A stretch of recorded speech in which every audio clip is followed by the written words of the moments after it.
Chapter 948. Novels that can't be found online will be available here. Gu Chongqing carried Gu Jiao on his back as he climbed up the cliff with great difficulty.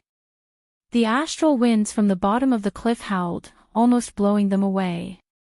Under these extreme conditions, he could not use his internal strength at all. He could only rely on his brute force as he slowly climbed up with his little sister. Very quickly, his right hand became a bloody mess. His flesh was left on the cliff and the bloody handprints were a shocking sight in the dark night. The place where they fell was very deep and they did not know how long it would take to climb up. The wind here was strong and the temperature was low. Gu Chongqing was worried that she would freeze, so he said to her, "Jiao Jiao, don't sleep yet." Gu Jiao replied in a daze. Gu Chongqing asked, "Are you sleepy?" Gu Jiao blinked her sleepy eyes. "Oh. A bit."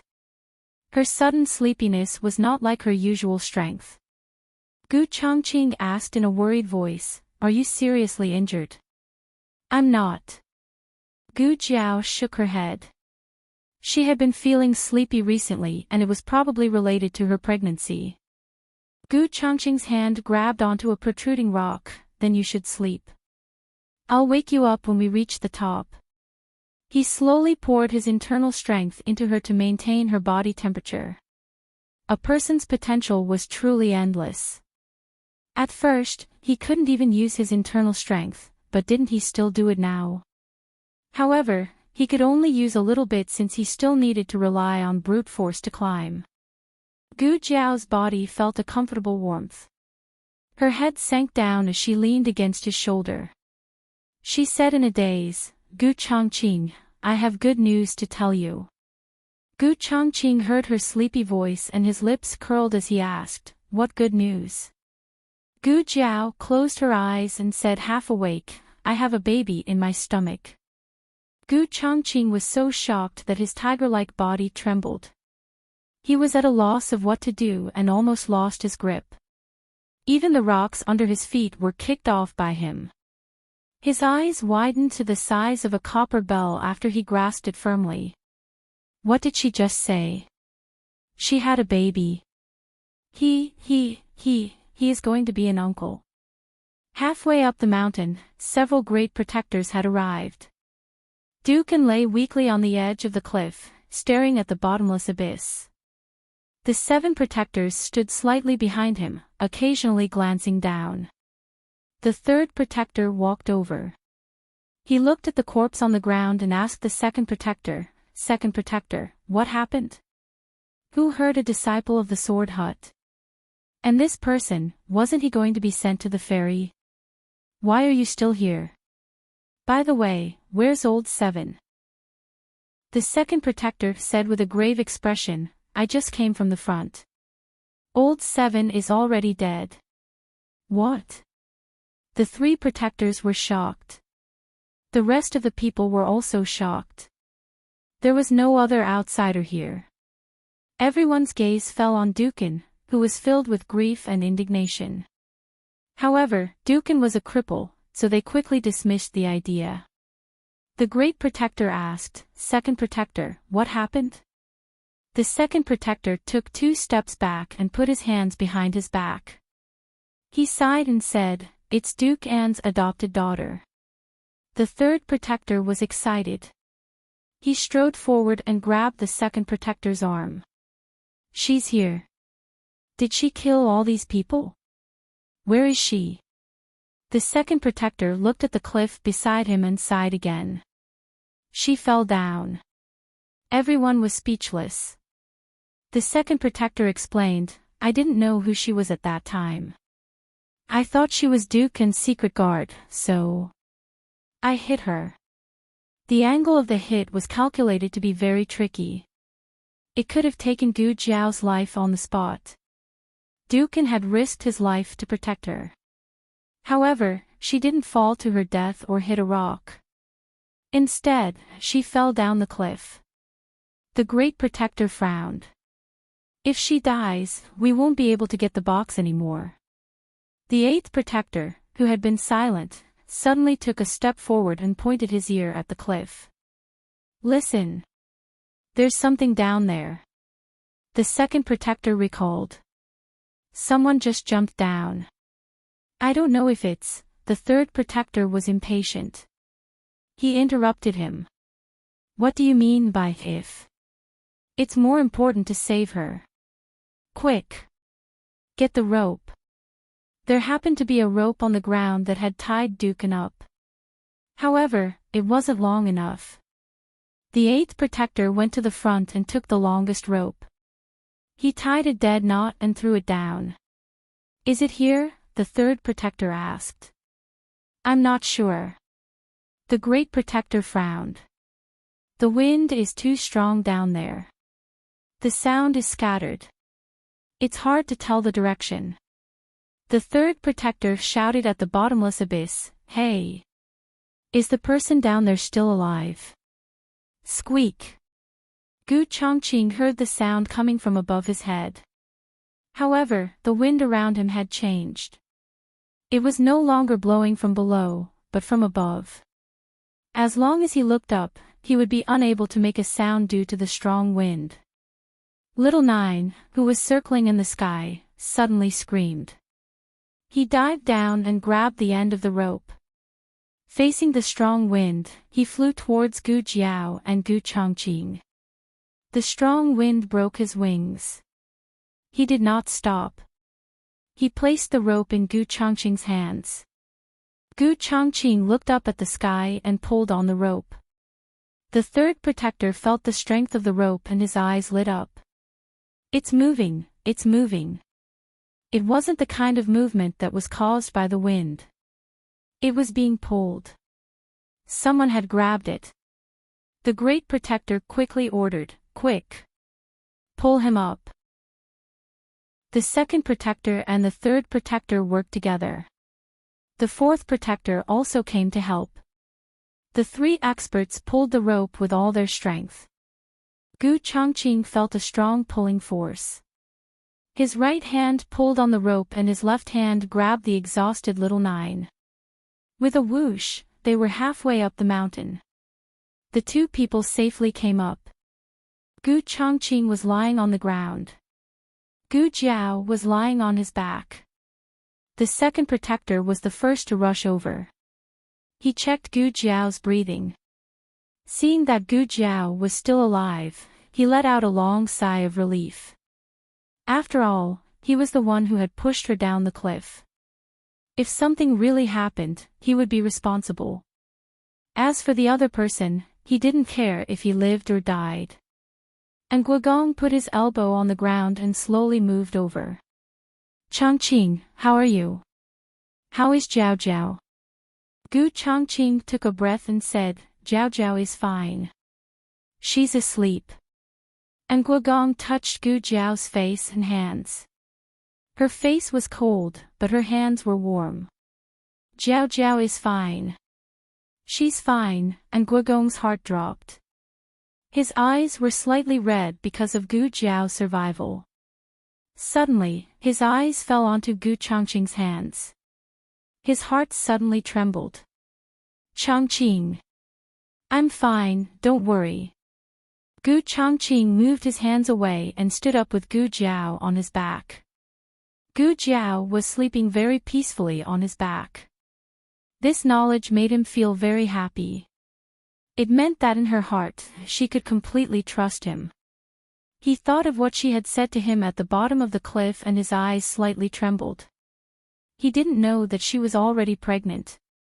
But even though she was pregnant, she still risked her life to protect the people by her side.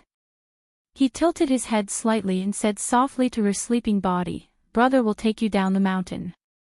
He turned his head and said to Guogong, Guogong, please go behind the rock first.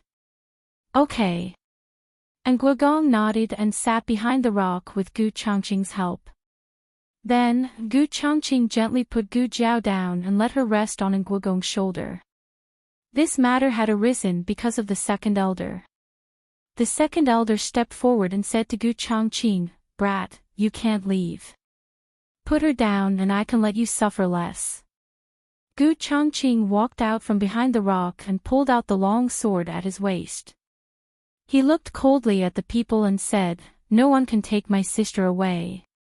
Don't waste words. Take this." The second elder raised his sword and attacked Gu Changqing.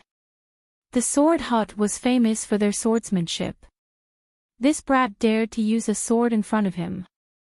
This was showing off in front of an expert. The weapons clashed. Every move was filled with killing intent. Neither side gave the other a way out. Gu Changqing was a junior and from a lower country. The protectors of the sword hut did not think much of him. Letting the second protector deal with him was already giving him face. The others naturally would not interfere. However, as they watched the battle from the side, their expressions became strange. The third protector said, "It's been 20 moves. Why hasn't the second elder taken him down yet?" The fourth protector said, "This brat can fight too well." The fifth protector said, "There's nothing special about his moves. It's just that there's a ruthlessness.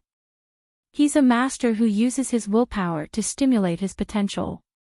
The eighth protector said, "This person is very suitable to enter the sword hut.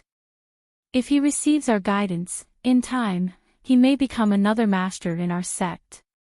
The third elder said, "Does the eighth elder mean not to kill him? To recruit him?" Just as he finished speaking, Gu Changqing purposely revealed a flaw and led the second elder to attack. In the end, he used his hand to clamp down on the second elder's sword. Then, he stabbed the second elder's abdomen. The second elder hit Gu Changqing's shoulder with his palm and used the force to break free from Gu Changqing's grip. At the same time, his body was separated from Gu Changqing's long sword. He retreated a few steps. His long sword touched the ground and supported his body that was about to fall. Second protector. The expressions of the people changed. Obviously, they did not expect that the sword hut protector would lose to a young brat. "I'll fight you." The eighth protector flew up. The first protector said, "Sixth elder, fifth elder, the two of you attack together. At this time, there's no need to talk about righteousness. Quickly kill him and get down to business." The three of them surrounded Gu Changqing. The three of them were as powerful as an Hun. When they attacked together, Gu Changqing was suppressed. His hands were injured at the bottom of the cliff and he carried Gu Jiao on his back for a long time. His physical strength and inner strength were severely depleted. If he were to fight with the three in Hun, he would have no chance of winning. His back was cut by the fifth protector. His brocade clothes were torn and fresh blood splattered out. Gu Jiao, who was sleeping soundly, frowned. Gu Changqing told himself that he could not fall. He still had to bring his sister home. "Are you still not going to surrender? You're really stubborn. Fifth elder, don't talk nonsense with him. Kill him. Eighth elder, cut off his escape route." Gu Changqing was attacked from the front and back. The sixth protector took the opportunity to jump up and stab the sword in his hand towards his back. Puchi, the sharp sword pierced through his chest from his back. The sixth protector lowered his head in disbelief and looked at the tip of the spear that pierced through his chest. He spat out a mouthful of blood. Sixth younger brother. Sixth protector. The fifth protector and the eighth protector shouted in unison. Under the moonlight, Gu Jiao, who had woken up unknowingly, was standing behind the sixth protector with a red tasseled spear in her hand. This scene happened too quickly. Even the senior protector and the others who were watching did not react in time. They all thought that the sixth protector's sword would definitely pierce through Gu Changqing. Who would have thought that the sixth protector's back would be pierced by someone else? Gu Jiao pulled out the red tasseled spear and fresh blood splattered onto her cold little face. The strong wind from the bottom of the cliff blew up and her red battle robe fluttered. The battle robe was like fire, as if it had drunk the enemy's blood.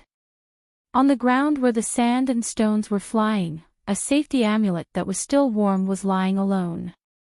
Gu Jiao stepped on it and looked at everyone present with a murderous gaze. Everyone was shocked by her murderous aura. It was different from her aura when she came. Although she was also killing people, she now had a domineering aura that could destroy heaven and earth. It was as if she was an Asura who had returned from purgatory. She wanted to kill the entire Hidden Sword Manor and leave nothing behind. Gu Changqing took the opportunity to wave his sword and forced the 5th and 8th protectors back. He knelt on one knee and used his sword to support his body. He turned around and looked at Gu Jiao, who had a cold gaze. His gaze swept past the safety amulet under her foot and landed on her lower abdomen that was protected by her armor. He clenched his fists bit by bit. The 3rd protector frowned and said, "What's wrong with her? Why does she feel weird?" The senior protector's face was solemn. "Don't you think that her current state is similar to Hun and the others when they lose control?" The 3rd protector's face changed. Could she have been poisoned by the purple grass poison? The senior protector said coldly, "Capture her." The 5th protector was the first to rush over. A person who was poisoned by the purple grass poison would not be killed so easily. As such, they did not have to show any mercy. They just had to attack as hard as they could. She only had herself to blame for injuring and crippling her. Something shocking happened. Gu Jiao broke the 5th protector's sword with one strike. She then did a somersault in the air and kicked the 5th protector's head, causing him to kneel on the ground. 5th protector. Everyone's faces changed. What kind of speed was this? What kind of terrifying strength was this?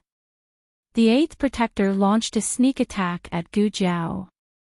Gu Jiao did not even turn her head. Instead, she turned around and stabbed the 8th protector's shoulder with her spear. Then, Gu Jiao used the red-tasseled spear to jump backwards. The tip of her foot hooked the 5th protector's chin and ruthlessly kicked him off the cliff. The senior protector was furious, attacked together.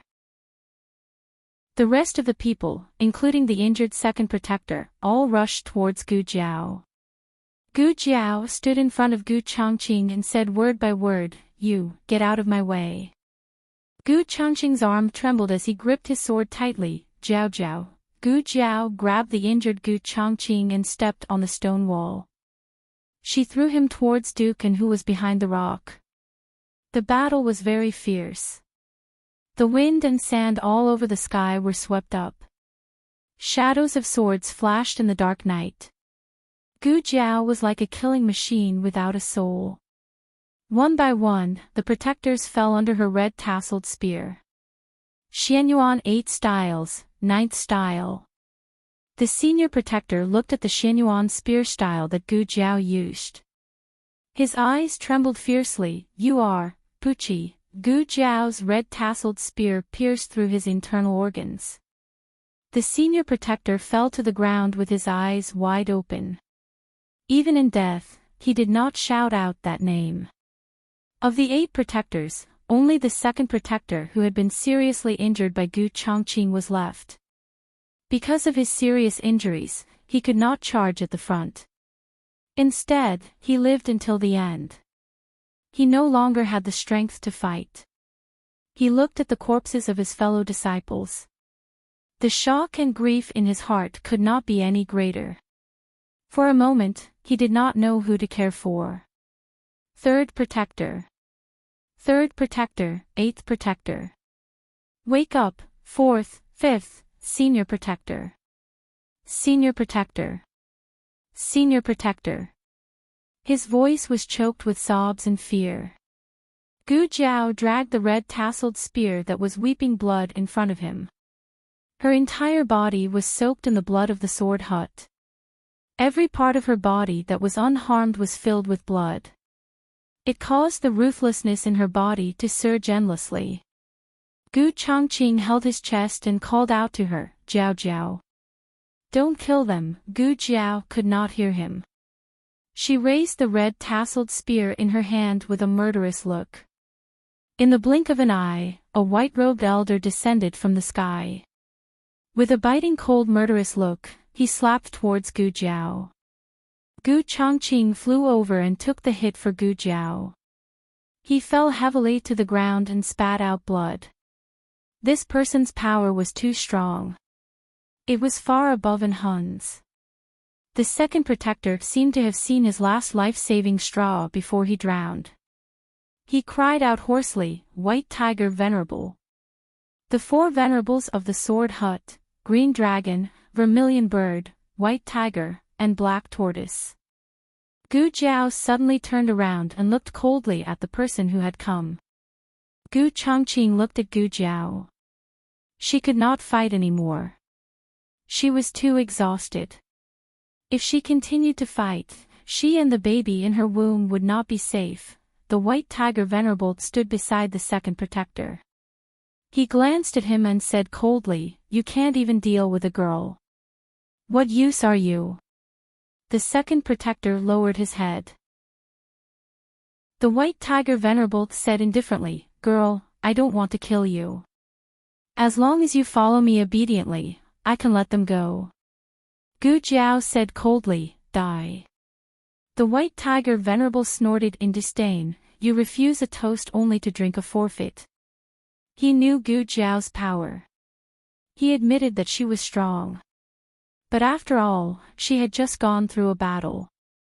She had used up a lot of her energy. The more she lost control, the more she used up. She did not have much energy left. He did not need to use his sword. She would faint if he used 2 moves on her. This was the advantage of having more people on his side. The White Tiger Venerable used his advantage in Qinggong to make Gu Jiao use up her last bit of energy. But at this moment, a loud bang came from the sky. The terrifying power brushed past his shoulder, and a burning pain spread through his entire arm. He landed beside a big tree not far away and looked at his injured shoulder. It was not a cut wound, but an open wound. It looked bloody and horrifying. "Tisk, it's just a scratch. What a pity." Accompanied by a cynical sigh, Shang Wanqing swaggered over with a gun on his shoulder. He was obviously alone, but the aura he exuded was like a magnificent army. This was probably inherited from his father. "Can you make way?" Behind him, Xiaoheng, who was completely blocked, said indifferently. "Oh." Shang Wanqing decisively made way for his stinky younger brother. Xiaoheng glanced around and quickly walked toward Gu Jiao. Shang Wanqing looked at Gu Jiao, who was overflowing with murderous intent. He could no longer distinguish between friend and foe. He said loudly to his stinky younger brother, "Hey! Danger!"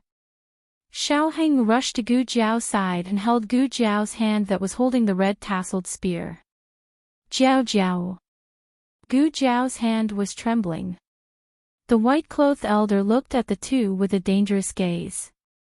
Shang Wanqing raised his gun and pointed it at him. "Don't move, otherwise, I'll shoot you."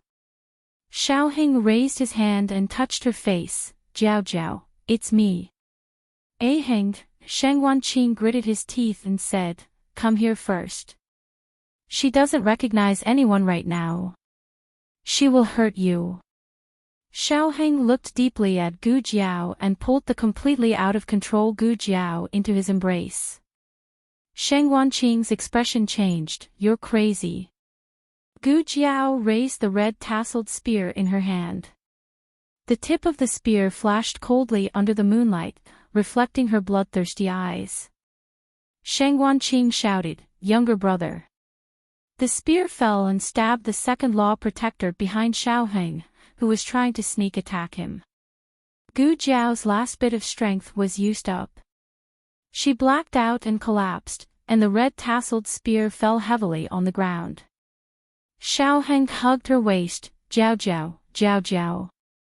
Shang Wanqing glanced at the unconscious Gu Jiao, the seriously injured Gu Chongqing, and the drugged Dukin. He secretly felt that things were not good. The two of them had to take 3 people away. The situation was not optimistic. Misfortune never came alone. The other 3 venerables also came to the side door. They heard the sound of the gun and rushed over. The 4 of them were all masters of Qigong. With the cover of the night, a gun could not kill them at all. Sheng Wanqing held the gun, his heart like dead ashes. It's over, it's completely over now. We're all going to die here, I'll deal with that gun. The White Tiger Venerable said. Xian Wu, who was the youngest venerable, said, leave that girl to me. The 2 of them attacked at the same time. The white-robed venerable used his lightness skill and the terrain to restrain Sheng Wanqing's gun. The black tortoise venerable tapped his toes and flew up, reaching out his demonic claws to grab Xiao Heng's shoulder, intending to pull him and Gu Jiao away and throw them off the cliff. At the moment of imminent peril, an ice-cold sword qi broke through with an unstoppable force. The murderous aura filled the entire mountain. The black tortoise venerable's eyebrows jumped. Before he could react, his sleeve was cut off by the sword qi. Almost at the same time, a tall and sturdy figure fell from the sky and kicked him in the chest. He was forced to retreat several steps. The owner of the figure held a peacock feather sword and blocked in front of Xiao Heng and Gu Jiao. The venerables looked at him. The black tortoise venerable raised his hand and wiped the blood from the corner of his mouth. He frowned and asked, "You are?" His ice-cold thin lips slightly opened, Long Yi. Chapter 949. The moment Xiao Heng heard this name, his eyes suddenly turned sour and swollen. He was back. He was still Long Yi. Long Yi, have you found your memories and the answer you want?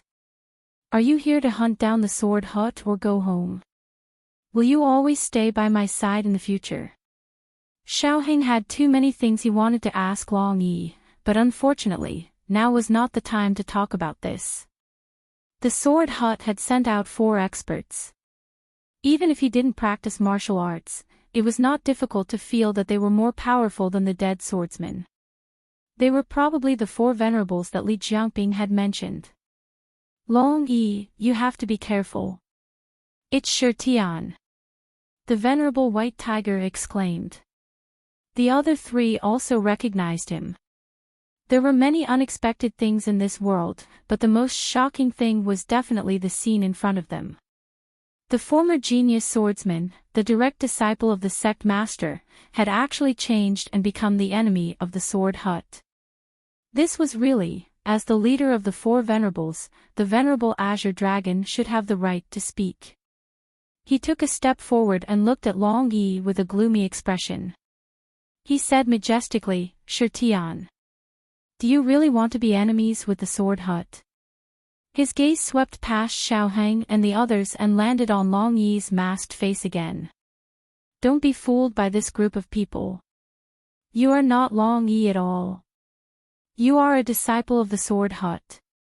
The sect master is your master. You were raised by the sect master. To the sect master, you are half his son.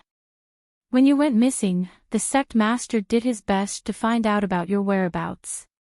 When he found out that you didn't complete the mission, he didn't take his anger out on you. He only hoped to find you safely. I didn't expect you to be kidnapped and have your memories erased. You forgot everything about the sword hut. And Hun had already reported to the sword hut about Long Yi's memory loss. As for how he lost his memory, they didn't know, but it must have been done by someone. The purpose was to make Shi Tian into a killing tool. And the culprit was this group of people who took Long Yi for themselves. Venerable Azure Dragon. Long Yi spoke. His voice was monotonous and cold, just like his aura. What was going on? How did he know who he was? Could it be that? And Hun's information was false. He didn't lose his memory. The venerable Azure Dragon looked at Long Yi in shock. He carefully sized Long Yi up from head to toe. Soon after, his pupils shrunk. Mystic Moon Sword. What? The eyes of Venerable Vermilion Bird beside him also widened as he stared at the sword in Long Yi's hand. It is indeed the profound moon sword. Strange, wasn't the mystic moon sword lost by the young master? How could it be in Shirtian's hands? As soon as the two of them spoke, Xiaoheng also looked towards Long Yi's sword. He was very close to Long Yi, so compared to other people, he could clearly see that it was the profound moon sword. It was indeed strange because the Xianyuan sword was clearly in the hands of Xianyuan Qi and Liao Qin.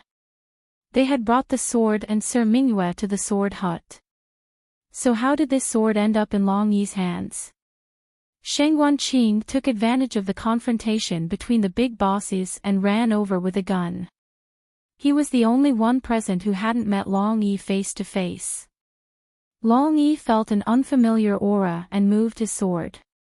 Xiaoheng pressed on the hilt of his sword. It's my brother. Long Yi's killing intent faded. Sheng Wanqing knelt down beside his younger brother. Jiao Jiao, are you okay? She fainted. Xiaoheng hugged Gu Jiao tightly and said with heartache. What's going on? Is this Long Yi the shadow dragon guard you mentioned? Yes. But Xiaoheng also didn't know the specific situation. He had 3 doubts in his heart. First, how did Long Yi get the profound moon sword? It was impossible for Xianyuan Qi to lose the sword, so there were only 2 possibilities.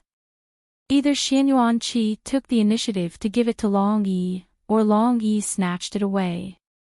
But no matter which possibility, Long Yi had seen Xianyuan Qi.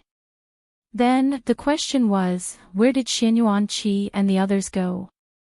The third doubt was, this venerable azure dragon kept saying that Long Yi was half a son of the Sword Hut sect leader, but how could a son recover his memories and destroy his father's sect? There must be a secret between the Sword Hut sect leader and Long Yi. And this secret, perhaps even the 4 venerables didn't know. However, regardless of whether they knew it or not, their actions and helping the tyrant could not be forgiven. The venerable white tiger snorted coldly, Venerable azure dragon, Shirtian has already betrayed the Sword Hut. There's no need to waste your breath with him. Just help the sect leader clean up the sect. The venerable azure dragon frowned and said to Long Yi, Shirtian, I'll give you one last chance. When you return to the Sword Hut, I'll plead with the sect leader and say that you were deceived by these people, so you did something unfavorable to the Sword Hut. Long Yi swept his sword, and the vast sword Qi rolled up the long swords of the protectors, surrounding Xiaoheng and the others, and stabbed them into the ground. With the sword as the boundary, trespassers will die. Sheng Wanqing looked at the long swords surrounding them and couldn't help but open his eyes wide. Wow, no way, so powerful. He tried to pull out a sword beside him, but he found that he couldn't pull it out at all. This strength is amazing. The eyes of the venerable azure dragon sank and he pointed his sword at Long Yi. Shirtian, it seems that you refuse a toast only to be forced to drink a forfeit. Then, don't blame us for disregarding our relationship as fellow disciples. I've watched you grow up, and I'm really reluctant to kill you. Sheng Wanqing chuckled and said, Hey, old man, so much nonsense. Are you going to fight or not? If you're afraid, then quickly scram, woo-ah. Before he could finish speaking, the sword Qi of the venerable azure dragon slashed towards him. He was so scared that he let out the same cry as Xiao Yi. However, this sword Qi didn't fall on his body as it was firmly blocked by Long Yi. Long Yi flew up and began to fight with the 4 venerables. That's right, it was 4 people. He fought with 4 venerables at the same time. This confrontation was even more thrilling than fighting with an Hun. Each one of them was a first-class expert in the world. Blade Light and Sword Shadow were so fast that only afterimages were left behind. Sheng Wanqing's eyes couldn't keep up with them. His gun was aiming at this one and aiming at that one. After a long while, they didn't get tired of fighting, but his eyes got tired. He sat on the ground and bitterly said, "No, no, it's too fast, I can't aim properly." Xiao Heng's gaze followed Long Yi. He knew that Long Yi was poisoned by purple grass poison and also had the risk of losing control, but he didn't know whether it was his misperception or not, but Long Yi seemed to be a lot stronger after returning this time. After recovering his memory, he understood who he was and why he was fighting. He was not Shirtian. He was Long Yi. White Tiger Venerable received Long Yi's palm, and he painfully covered his chest and said while gasping for breath, "You really grew up. Your martial arts are actually so high." He and Hun were orphans who came to the island together. Both of them had good aptitudes, but in these 20 years, Hun's progress was simply incomparable to his. Soon, Black Tortoise Venerable also suffered light injuries. He gritted his teeth and said, "When we were on the island, why didn't I notice that he was so powerful?" White Tiger Venerable said, "Yes, when he was young, we all thought that he was only a little stronger than Hun. They all misjudged him." White Tiger Venerable looked at Great Venerable who was fighting with Long Yi and said seriously, "Venerable Azure Dragon, you can't be merciful to him. We must do our best to kill him together." Azure Dragon Venerable's eyes flashed with a trace of complexity. "Shirtian, you forced me." Long Yi responded with a swift and fierce killing move. The Venerable Azure Dragon kicked the ground and somersaulted in the air to dodge the attack. Then, relying on the inertia brought about by his movement, he suddenly stabbed his sword towards Long Yi. At the same time, Vermilion Bird Venerable attacked Long Yi's lower body. "Let's go too," White Tiger Venerable said. Black Tortoise Venerable nodded and flew up with him. They attacked Long Yi from both sides. Long Yi was attacked from all sides. This was the most fatal attack from the four Venerables. Everyone felt that Long Yi was going to be pierced into a sieve. Then, something unexpected happened. Long Yi soared into the sky. "Want to escape?" White Tiger Venerable also soared into the sky. However, Long Yi stomped on his head and he fell down heavily.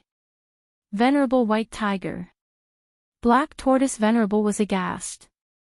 Long Yi's stomp directly crushed White Tiger Venerable's head with internal force. He fell to the ground and died on the spot. The other three were furious. Venerable Azure Dragon and Black Tortoise Venerable attacked Long Yi from both sides. Venerable Vermilion Bird Venerable took the opportunity to attack Xiaoheng and Sheng Wanqing who were behind Long Yi. Long Yi gave up on fighting and turned to Venerable Vermilion Bird. Venerable Azure Dragon shouted, "Vermilion Bird! Be careful!" Venerable Vermilion Bird turned around and raised his sword to stab at Long Yi. However, before he could completely use his sword chi, Long Yi grabbed his throat. Long Yi grabbed him and slammed him forward, ruthlessly slamming him into the ice-cold hard mountain. The mountain rocks were shaken and smashed down together with the flying sand.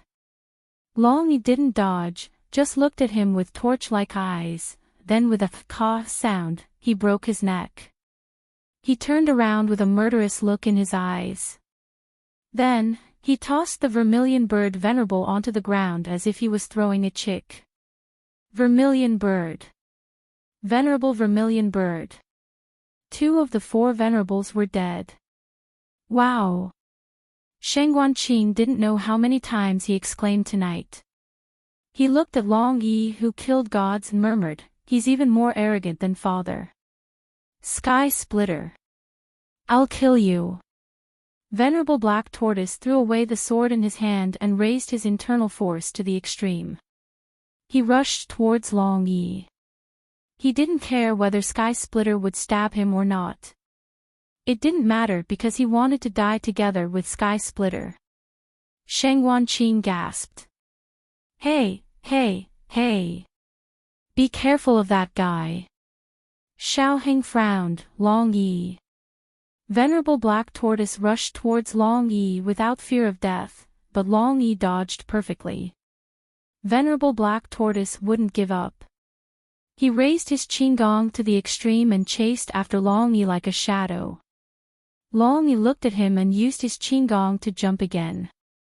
He arrived at the edge of the cliff and pointed his sword at Venerable Black Tortoise. Venerable Black Tortoise rushed over as if he didn't care about his life. Long Yi held his head and squatted down. Venerable Black Tortoise. Damn you. You said you would stab me. I'm not reconciled. Along with a crazy roar, Venerable Black Tortoise flew down the cliff. Shangguanqing was stunned. You can do this. Xiao Heng let out a long breath. It was still the familiar Long Yi. There was only Venerable Azure Dragon left. He was the strongest Venerable Black Tortoise, but at this time, he had the intention to retreat. He didn't want to fight with Long Yi. He retreated far away. At this distance, it was very difficult to catch up. Long Yi rolled his eyes and his cold aura disappeared in a second. He lay on the ground and spread himself out. Seeing that Venerable Azure Dragon still didn't come over, he simply crooked his mouth, stuck out his tongue and rolled his eyes. It was as if he was saying, "You're injured, so you're easy to kill." Xiao Heng and Shangguanqing covered their eyes and couldn't bear to look. This spicy acting, was he trying to snatch Jiao Jiao's rice bowl? The Venerable Azure Dragon's body trembled as he was struck by the lightning. I won't be fooled by you. He turned and left. Pang! It was Shangguanqing who pulled the trigger of the gun. Venerable Azure Dragon was sent flying by the gun. Long Yi kicked him and perfectly kicked him down the cliff. Shangguanqing blew the smoking muzzle and ran to the edge of the cliff. Looking down, his acrophobia flared up. He took a step back and grabbed Long Yi's arm. Long Yi looked at the claw on his arm and endured it. He didn't chop it off. Shangguanqing didn't know that his claw was almost chopped off.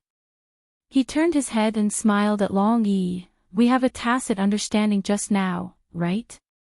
My name is Shangguanqing. I'm Xiao Heng's elder brother. AI, stinky younger brother, you don't know anything, you only know how to study. Why don't you follow me from now on? Well, I can follow you. Let's fight in Jianghu together, that must be. While speaking, the eyes of Long Yi beside him suddenly turned cold, then he turned around and slashed out a sword qi. However, it was too late. Xiao Heng and Gu Jiao in the sword array had been caught by a quietly approaching figure. They were going in the direction of the back peak. Long Yi didn't say anything and chased after them with his qigong. Shangguanqing shouted, "Hey!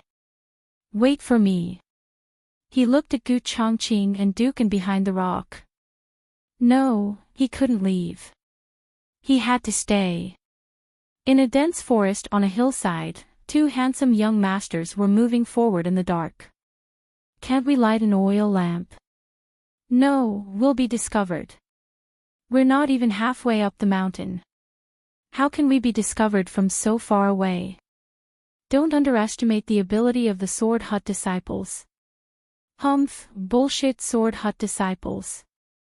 Maybe they'll all be killed by my sister. Gu Qingfeng glanced at him speechlessly. Gu Yan said, "What? Did I say something wrong?" Gu Qingfeng said, Okay, you're right.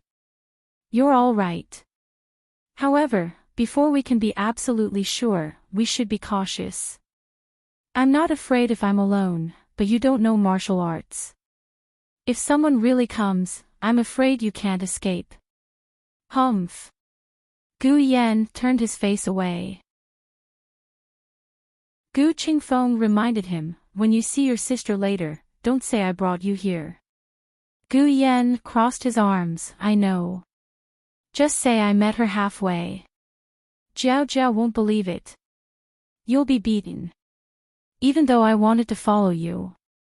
Gu Qingfeng looked ahead and said, "Hey, there seems to be a small bamboo house over there. I'll go check out the situation first. Wait for me here. Don't follow me." Before he could finish the word run, Gu Qingfeng found that Gu Yan had already left him behind and hid behind a big tree. There was no need for that. There was no one in that small bamboo house. Gu Qingfeng let out 2 cuckoo calls. This was a signal that everything was safe. Gu Yan appeared and walked over. Gu Qingfeng said, "There's no one. Let's go to the villa." "Okay." Gu Yan nodded. He turned around and stepped on it. Not knowing what he stepped on, the ground suddenly split open and the two of them fell in without any warning. Long Yi followed that shadow to the conference hall of the Hidden Sword Villa. The main hall of the conference hall was spacious and wide. There were 2 candlesticks on both sides with flickering candlelight. It wasn't very bright and was swaying in the night wind. It reminded people of the ghost fire in the middle of the 7th month. There was a large red sandalwood chair placed in the middle of the platform that faced the main door. A masked old man wearing a gray gown and a golden gauze robe sat there with a dignified aura. His aura didn't leak out. This was the highest realm of martial arts. In the entire sword hut, other than Long Yi, only sect leader Rong could reach this realm. In the main hall, there was only the sect leader. Long Yi looked at him coldly and held the mystic moon sword tightly. Sect leader Rong smiled faintly and said, "Shirtian, you're finally here." Endless hatred and anger appeared in Long Yi's eyes. "Hand over the person." Sect leader Rong's smile faded a little. "We haven't seen each other for so many years. You don't even know how to call me master." Long Yi tightened his grip on the sword hilt. Sect leader Rong said with an amiable smile, "They are very safe now. You can rest assured. I didn't expect you to make a few friends after leaving the island for so many years. Master is very gratified." At this moment, Gu Jiao and Xiao Hang were actually sitting behind sect leader Rong. They were blocked by a hollow wooden wall. An expert of the sword hut wearing a black robe was guarding them. Just now, this person had brought them here. Xiao Heng's acupoints were sealed.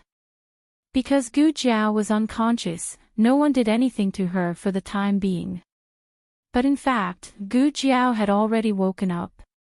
She heard Long Yi's voice. As it turned out, Long Yi spoke like this. "Very good," Long Yi spoke.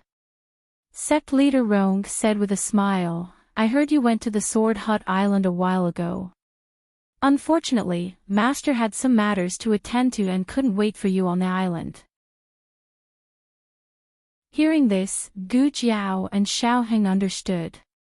The massacre on the Sword Hut Island was really a self-directed act by the Sword Hut. In order to deceive Long Yi and the Dark Knight clan, they really took great pains and sacrificed so many disciples. Sect leader Rong said, "Shirtian, there is no enmity between you and me. As long as you are willing to obediently call me master like before, I can let bygones be bygones." Long Yi said, "I'll say it again. Hand over the people." His tone was very calm, but in fact, his mood was fluctuating very violently. Gu Jiao could feel it even though they were separated by the wooden wall. It was like a strong hatred, but also like an unreconciled humiliation. Long Yi had never shown this kind of emotion. Even when he fought with the hateful and Hun, Shi Yi had never shown it. Could it be that the sect leader of the Sword Hut had done something to Long Yi? Chapter 950. Under the bright moonlight, a black awning boat was docked beside a rock in a canyon. The towering cliffs of the canyon blocked the boundless night sky. Even the surface of the water did not reflect the slightest bit of light. At a glance, it was like a bottomless black pool. Xianyuan chief sat alone on the deck, holding the wolf-toothed jade pendant that he had taken off from his neck. Liao Chen walked out from the canopy and sat down beside his father. He looked at his father and said, "Father, are you still thinking about the heaven splitter?" Xian Yuanqi sighed. "I didn't expect that I would meet the sky splitter on my trip to the sword hut." Li Chen said, "I met him once in Chengdu. His name is Long Yi. He is a friend of A Heng and Jiao Jiao. I have not fought with him, nor have I spoken to him. Is his martial arts still as powerful as 20 years ago?" Xian Yuanqi said, "He's much more powerful than 20 years ago." Liao Chen looked at him worriedly. "Father, are you hurt?" Xian Yuanqi puffed up his chest. "Me too. I'm very powerful." "Liao Chen, how is Rongyu?" Xian Yuanqi asked. Liao Chen said, "He's really lucky. Even after taking Long Yi's palm, he's still half dead." This time, encountering Long Yi was truly unexpected. Long Yi seemed to be chasing after the people of Sword Hut. Rongyu was young noble Mingyu. Although he had never seen Long Yi, he had the profound moon sword on his body and used the moves of Sword Hut. His father promptly intervened and saved Rongyu from the hands of Long Yi. Long Yi was enraged and fiercely fought with his father, but halfway through, Long Yi stopped. Why did he suddenly stop? Liao Chen had been too far away to see what had happened. Because of this, Xian Yuanqi Liang pointed at the jade pendant in his hand. This? Liao Chen didn't understand. Xian Yuanqi said, 21 years ago, he was ordered by the Sword Hut to hunt down and kill the Lord of Shadows. At that time, he already had the upper hand. Just like today, he suddenly stopped. In the past, I didn't understand. Now that I think about it, it's probably because of this Wolf Fang jade pendant. Father said that this was a gift from the Lord of Shadows, Liao Chen said. Xian Yuanqi said, "That's right. She gave it to me on my birthday. She first got to know eldest brother, and they fought together. Later on, she got to know me. She was closer to eldest brother." Liao Chen, why do I feel like you sound a little jealous? Xian Yuanqi said proudly, "But, big brother, there is no such thing." Liao Chen, you're showing off now. Liao Chen returned to the topic at hand, but why didn't Long Yi kill father after seeing it? Could it be that Long Yi knew it? You know, the first Lord of Shadows. Regarding this point, Xian Yuanqi was also not very sure. However, Long Yi had left without saying anything. Xian Yuanqi had no choice but to go to Sword Hut Island to find the answer. Long Yi had snatched away the profound moon sword, but the mechanism to enter the island had already been destroyed by Long Yi, so he didn't have to worry about not being able to enter the island. The next day, they arrived at the Sword Hut Island. The island was littered with corpses, and the air was filled with the stench of decay and dried blood. Rongyu saw the corpse wearing the sect master's robe and rushed over to call him father. Only then did she realize that it wasn't her father. Liao Chen held his breath. "You can recognize him?" Rongyu said, "Although his appearance is rotten, my father isn't that short." Liao Chen sneered, "It seems that your father escaped." Xian Yuanqi's goal was to find the truth of the matter. He searched the entire island, and finally found a secret room in the sect master's study with the help of Rongyu. "I've never been to this secret room.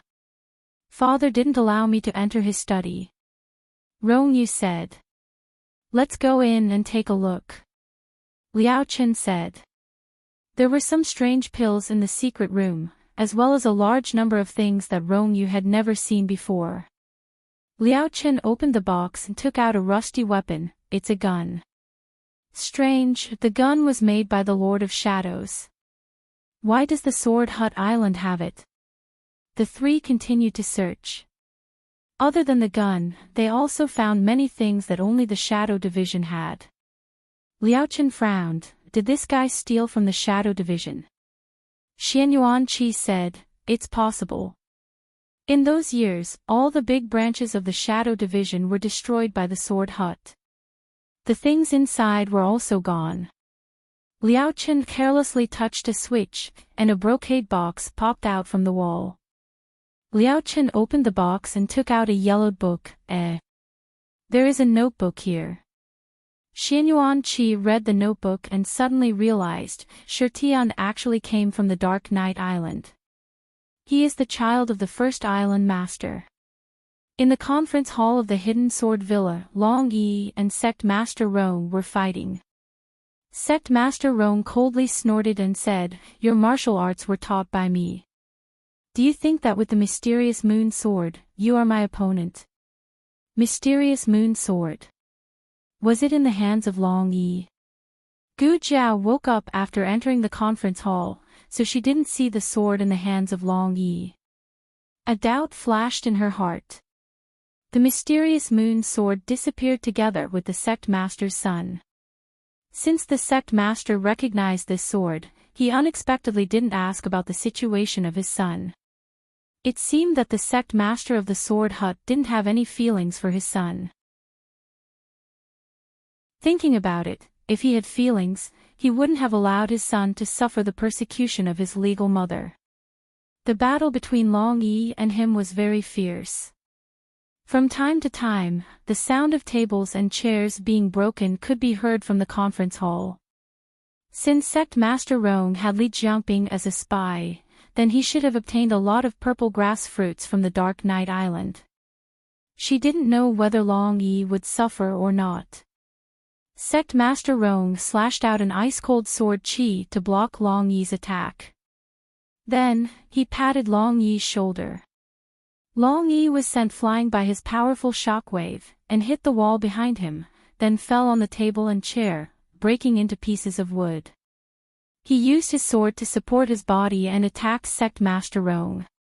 But, before he could make a move, he was sent flying again by Sect Master Rong. This time, even the sword in his hand was sent flying. Long Yi felt a pain in his chest and a trace of scarlet blood flowed out from the corner of his mouth. Sect Master Rong sent out a third palm and completely injured Long Yi's dantian. Long Yi spat out a mouthful of blood and his entire body slightly spasmed. Sect Master Rong walked towards Long Yi step by step. Looking down at him, he said coldly, "Shirtian, why are you so stubborn? Why do you have to go against me? Am I not good to you? Or, did you recover your memory?" Recover? Could it be that Long Yi had lost his memory more than once? And from his tone, Long Yi's memory loss seemed to be related to him. 21 years ago, Long Yi went to assassinate the Master of Shadows, Xianyuan Qi. As a result, Long Yi took the initiative to give up the mission. After that, Long Yi left. After that, Long Yi lost his memory and entered the Princess Mansion. That memory loss was caused by Sect Master Rong. Why did Sect Master Rong erase Long Yi's memory? What exactly did Long Yi remember? Gu Jiao had countless doubts in her heart. She wanted to help Long Yi, but the knockout drug in her body had taken effect. This wasn't an ordinary knockout drug. This black-robed man was also not an ordinary swordsman. Sect Master Rong looked at Long Yi, who was seriously injured and vomiting blood. "Do you know why I asked you to assassinate Xianyuan Qi? I actually wanted to lure the first Master of Shadows out. I always felt that she was inseparable from the Dark Night Island. If the thing I wanted wasn't on the Dark Night Island, then it must be in her hands. But now, it seems that a girl got her things. I've already caught that girl, so it doesn't matter if she appears or not. As for you, I didn't want to kill you, but you've ruined my plans again and again. Don't blame me for not caring about our master and disciple relationship." He raised the long sword in his hand and suddenly stabbed towards Long Yi's heart. Shio! Long Yi grabbed the long sword with his bare hands. The sharp blade of the sword cut open the palm of Long Yi, and warm blood flowed out. Sect Master Rong was shocked. He obviously didn't expect that Long Yi, who was on the verge of death, could still have such strength. Long Yi's aura was soaring. With a flip of his hand, he broke Sect Leader Rong's long sword. Then, with a speed as fast as lightning, he jumped up and stabbed the broken sword into Sect Leader Rong's chest without hesitation. Sect Master Rong was stunned. How could? Long Yi looked at him coldly. You shouldn't, take me away from him. After saying that, he suddenly stabbed the sword into Sect Master Rong's chest. The mask on Sect Master Rong's face cracked and he fell to the ground with a cracked expression. Long Yi slapped with his big palm and a powerful internal force shook the broken sword on the ground and stabbed it into Sect Master Rong's chest. After being stabbed twice in a row, even if he ate purple grass fruit, he couldn't take it anymore. Sect Master Rong violently vomited blood. In a battle between experts, every move was a matter of life and death. It wasn't strange to lose quickly, but it shouldn't have been him who lost. His martial arts were above Shirtian and Shirtian didn't lose control. How could he explode with such terrifying power? Long Yi waved his big palm and the mystic moon sword that was sent flying returned to his hand. He mercilessly stabbed the sword for the third time. Sect Master Rong's body stiffened and he didn't have any strength left to fight back. Long Yi raised his sword and planned to dig out his heart with the fourth stab. But at that moment, something unexpected happened. The entire conference hall suddenly shook as if there was an earthquake. Long Yi's body swayed and behind the wooden wall, Xiaoheng and Gu Jiao's chairs were thrown forward. Gu Jiao gritted her teeth and defeated the feeling of weakness in her body. She hugged Xiaoheng. The two of them rolled on the ground twice before coming to a stop. That black-robed man lost his balance and knocked into the wooden wall behind him. The wooden wall collapsed and he rolled onto the floor of the conference hall. He looked at Sect Master Rong who was lying in a pool of blood and his expression changed. He quickly grabbed him and left. The shaking continued. Long Yi saw Xiaoheng and Gu Jiao behind the conference hall and he flew up. He couldn't hold the sword with the two of them. He threw away the mystic moon sword and rushed out with Xiaoheng and Gu Jiao, one in each hand. Unexpectedly, the floor suddenly cracked and the three of them fell. In a dark tunnel, Gu Yan and Gu Qingfeng were swaying left and right. Gu Qingfeng's head heavily knocked against the wall. Gu Yan benefited from watching the wrestling little dumpling in Jing Kong and learned a perfect wrestling technique. He didn't hurt. What's the situation? Did the earth dragon turn over? Gu Qingfeng asked frantically. Gu Yan didn't speak. He hugged his head and chest and maintained a self-protecting posture. Finally, the shaking stopped.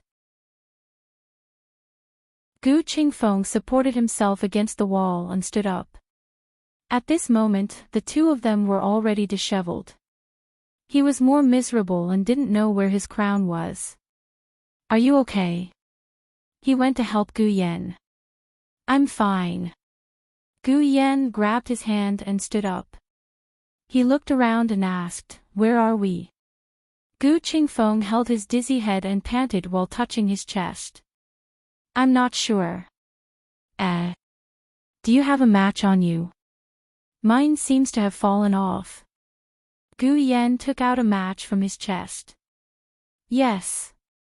Gu Qingfeng took it and blew on the match.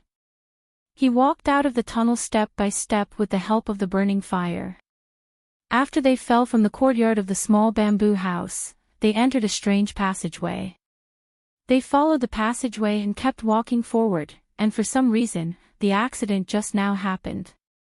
He almost thought that the tunnel was going to collapse.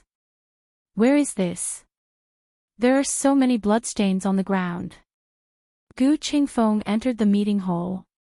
He squatted down and touched the bloodstains with his fingertips. It's fresh. There was a fight here. He looked around and found a peacock feather sword shining with cold light in the ruins. He picked up the sword and looked at it carefully. He exclaimed, "Wow, a black iron sword. It's mine." Gu Yan found a mask on the side. Gu Yan picked up the mask and smelled it. He said, "It smells like my sister's body. My sister came here before." In the dark secret room, Long Yi used his body as a shield to catch Gu Jiao and Xiaoheng. The two hurriedly stood up. Gu Jiao felt Long Yi's pulse and Xiaoheng blew on the match. "Are you all okay?" he asked. Gu Jiao said, "I'm fine. Long Yi is injured."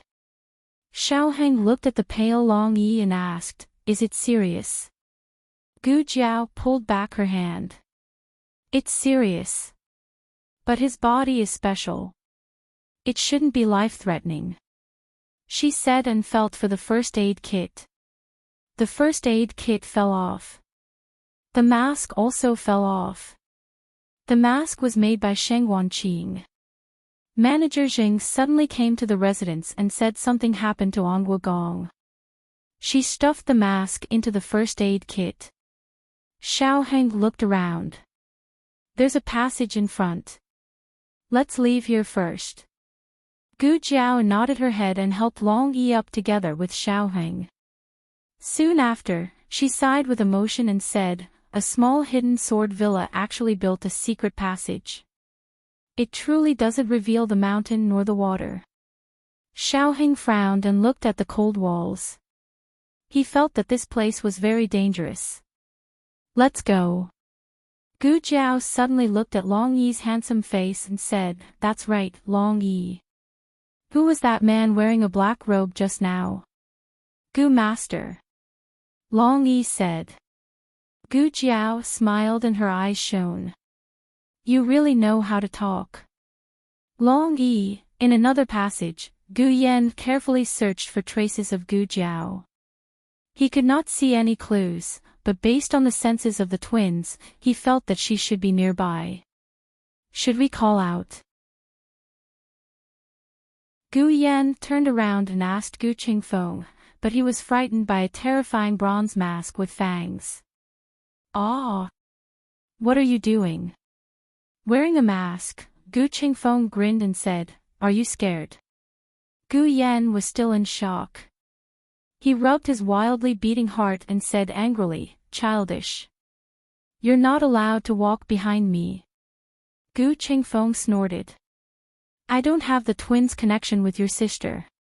How would I know where to go?" Gu Yan said angrily, "Go forward." Gu Qingfeng held the mask on his face and touched the peacock-feathered dark iron treasure sword on his waist. He said to Gu Yan, "Give me the match." Gu Yan gave it to him coldly. He walked forward with his head held high. "You're so timid. I told you not to follow me. You and your sister came from the same mother's womb. Why are your temperaments so different?" "Ah, that's right. She's not you, cough cough. I mean, she didn't grow up with you." "Hey, I said so much. You should at least say something." Gu Qingfeng turned around in puzzlement, but Gu Yan's figure was nowhere to be seen.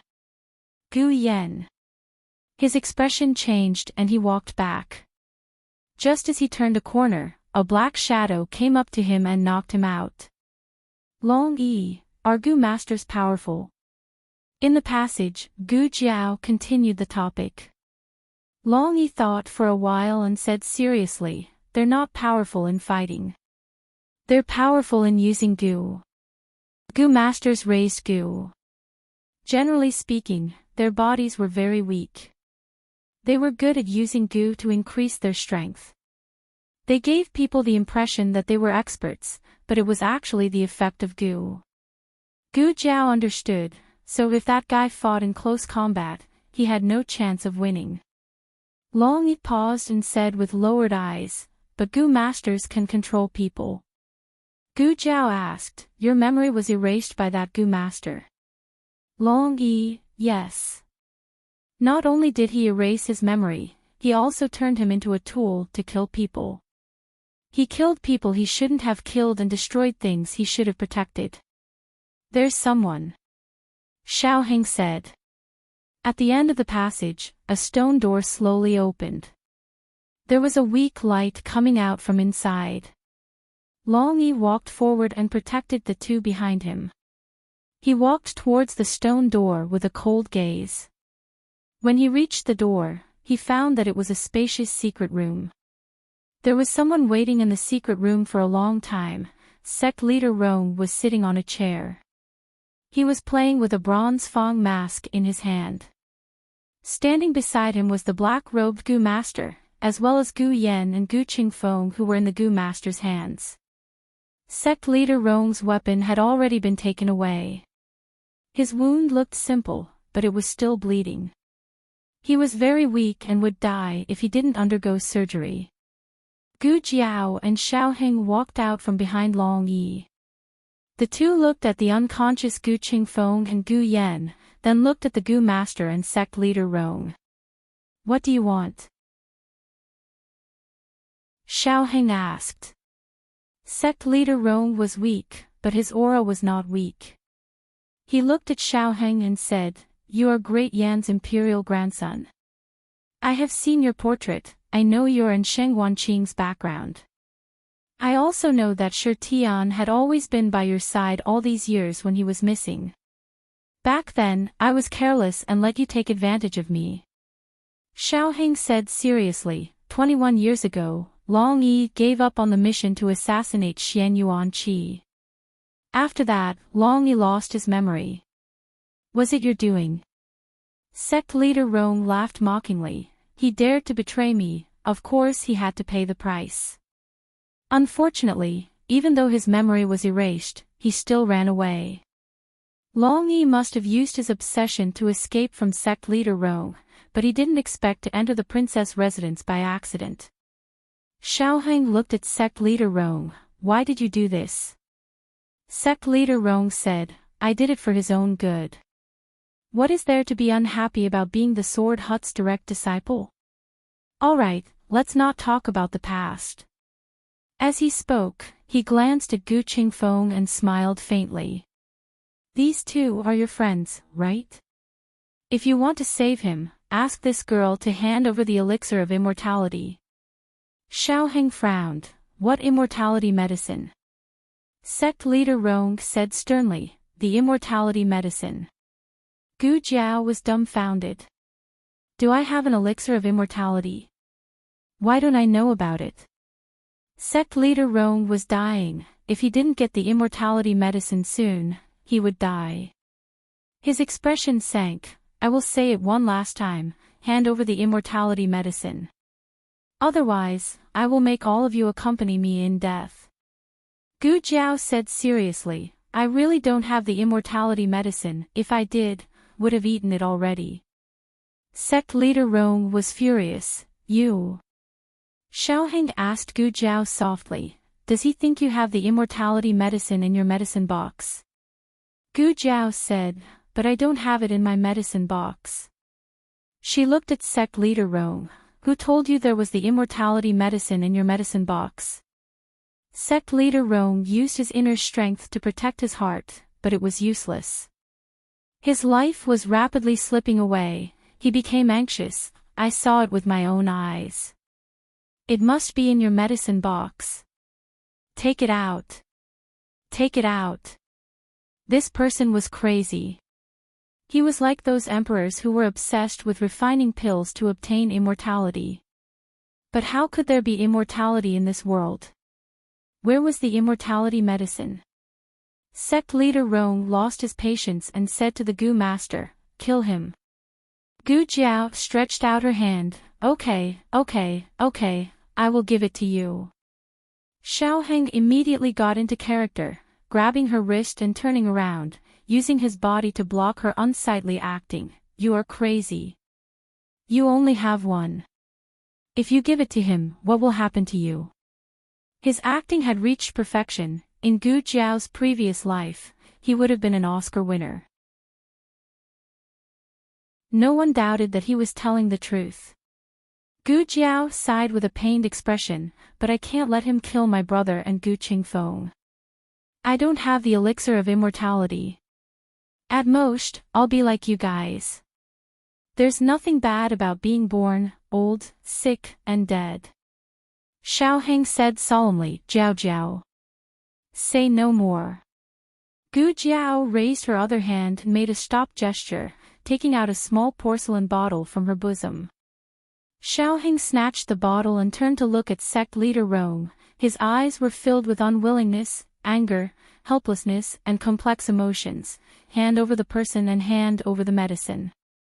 I will count to 3, you push the person over and I will throw the medicine to you.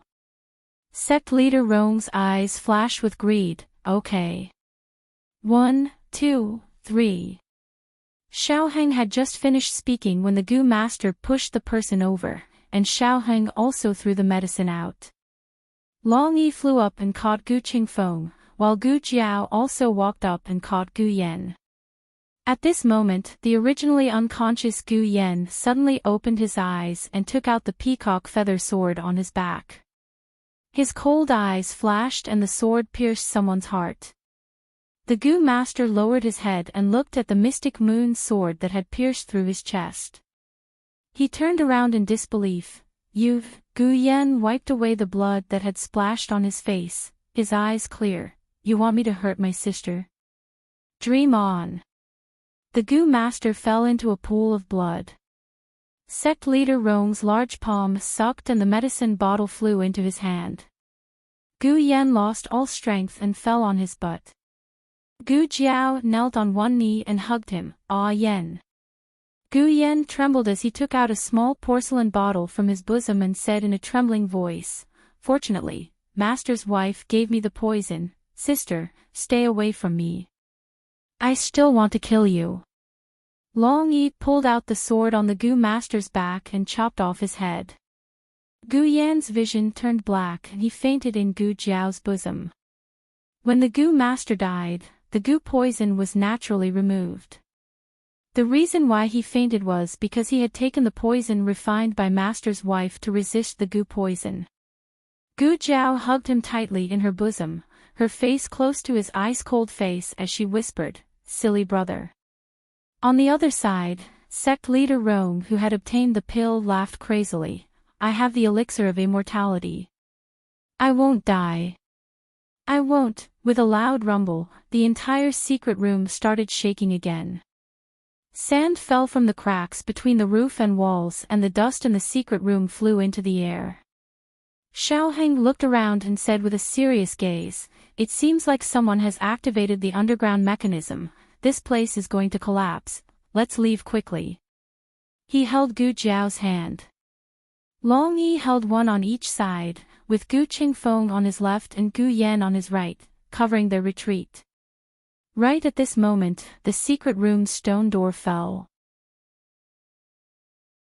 Long Yi saw that the situation was bad and threw out Gu Qingfeng and Gu Yan, then sent out Gu Jiao and Xiaoheng with 2 palms. The stone door fell very quickly and after doing all this, he could not rush out in time. Gu Jiao shouted, Long Yi. Seeing that the secret room was about to close completely, a small medicine box appeared under the heavy stone door with a click, firmly holding it back. Gu Jiao and Xiaoheng lay down and looked through the gap of the stone door. Xiaoheng said, Long Yi. Come quickly. Long Yi rolled on the ground and left the secret room through the gap of less than a foot.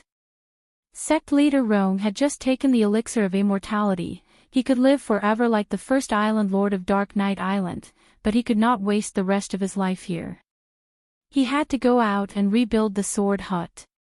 He entered the gap under the stone door. The small medicine box did not move. But just as sect leader Rome was halfway up, something unexpected happened. The medicine chest suddenly disappeared, and the heavy stone door fell down heavily. No! Sect leader Rome was crushed into 2 under the stone door. He opened his eyes and saw the small medicine box in front of him. He spat out blood and stretched out his hand, with the medicine. I can live, give me the medicine, but until he died, he did not touch the box that was within reach. August, the golden autumn season. Gu Jiao and Long Yi were recuperating in the princess residence. Little Zhou's wings were wrapped in gauze and he valiantly hid in the courtyard, showing off his injuries to his new little brothers. Gu Yan was fine. He had already gone to school with Gu Xiaoshen. Xiaoheng came out of Long Yi's room with an empty bowl in his hand. Gu Jiao looked at the bowl and said, "You drank it all. So obedient." Xiaoheng smiled and took out a box of charcoal. "I said you promised him." Gu Jiao's face darkened. At the end of August, Xianyuan Qi returned. Chang Kuan and Yi Qing also came with him to Zhao country. Gu Jiao thought Chang Kuan came to find Chang Jing, but who would have thought that was not the case? He came to see Long Yi. In the courtyard, Gu Jiao was bitterly arguing with Long Yi. Chang Kuan walked over.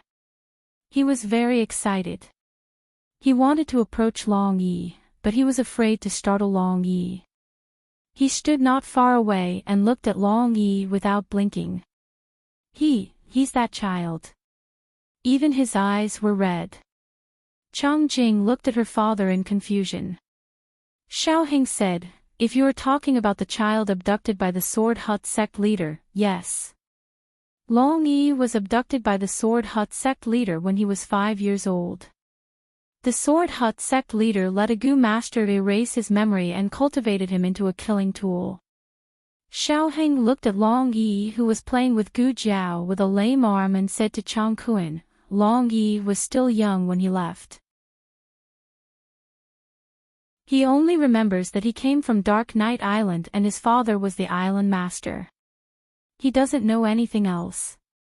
But I heard from Chang Jing that you didn't give birth to a son as old as Long Yi." Chang Kuan smiled bitterly. "The island master he is talking about is not me, but the first island master. He is the child of the first island master, not the island master himself. He should have been brought back from outside." "What do you mean by should have been?" Xiaoheng asked. Chang Kuan said, "The first island master was a strange person. He had many secrets that ordinary people could not understand. This child is one of them. I always feel that he is not an ordinary child." Long Yi was indeed not an ordinary person. Chang Kuan sighed. "Before the island master died, he entrusted this child to me and asked me to take good care of him. I didn't expect that the people of Sword Hut would abduct him and feed him purple grass poison, turning him into a death warrior. I am ashamed to face the island master." After the child disappeared, he also looked for him carefully. But he couldn't find him, so he thought he was already dead. Xiaoheng asked, "Does your island master have a medicine chest?" Chang Kuan was surprised. "Yes, how did you know?" After Gu Jiao finished today's task, Chang Kuan went to find Long Yi. He was not sure if Long Yi still remembered him. Gu Jiao and Xianyuan Qi went to the study room. Xianyuan Qi handed a brocade box to Gu Jiao. "I went to Sword Hut Island first and found that Long Yi was related to Dark Night Island. Thus, I went to Dark Night Island again. This is the personal record of the Sword Hut sect master." Gu Jiao first looked at sect master Rong's personal record. As it turned out, when he was 8 years old, he followed his father out of the island. His senior brother was injured and fortunately, a godly doctor came to his rescue. There were all kinds of strange knives and medicines in the medicine chest of the godly doctor. When he was 20 years old, he met the same godly doctor again. The godly doctor's appearance did not change. When he was 30 years old, it was the same. He felt that the godly doctor must have taken the elixir of immortality, and that elixir was hidden in his medicine chest. He followed the godly doctor to Dark Night Island and found that he was the island master of Dark Night Island. Then, he found a portrait in the study room of the godly doctor. This is the portrait of the first Dark Shadow Master. Xianyuan Qi said and took out the portrait from his bosom. He handed it to Gu Jiao with both hands. This was an extremely respectful gesture. An elder would not pass something to a younger generation like this. Gu Jiao was thinking about something and did not pay attention to this detail. But when she took the portrait, her expression suddenly froze. This was not a portrait. It was a photo. A photo of her previous life. Gu Jiao went to see Chang Kuan and asked him for the portrait of the first Dark Shadow Master. Chang Kuan took out an old portrait. This is the first time I saw him. I was afraid that I would forget one day, so I drew it early. Gu Jiao saw a tall man wearing military boots and a coat. He was tall and had a cold expression. Godfather, it turned out that the person sect leader Rong saw was her godfather. His appearance did not change, not because he took the elixir of immortality, but because he transmigrated here again and again. Gu Jiao held the portrait tightly. Where did he go? Chang Kuan said sadly, he died. Gu Jiao's eyes trembled. What did you say? Chang Kuan sighed. Every time he came here, he would plant a batch of purple grass. But for some reason, the first batch of purple grass could not be planted. Then, he passed away. Before he died, he asked me to bury him under the purple grass. Don't you think it strange? The next year, a large amount of purple grass grew at the place he was buried. Gu Jiao looked at the portrait in a daze. Tears suddenly fell down. At night, Yi Qing came to Gu Jiao's room. Gu Jiao sat quietly in front of the window. Yi Qing opened his mouth and said softly, Now. What should I call you? Miss Gu, young commander, Mrs. Shao, or, Gu Jiao said, You can call me anything. Your master. Yi Qing came in front of her, looked down, took a deep breath, suppressed the choking in his throat, and said in a normal tone, My master went to travel the world. Before he left, he went to see me at the Dark Night Island. He had something for me to give to you. Gu Jiao took the box and opened it. It was the 3 clay figurines sitting under the peach tree, and the portrait of the general who did not have a face. Now, the face had been added by the state preceptor. It was her face from her previous life. The Lord of Shadows was her, and she was the Lord of Shadows. Yi Qing turned and raised his hand, wiped the tears in his eyes without leaving a trace, and said calmly, Master has a story, and I must tell it to you. Gu Jiao said, Say it. Yi Qing considered the words and slowly opened his mouth. Once upon a time, there was a poor sorcerer. Because he offended the son of a big family, he was beaten and lived on the streets. When he was about to die, a fairy-like woman saved him. The woman said, You look like an old friend of mine. Because of a similar face, the woman treated him, took him in, taught him everything, and also introduced him to the son of the Xianyuan family. He thought that the old friend must be very important to her. He wanted to pretend to be that person, but he didn't do it in the end. The luckiest thing in his life was to meet her. The last thing he regretted was that divination.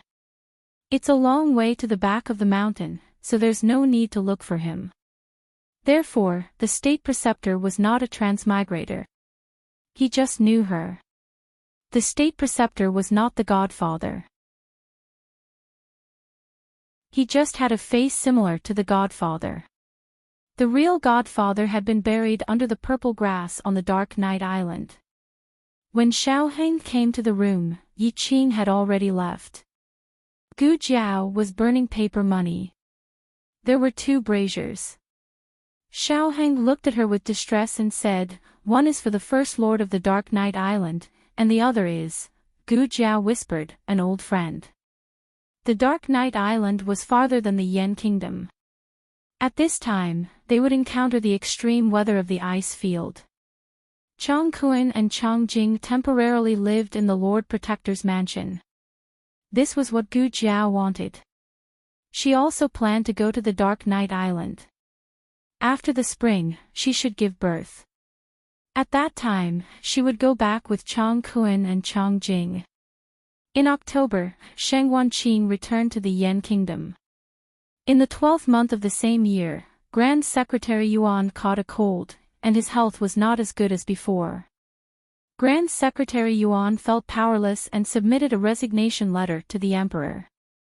The emperor urged him to stay several times, and it was not until February of the next year that Grand Secretary Yuan's resignation was approved. Xiao Heng succeeded the position of Grand Secretary. At this point, the youngest Grand Secretary in the history of the 6 countries took office. On the first day of Grand Secretary Zhao's appointment, Gu Jiao had a fit. A certain Grand Secretary had not sat down for long, and in front of all the subordinates who wanted to greet him, he staggered and fell down. His official hat was crooked. The cabinet officials had never seen Grand Secretary Xiao so agitated. They were all stunned. Xiao Heng did not care about his image. Without saying anything, he rode back to the mansion. Gu Jiao was pregnant with twins.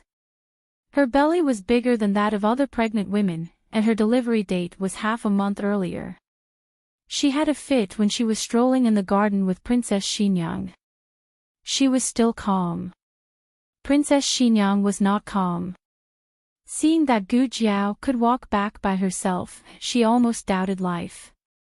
Xiao Ji, when I saw you calmly walk back to the delivery room, I also doubted life. Originally, there was one fetus in the womb, but today, both babies' positions were off. The midwife and nurse were shocked. Generally speaking, after a fetus entered the womb, its position would not change again. So what was going on? Could it be that this one had been kicked to the side by the other? The midwife took a deep breath and slowly exhaled. Don't panic, don't panic. If the fetus position is off, we'll just turn it into a regular one. Which one should we turn first? She rubbed Gu Jiao's belly. This one is closer. Just as she finished speaking and was about to use force, the baby on the other side kicked Gu Jiao's belly and shook his little feet against Gu Jiao's belly. The midwife was stunned again. What's going on now? The nurse stared blankly and said in embarrassment, Heat Sheath might mean, Heat Sheath wants to come out first.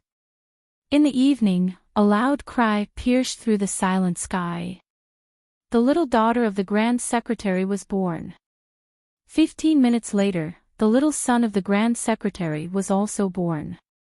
Dragons and phoenixes were auspicious, and the light from the horizon enveloped the entire mansion. All the people in the capital witnessed this celestial phenomenon and secretly thought that it was an auspicious sign from the heavens. Xiao Heng did not care about the 2 little guys and immediately went to the delivery room. The little guys who were being carried by the midwife and nurse seemed to be a little aggrieved, as if they were complaining that their birth father had not hugged them yet. Xiao Heng went to the bedside without asking.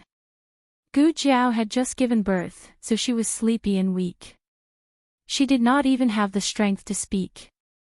In a daze, she saw a tall figure walking over from the light. He reached out his cold and slender hand and touched her forehead. That was the most beautiful hand she had ever seen.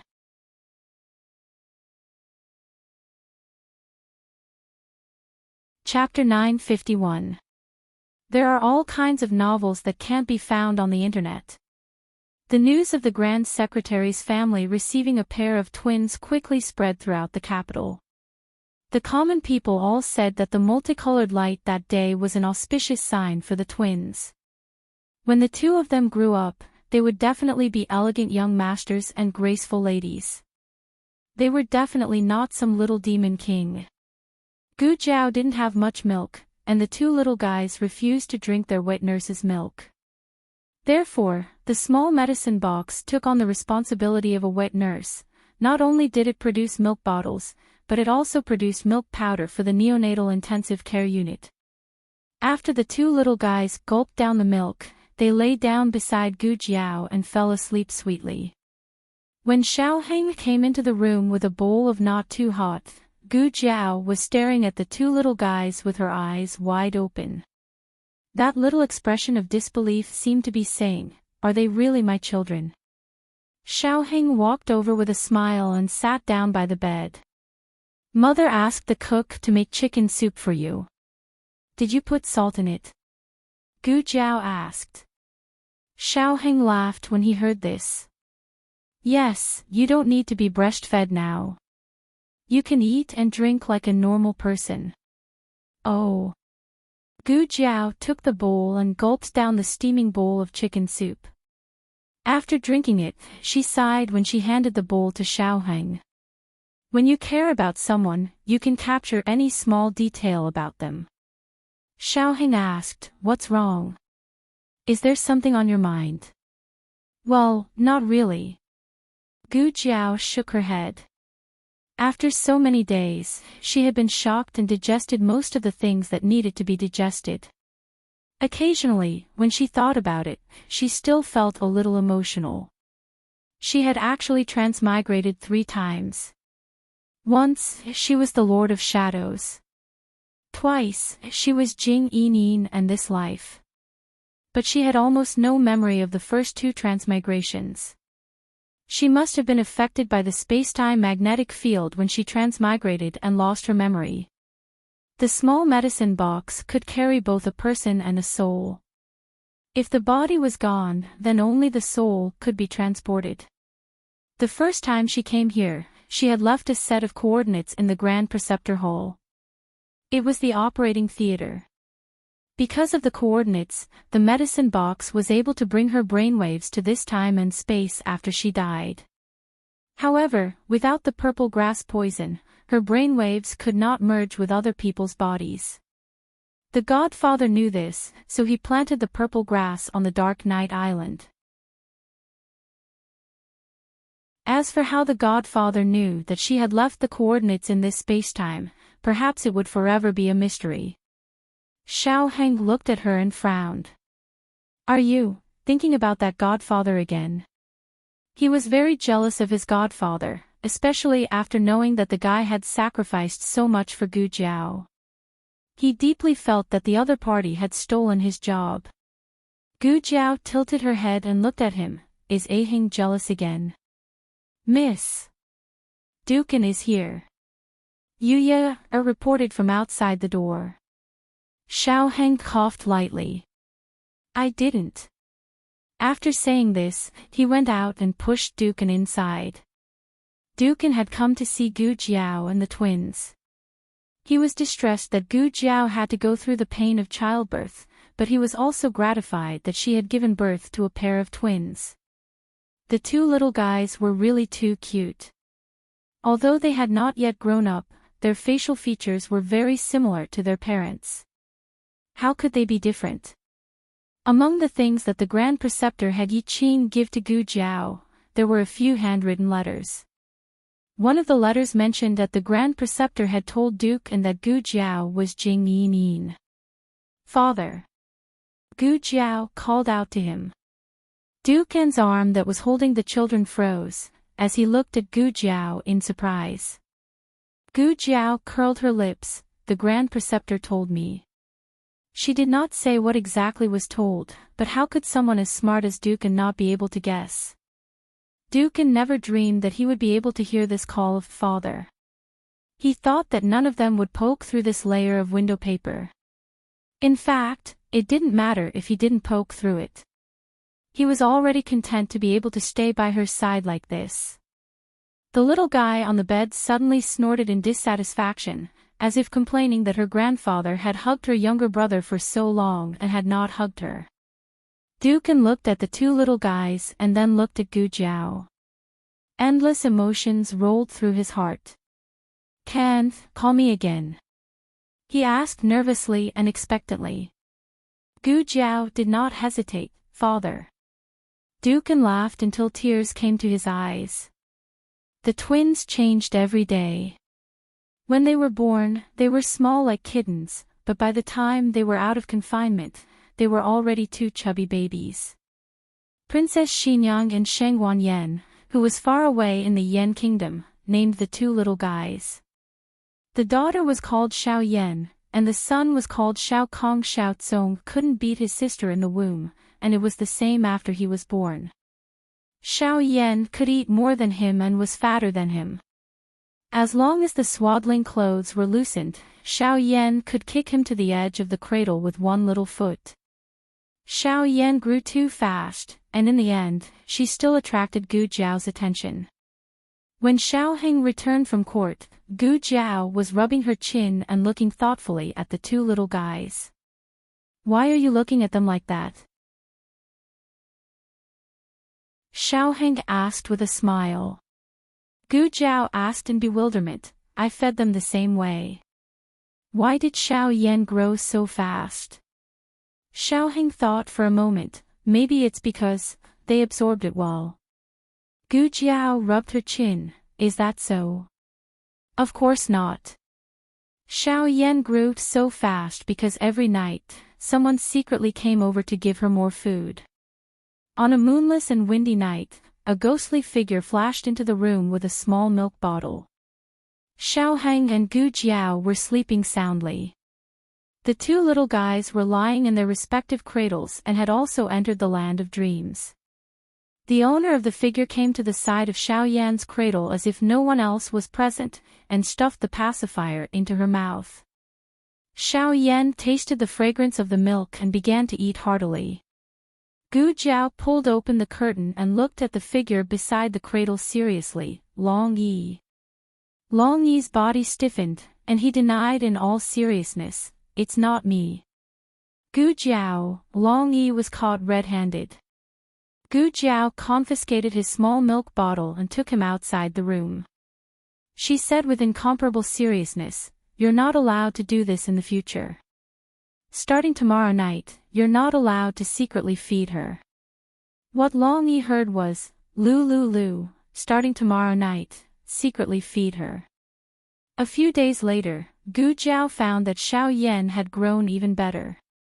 Originally, she should have taken the little guy to the palace to visit her grandaunt and Yao Shi after the confinement. However, it rained for several days in a row, and it finally cleared up at the end of March. Gu Jiao took the twins and went to the Imperial College to pick up little Jing Kong from school. Little Jing Kong had just finished his equestrian archery class and was sweating profusely. He was 8 years old this year. In the past, he always looked younger than his actual age, but from the beginning of spring this year, he began to grow. His strength had also increased. The teacher said that he was the only one in the elementary school who could draw a bow and arrow. His eyes were less childish and more resolute. "Hello Jiao Jiao, Xiao Yan, Xiao Tsong." He walked into the carriage and politely greeted the three people, although Xiao Yan and Xiao Tsong were unable to respond to him. Gu Jiao took out a handkerchief and wiped his sweat, saying, "Why are you sweating so much?" It was not even April yet, and the weather was very cool. Little Jing Kong enjoyed Gu Jiao wiping his sweat and answered seriously, "We had equestrian archery class today. Jiao Jiao, I got first place again." Gu Jiao praised, "Jing Kong is really amazing." Little Jing Kong shook his little head. He was a big shot in the Imperial College, but in front of Jiao Jiao, he was still a little cutie. After Gu Jiao finished wiping his sweat, he asked, "Jiao Jiao, can I ride a horse by myself?" He rode a pony in class today, and it was not fun at all. Gu Jiao nodded, "Okay." She also brought a horse for him. Little Jing Kong stepped on the wooden stool and got on the Horse King's back. He held the reins tightly in his hand, and his eyes were firm. He already had the domineering aura of a young god of war. "Little Shi, let's go."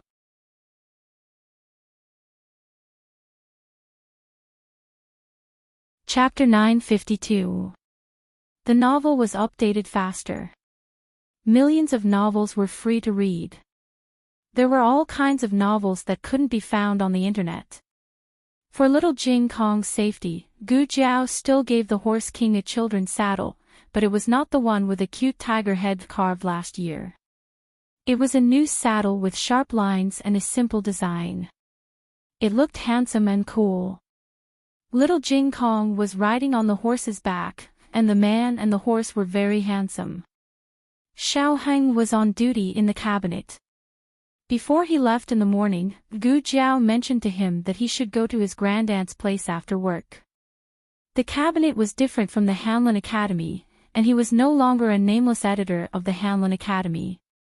Every move of the cabinet chief attracted attention, and he couldn't be as casual as before. Gu Jiao didn't pick him up and went directly to the palace. Rinshou Palace was very lively tonight. Empress Xiao, noble consort Zhuang, and Du Xiaoyun were also there. Half a year ago, Du Xiaoyun gave birth to the eldest son for the crown prince. Empress Xiao was very happy and immediately fulfilled her promise. She went to the emperor and asked for the title of crown princess for her. Therefore, the current Du Xiaoyun was the official crown princess. Du Xiaoyun had no ambition and was straightforward. She didn't hide things and was very filial to Empress Xiao, so Empress Xiao was very satisfied with her. Of course, there might be another reason, such as her ability to give birth. She was pregnant again when her eldest son was less than 1 year old. In ancient times, children were more important than everything. Du Xiaoyun, a filial daughter-in-law who gave birth to 2 children every 3 years, was the golden goose of the family. The 3 hostesses of the imperial palace were sitting in the small garden and playing cards. 3 of them needed one, so they called noble consort Zhuang. Noble consort Zhuang didn't inherit her grandaunt's IQ in other aspects, but she was good at playing cards. In comparison, Empress Xiao was simply a gambling addict. She would play 1 round and then play another. After 2 hours, her brain was already in a mess. She was the only one who lost, and the 3 families won. Her grandaunt was very satisfied. The princess and Jing Kong are here. Eunuch Qin's laughter came from the door. Just then, Empress Xiao's eyes lit up. Mother, I'm going to win. I'm going to win. I finally won. Jiao Jiao is here. I don't want to play anymore. Empress Dowager Zhuang said in all seriousness. Empress Xiao. The twins were carried by Yuya, and the wet nurse respectively. The 2 of them woke up when they got off the carriage. It was the first time they had gone out so far. The 2 little guys were looking left and right, as if they could really see something. A 40-day-old baby could only see things within half a foot to 1 foot. Du Xiaoyun felt rather awkward when she saw Gu Jiao again. She recalled how she had foolishly pursued Wen Linlang when she was young and ignorant. In the end, she had slept with Wen Linlang's husband and inherited Wen Linlang's status. Why do I feel like I love tea? Gu Jiao was very magnanimous and never mentioned her dark past. Grandaunt, auntie, crown princess, noble consort. Gu Jiao greeted the 4 people. Grandaunt, auntie, crown princess, noble consort. Little Jing Kong also followed suit and greeted them. Little Jing Kong wasn't the main character today. He was 7 years old and had long retired from acting cute. After greeting the elders, he went to Cunning Palace to find Qin Chuyu. The elders began to admire and play with the twins. That's right, they were admiring and playing with them. The twins were too cute. They were white and tender and smelled like milk. They didn't cry, especially Xiao Yan. She was chubby and had the demeanor of Aunt Xiao Yi back then. Empress Dowager Zhuang, who didn't want to carry the twins, couldn't help but hug them. This proved how popular the twins were. Bring Wuyo here. Empress Xiao said to the palace maid. Wuyo was the eldest son of the crown prince. He was almost 8 months old and was learning to crawl. It was quite fun. The palace maid brought Qin Huio to Rinshou Palace and placed him together with the twins. As an 8-month-old baby, Qin Huio definitely had the right to look down on his 2 younger siblings. Moreover, he didn't need to be wrapped in swaddling clothes. His hands and feet were very free. When the palace maid brought toys to tease the 3 little guys, Qin Huio unceremoniously snatched the toys from the twins. Then, Qin Huio suffered a tragedy. The palace maid untied the twins' swaddling clothes and changed their diapers. While he was turning around, Xiao Yan's small leg kicked Qin Huio to the ground. Xiao Tsong had always been obedient. He was a quiet and pretty boy. However, at this time, he also secretly kicked Qin Huio. His kick wasn't as heavy as Xiao Yan's, but it was more painful than Xiao Yan's kick. He could be said to be two-faced. As the golden nugget of the imperial family, Qin Huio was beaten up for the first time in his life. He was in pain, scared, and aggrieved. He cried out loud. "Aya, what happened to the little master?" The palace maid hurriedly carried the crying Qin Huio.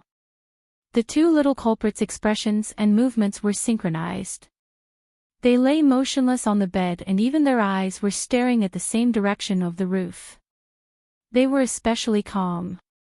Empress Xiao heard the sound and walked over. She hugged the little guy and said angrily, "Why are you crying again? Look at how obedient your little brother and sister are." Qin Huio cried even harder. Not long after, Xiao Heng came over from the inner court. Because it was an outsider, noble consort Zhuang wanted to leave. Empress Dowager Zhuang waved her hand and said, "He's one of us. There's no need." Noble consort Zhuang's heart warmed and the tip of her nose suddenly turned sour. It was rare that after she disobeyed her aunt still treated her as one of her own. Grand Tutor Zhuang fell from the throne, Prince Ning was imprisoned, and the Zhuang family was exiled. She originally thought that she would be unable to escape death. However, her aunt protected her despite everyone's objections. From now on, she wouldn't be stupid anymore. Empress Xiao asked someone to call Qin Chuyu and little Jing Kong over for dinner. The crown prince was not in the capital, so he wasn't called. Originally, she didn't call the emperor, but he eagerly followed. "Imperial Mother. Little Hong Hong came to see you." He greeted her energetically. Empress Dowager Zhuang rolled her eyes in despair. The whole family ate at Rinshou Palace. Qin Huio babbled, little Jing Kong and Qin Chuyu chased each other, and noble consort Zhuang, Empress Xiao, and Du Xiaoyun gossiped together. Xiao Heng played with the twins in the courtyard, and Gu Jiao accompanied her aunt to admire the moon. Rinshou Palace used to be the coldest and most inhumane palace in the imperial palace. Now, it had a bit of the atmosphere of thousands of lights. Eunuch Qin looked at Empress Dowager Zhuang with emotion. Although her face was sour, her eyes were shining. He truly felt gratified for her. She floated most of her life and didn't have her own flesh and blood. She thought that she would be alone for the rest of her life. God took pity on her and gave her a perfect ending. After Xiao Heng and Gu Jiao bid farewell to their aunt, they took the twins back to the princess's residence. They first went to sit with Princess Xinyang. The twins were hungry, so Eugene took a milk bottle and made milk for them. They were too young and couldn't drink by themselves. Someone had to feed them. Xiao Yi, who was already 1 year and 3 months old, volunteered to take on this important task. Feed," she said in a childish voice. Princess Xinyang used to have a personality that wouldn't let her children do anything. Ever since Marquis Xian Ping participated in raising the children, her views changed a lot. "Can you carry it?" she asked Xiao Yi. Xiao Yi patted her small chest. "I can carry it." Princess Xinyang gave 2 milk bottles to Xiao Yi. Xiao Yi stepped on a stool and climbed into the twins' small bed to feed them. She fed her little nephew first because he was thin. So she had to feed her little nephew first. Jiang, Zhang, mouth. She sat cross-legged and said to Xiao Zong in a childish voice. Seeing that Xiao Zong didn't open his mouth, she decisively stuffed the milk bottle into his mouth. Xiao Zong just drank a mouthful, but Xiao Yi took away the milk bottle and drank 2 mouthfuls herself. Her principle for feeding her little nephew was, you take a mouthful, I take a mouthful, I take a mouthful, I take a mouthful, I take a mouthful, I take a mouthful, I take another mouthful, and then I give you a small mouthful. As a result, Xiao Zong didn't grow fat. Not only did he not have Long Yi's midnight snack, but he also encountered his little aunt snatching food. It was too difficult for him. Princess Xinyang indifferently asked, did you snatch Zong's milk again? No, Yi didn't. Xiao Yi burped. Princess Xinyang, the next day, Gu Jiao took the twins back to Jadewater Alley. As usual, Xiao Heng came back after he was off duty.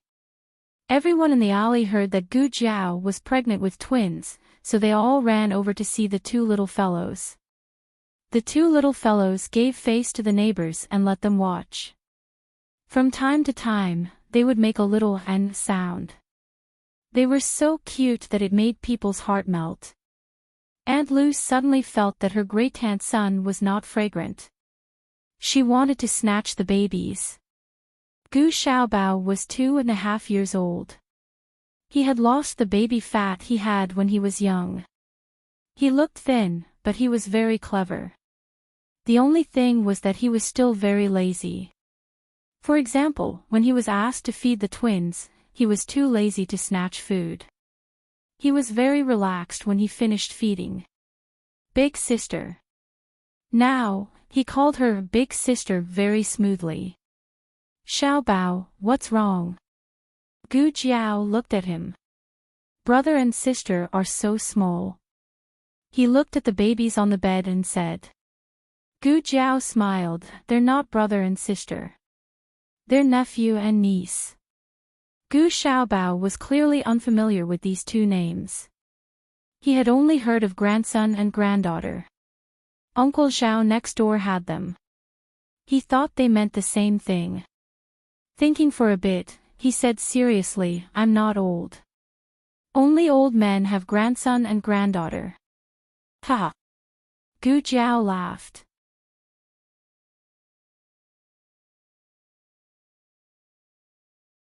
Chapter 953.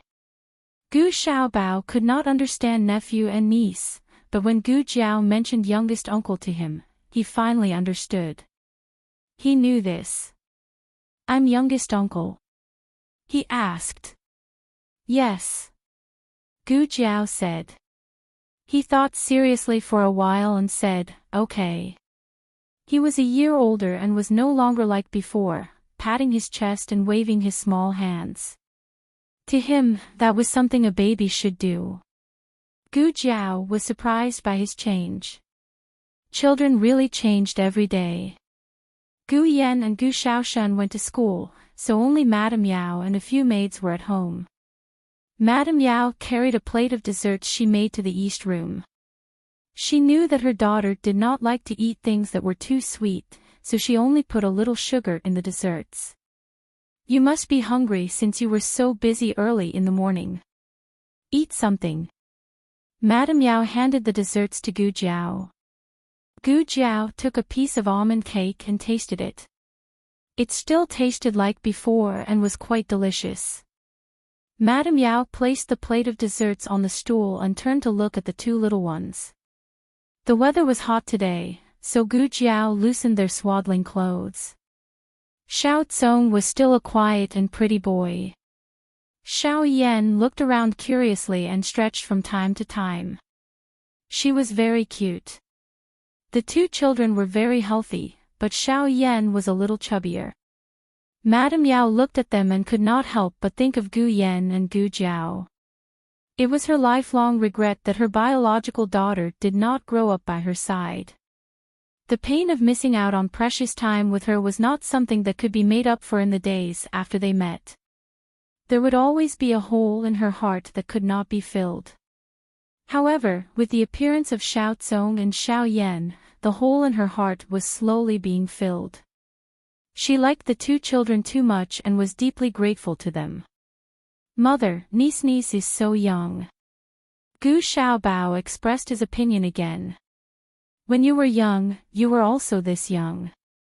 As Yao Shi spoke, she suddenly looked at him in shock. You even know about nephews and nieces. Sis said so, Gu Xiaobao said. I'm little uncle. Yao Shi smiled and patted his little head. Xiaobao is really smart.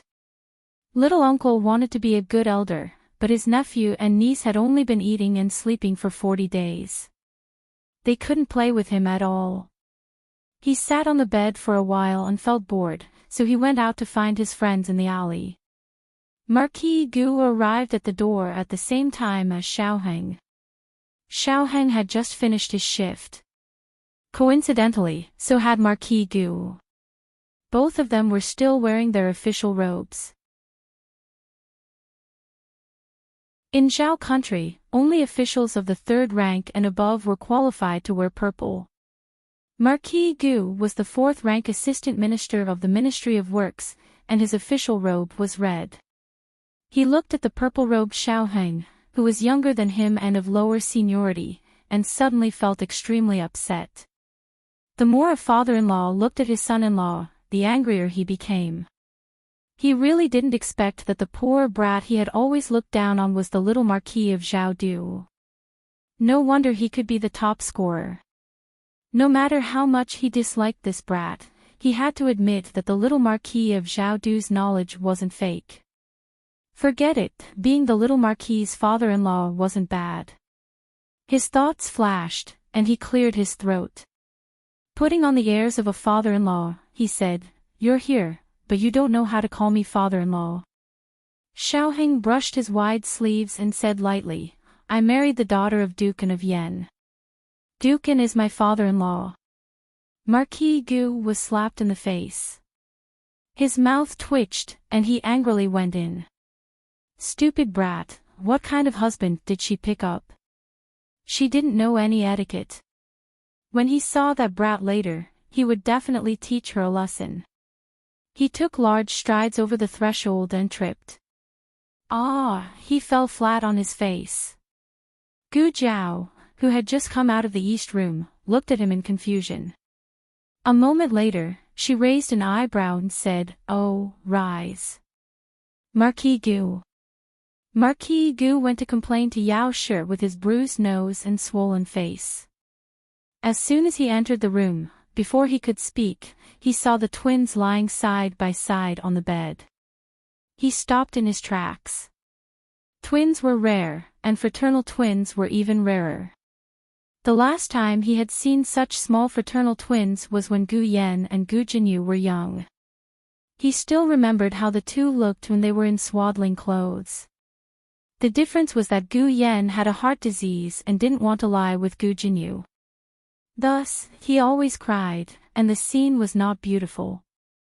The two little fellows in front of him were clearly lying on separate beds, but he could feel the connection between them through their blood vessels. A thought flashed through Marquis Gu's mind. So this was what real twins looked like. Marquis. Yao Shi was in a good mood today and gave Marquis Gu a rare good expression. Marquis Gu walked over and looked at the two in a daze. Yao Shi automatically ignored the injuries on his face. Her eyes were filled with doting love for the twins, Aheng and Jiao Jiao's twins, Tsong and Yen Marquis Gu opened his mouth. That girl gave birth to them. Yao Shi smiled and said, Aren't they very cute? Marquis Gu wanted to refute, but he could not find anything to refute. The two little guys really were quite cute. He could not help but think of Gu Jinyu, who had been married off to the distant Marquis of Chongping's manor. Jin Yu and that girl had gotten married on the same day. That girl already had twins. Jin Yu should also be expecting, right? Feng City was the easternmost city in the country of Zhao. The Marquis of Chongping's manor was located on the wealthiest street in Feng City. Compared to the Marquis of Chongping's manor, which occupied such a large area, the courtyard that Gu Jinyu had been given was not as satisfactory. Luo Shui Courtyard, a courtyard that had been temporarily tidied up. Gu Jinyu had already married into the Marquis of Chongping's manor for the better part of a year, but she was still a virgin. At first, she found it hard to speak about this matter. Later on, the Marquis of Chongping's wife urged her to quickly give birth to a son for Third Master Quan, so she told the truth to her mother-in-law. Her mother-in-law had interfered with their relationship as husband and wife, and it had been effective. Ever since then, the Third Master would come to her room on the 1st and 15th of every month. But even if they were lying on the same bed, the Third Master would not touch her at all. She once suspected that she wasn't attractive enough to Sanyi, or that she had unintentionally done something that made Sanyi disgusted. Until one day, she washed her hands to make soup. She spent an entire afternoon cooking a bowl of lotus seed porridge and sent it to Sanyi. As a result, when she arrived at the study, she heard a shameful sound. She thought that it was some maidservant that was trying to seduce the Third Master during the day. Her head became hot and she pushed open the door to enter. However, she saw a scene that she would never forget. The Third Master was actually lying on his desk, and a man was. It was as though she had been struck by lightning, and her entire body was dazed. The Third Master flew into a rage out of humiliation and threw her out.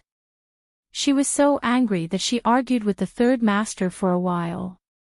During this time, she said some angry words that were not pleasant to the ears. Both sides had an ugly argument. In the end, she moved out of the Third Master's courtyard. She brought Chun Lu and a few other servants to live in this remote Luo Shui courtyard. This was the great marriage that she would rather break off relations with Yao Shi than give up. This was the Marquis Fu's legitimate son that she had set her mind on marrying. How ironic. Old Madame Gu knew about this, right? She had deliberately sent her into the fire pit. She only wanted to rope in the Marquis of Chongping, but she did not care if she lived or died. Her good grandmother really knew how to worry for her grandson. But all of this was just old Madame Gu's wishful thinking. Marquis Ding and Fu had 100,000 Gu family soldiers. Why would they need to rope in the Quan family? A short-sighted harem old woman had sold her out like this. Young Mississippi. Chun Lu carried a bowl of porridge to the window and carefully handed it to Gu Jinyu. It's almost cold. Drink it while it's hot. Gu Jinyu felt the cold wind. I don't have an appetite. Chun Lu said with heartache, you haven't eaten for many days. Gu Jinyu still did not want to eat. Ever since she came here, she had cut off all contact with the capital. But for some reason today, she mysteriously asked, is there any news from the capital? Chun Lu pursed her lips and lowered her head. Gu Jinyu glanced at her and calmly said, just say it. Chun Lu bit her lip and quietly said, I heard that eldest young miss gave birth to a pair of twins for the young Marquis. It hasn't even been a year since the wedding and they've already given birth to offspring for the Shao family, twins, ha ha ha, ha ha ha. Gu Jinyu clutched her chest that felt like it was being cut by a knife. She laughed self-mockingly, tears flowing from her eyes. Good, good, really good. The capital. Gu Chongqing and Yuan Baolin's wedding date was originally set for the 12th lunar month. Because Grand Secretary Yuan suddenly fell ill, the wedding date was repeatedly delayed. In the 3rd month, Grand Secretary Yuan's health improved. In the 4th month of the lunar calendar, the two finally welcomed their wedding. In order to attend Gu Chongqing's wedding, Gu Jiao also postponed her trip to Dark Knight Island for a period of time. Xianyuan Qi and Lu Chen had already led the Black Wind Cavalry and the Shadow Troop back to the Yen Kingdom. Lu Chen was still the third Lord of Shadow, and Gu Jiao was still the junior commander of the Black Wind Cavalry. Although she was not in the Yen Kingdom, there were legends about her everywhere. As for the training of the troops, Marshal Xianyuan Qi temporarily took charge of it.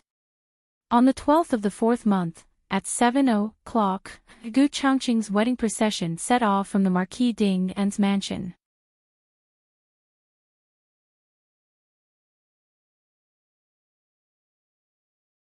Chapter 954. Gu Changqing's entourage was huge.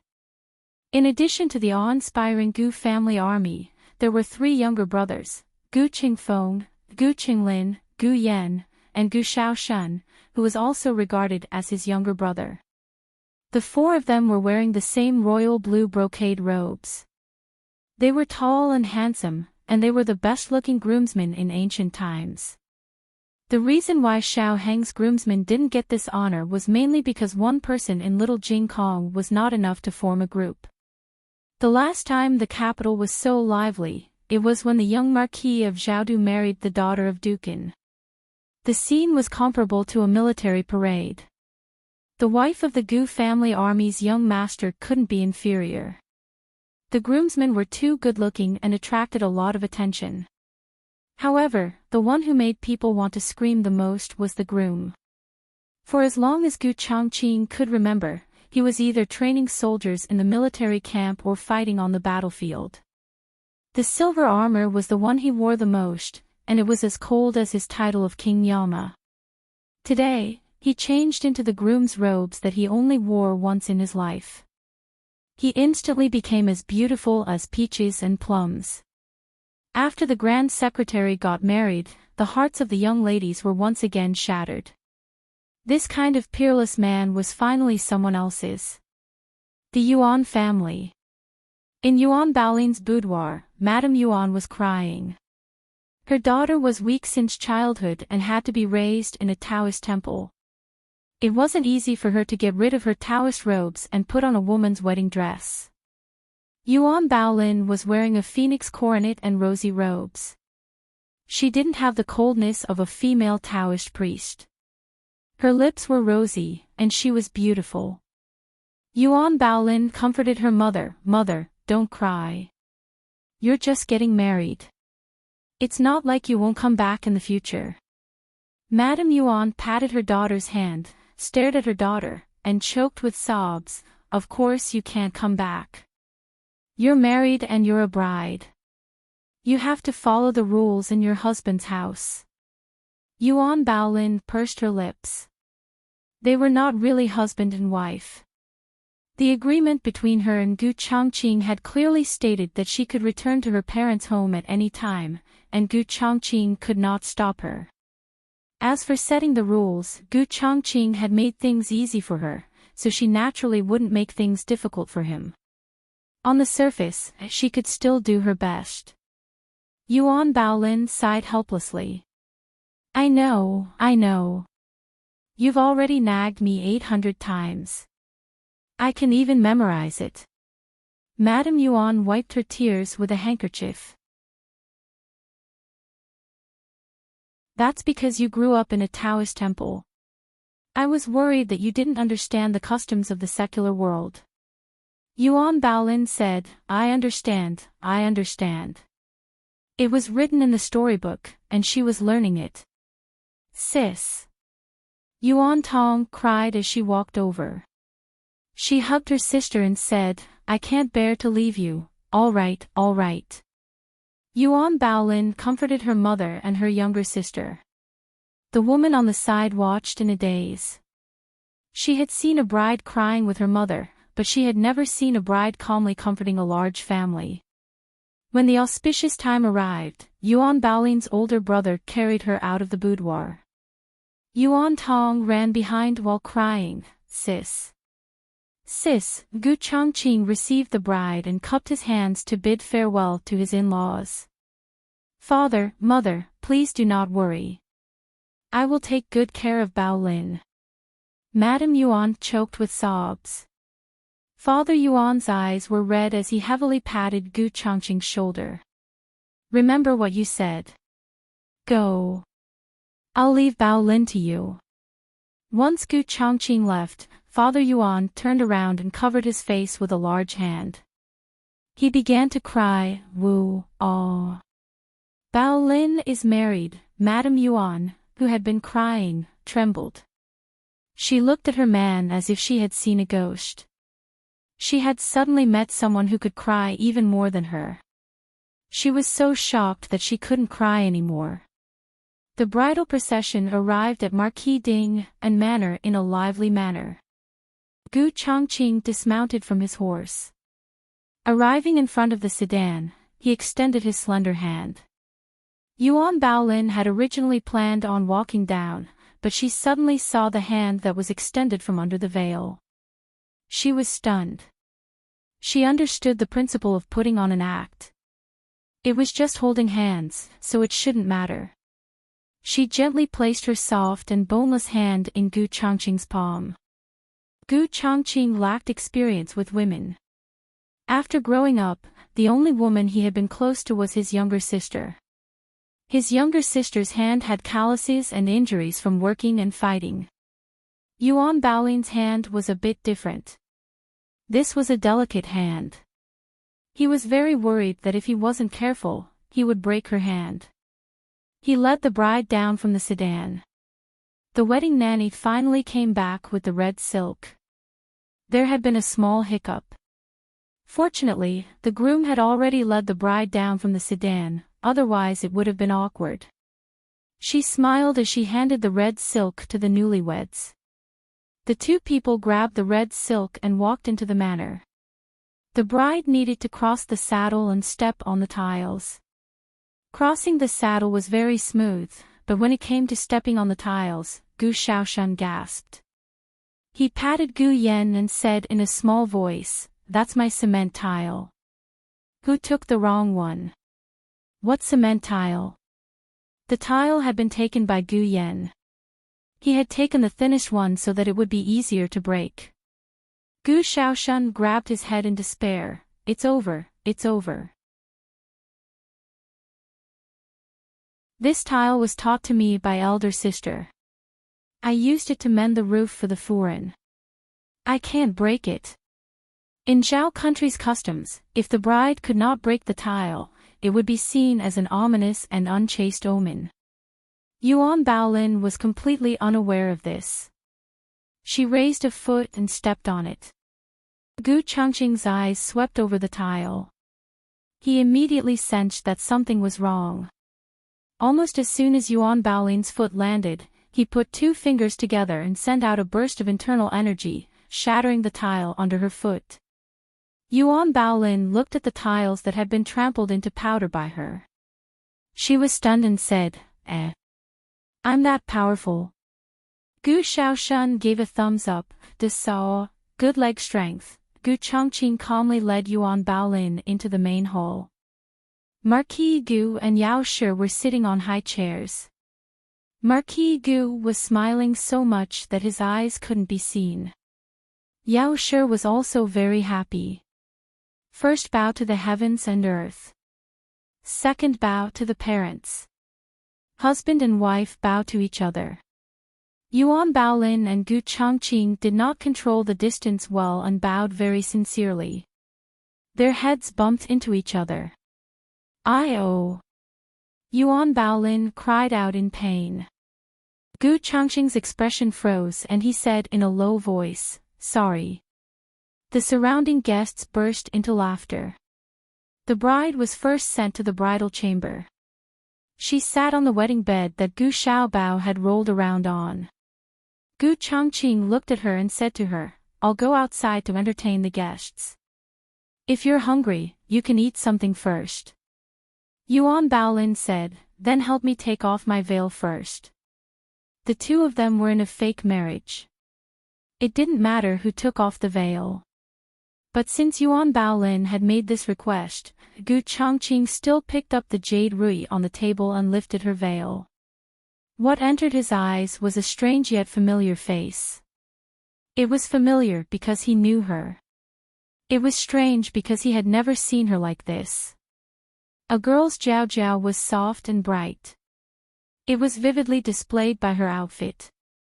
It was also Yuan Baolin's first time seeing Gu Chongqing so joyous. You look quite good in wedding clothes. Not only was the young duke the best in Jiaodu, there was also the young master of the Gu family. You too.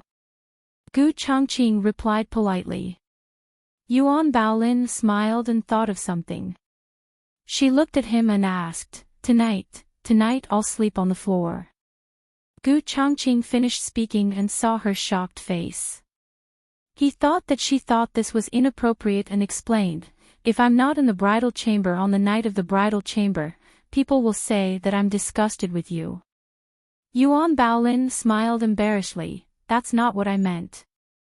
I'm asking if I can sleep first without waiting for you. Gu Chongqing, Sure, he said. Yuan Baolin asked again, Then, will there be people coming to disturb the bridal chamber? Do you need me to prepare? Gu Chongqing said calmly, I won't.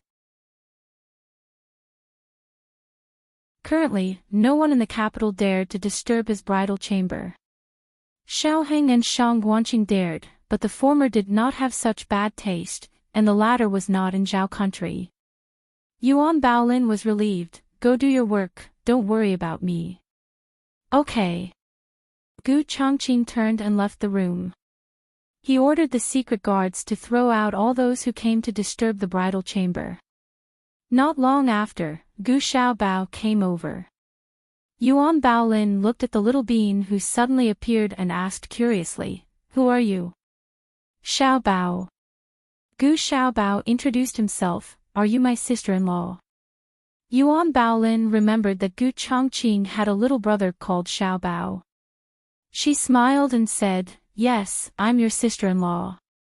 Oh, then this is for you. Gu Xiaobao handed her the mini food box in his hands. The small food box looked the same as the large food box. They both had several layers of drawers and a handle. They looked like toys made for children to play with. This family was really considerate and very considerate of the child. Yuan Baolin took it and opened it, and a delicious smell wafted into her nose.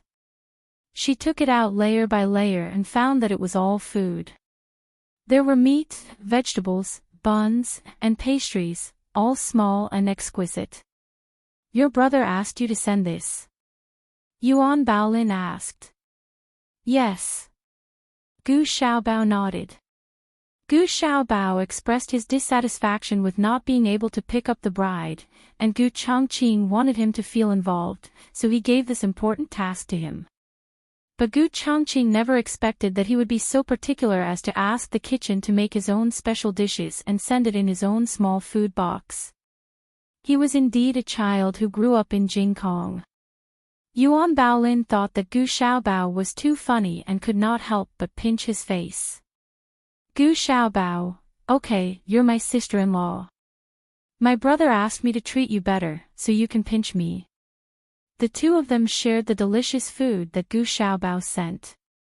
At night, Gu Chongqing, who was forced to drink a few rounds by the guests, returned to the bridal chamber. Gu Xiaobao had already left, and Yuan Baolin's maids were waiting outside. He stepped into the room and saw that Yuan Baolin was indeed asleep. The thin red silk curtain hung down, reflecting the light of the candles. It was a festive sight. Her graceful figure was faintly discernible under the curtain, with the unique beauty of a young girl, inadvertently exuding a trace of spring charm. Gu Chongqing looked away and went to the wardrobe to take out a mattress and spread it on the floor. He then took a quilt and lay down with his clothes on. Gu Chongqing. Yuan Baolin suddenly spoke from inside the curtain. Gu Chongqing subconsciously looked at the curtain, but quickly retracted his gaze like a gentleman. You're not asleep. Yuan Baolin said, I'm a little uncomfortable with the bed, so I can't sleep. Gu Chongqing paused.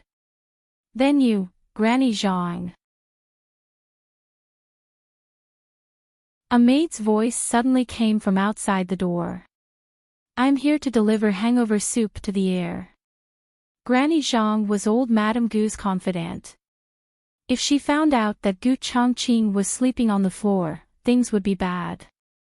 Yuan Baolin sat up and opened the curtain. She said to Gu Chongqing, come up quickly. If it was someone else, Gu Chongqing could block them. But it was someone sent by grandmother. If he blocked Granny Zhang, with grandmother's temper, she would definitely come herself. Gu Chongqing frowned and neatly rolled up the bedding and stuffed it into the wardrobe. Yuan Baolin quickly jumped off the bed and raised her hand to untie his belt. Gu Chongqing's eyes trembled. What are you doing? Yuan Baolin said, today is the wedding night. Don't you think it's strange that you're dressed so neatly? I'll do it myself. Gu Chongqing said. Yuan Baolin used her eyes to look at the window. The two people's shadows were reflected in the window. Heir. Granny Zhang called out with a smile from outside the door. Gu Chongqing let go of his hand and let Yuan Baolin untie his belt. The two of them were too close.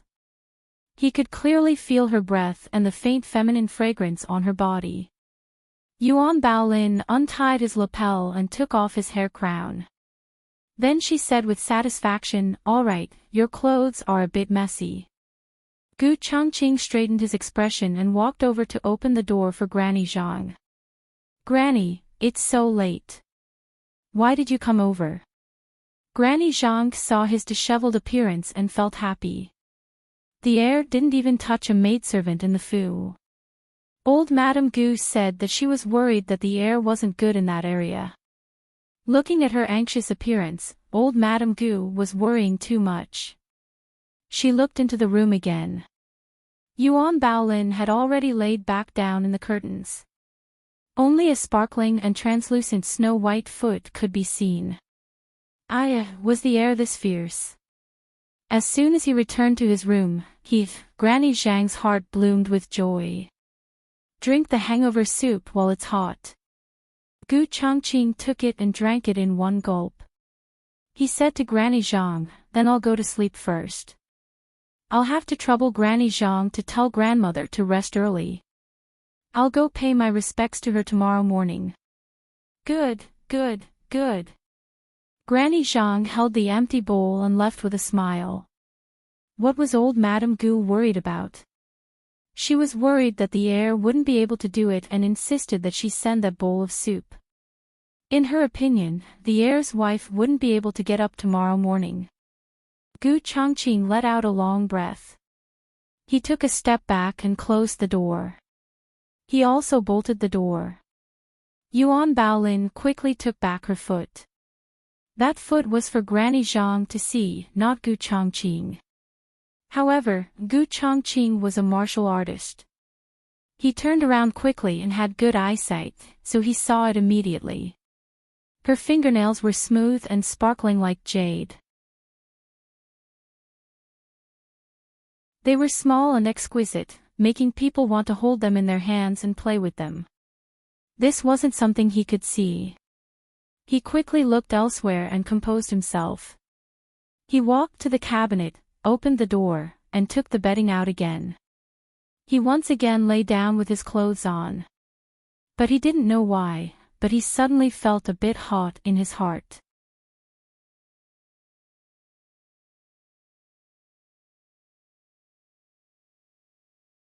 Chapter 955. He was a martial artist, so his body was warmer than normal people. In addition, he drank a lot of wine during the banquet, so it was normal for him to feel stuffy. He didn't take it to heart for a while. He pushed the quilt down a bit and closed his eyes to wait for sleep. However, he was so hot that even his mind began to become a bit muddled. A scene that he shouldn't think about flashed through his mind without warning.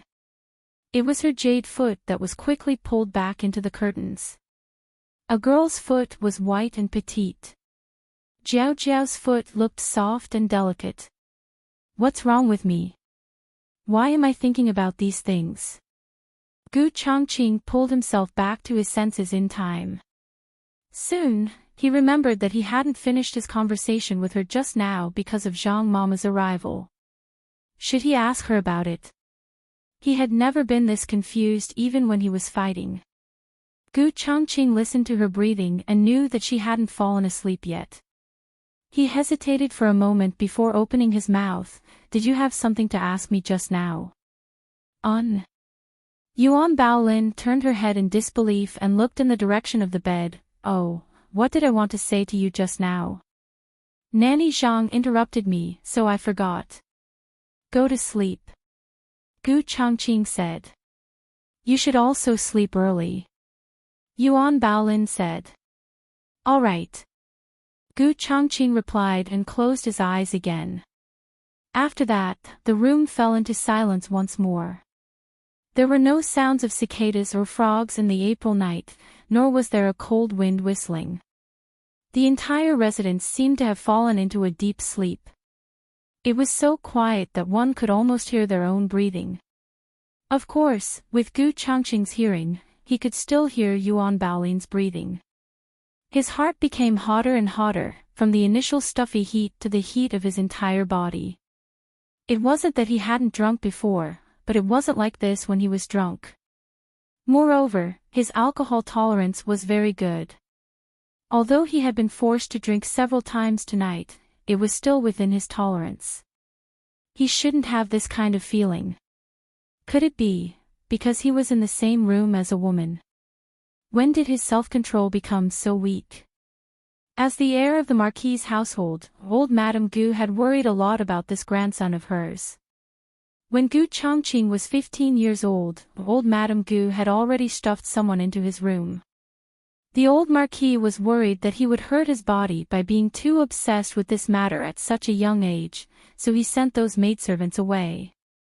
However, after being in the military for so many years, he had heard a lot of dirty jokes. When he went to war, he had also seen many women, but he had never been like this. Or was there something wrong with the wine tonight? No, everyone drank it. He even drank the hangover soup that his grandfather sent over. Hangover soup. Gu Changqing clenched his fists. He finally understood what was going on. His grandmother was really. Gu Changqing sighed angrily and turned around with his back facing the bed. He tried his best to use this as a psychological cue to isolate Yuan Baolin. He recited a few Buddhist scriptures that little Jing Kong had taught him in his mind and managed to slightly suppress the heat in his body. However, at this moment, Yuan Baolin, who was on the bed, turned over. As an expert, his hearing was very good. He heard Yuan Baolin turn over and kick off the quilt. He heard Yuan Baolin turn over again and tug at her clothes. He heard Yuan Baolin lift the curtain and walk towards him barefooted. Walking towards him. Gu Changqing's heart skipped a beat. He quickly turned around to look at her. There were dragon and phoenix candles burning in the room.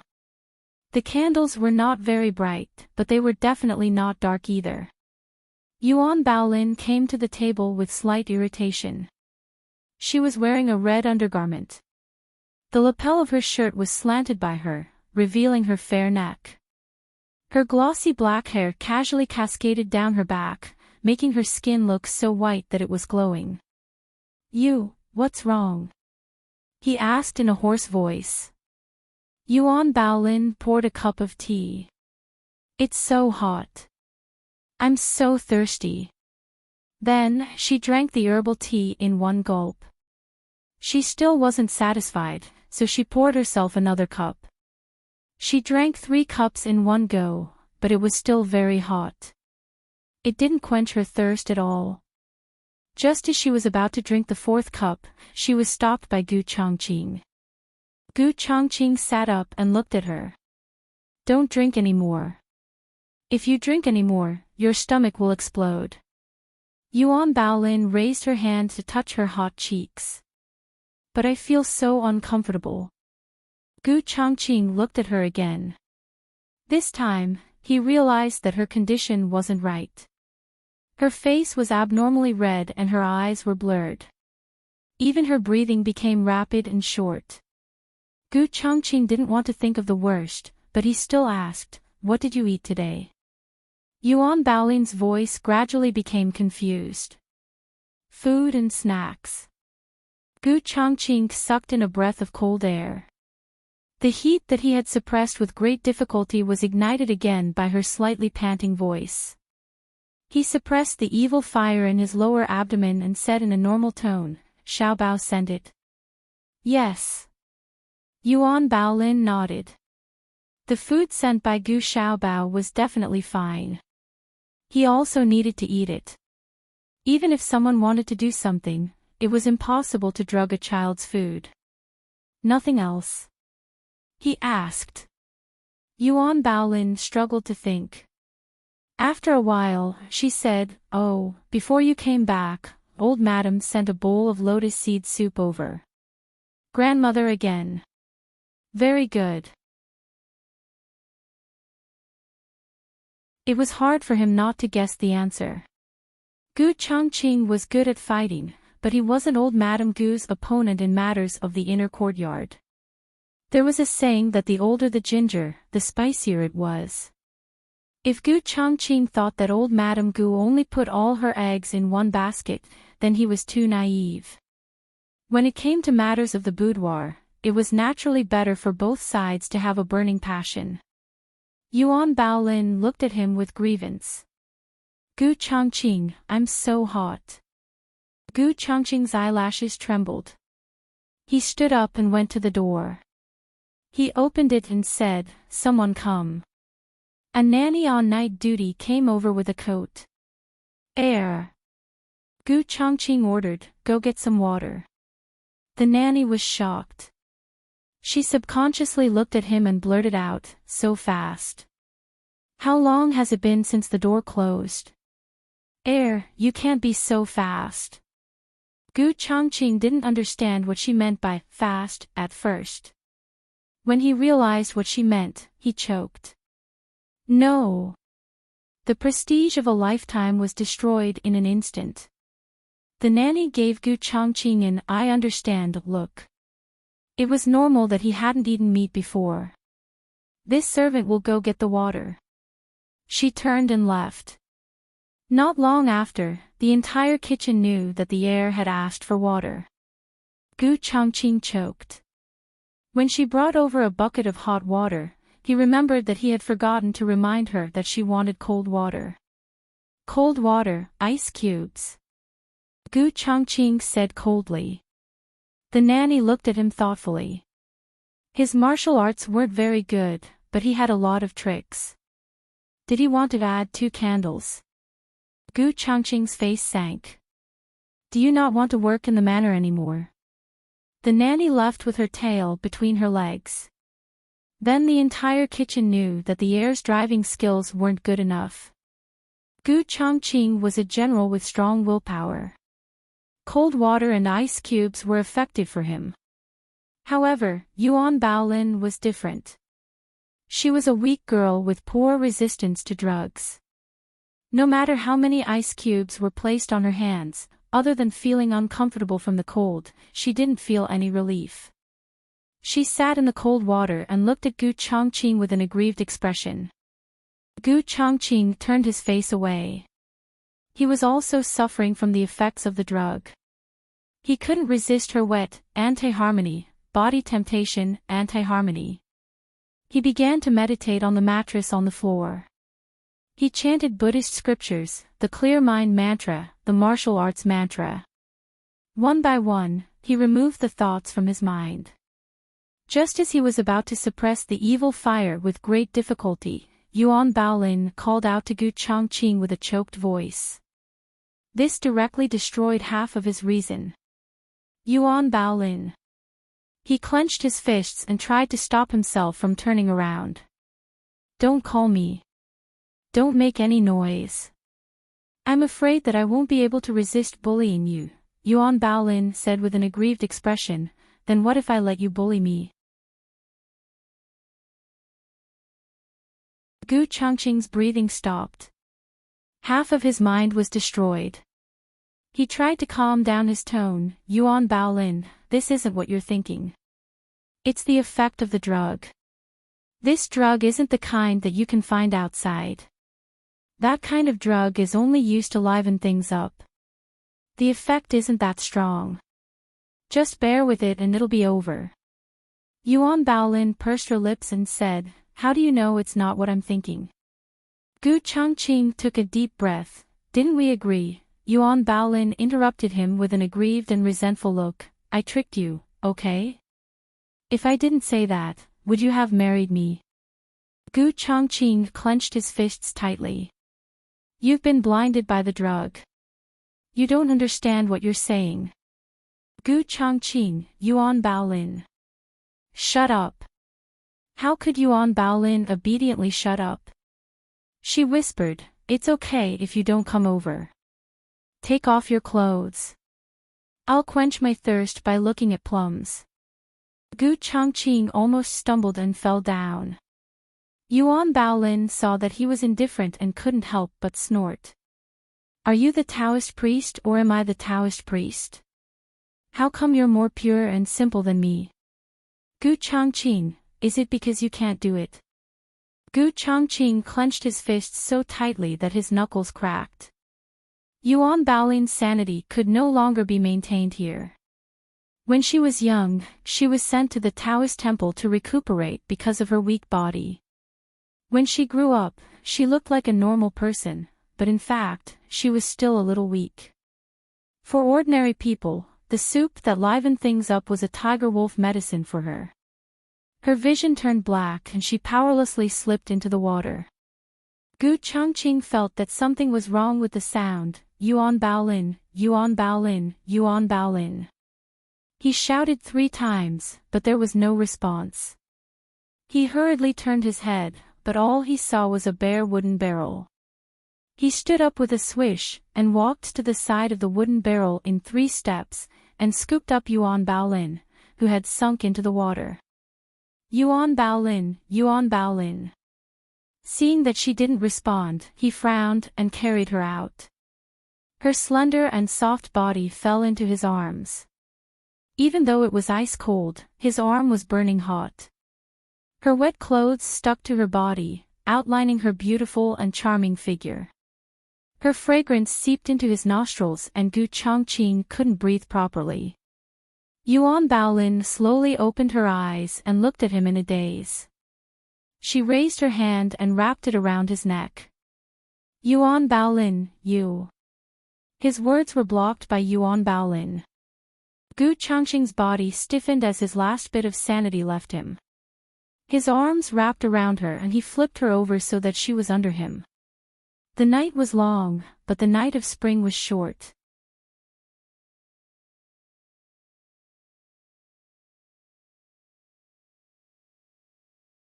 Chapter 956.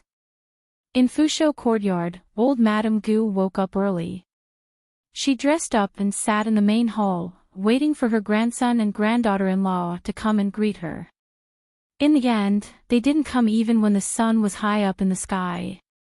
She burst into laughter. Nanny Zhang looked at her strangely.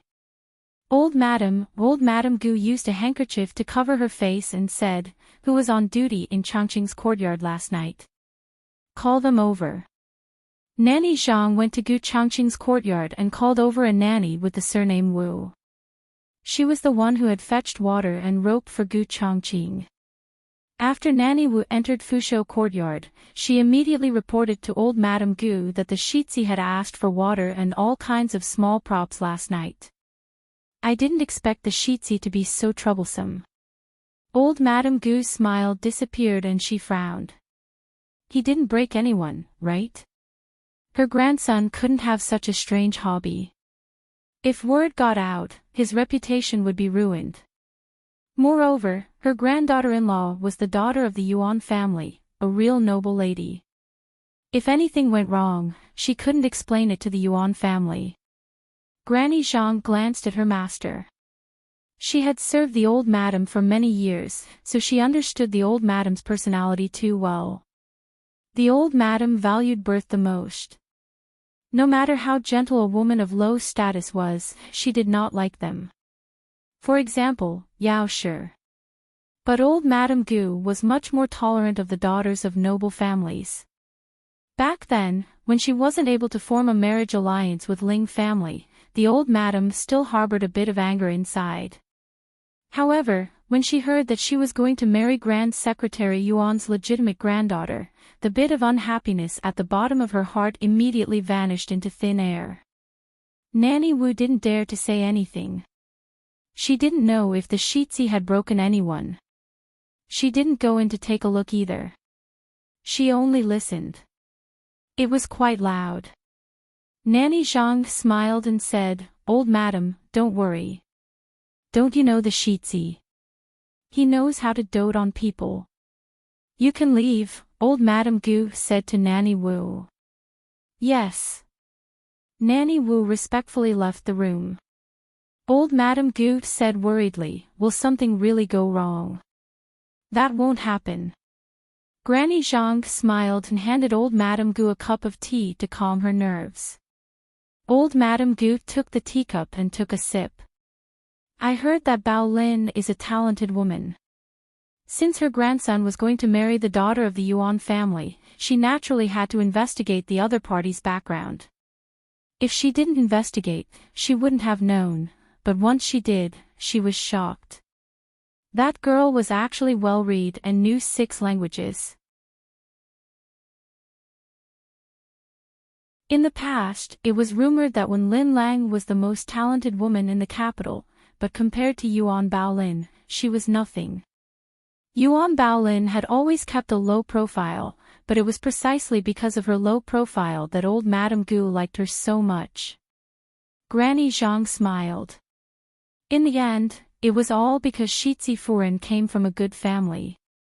Even if she wasn't a talented woman, old Madame wouldn't mind. On the other hand, if she didn't come from a good family, old Madame wouldn't say anything good about her based on her talent. Old Madame Gu said, "Go to Chongqing's courtyard and tell them not to come and pay their respects. Have a good rest." Granny Zhang said hesitantly, about Madame Yao was Madame Yao.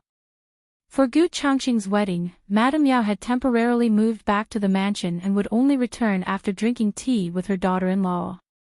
Old Madame Gu snorted. "You don't have to worry about her.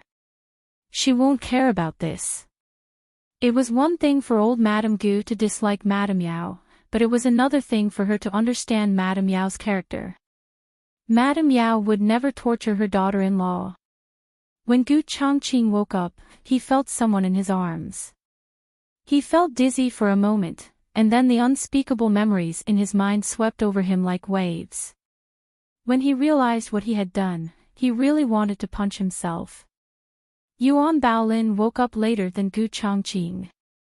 When she opened her eyes, Gu Chongqing was no longer in the room.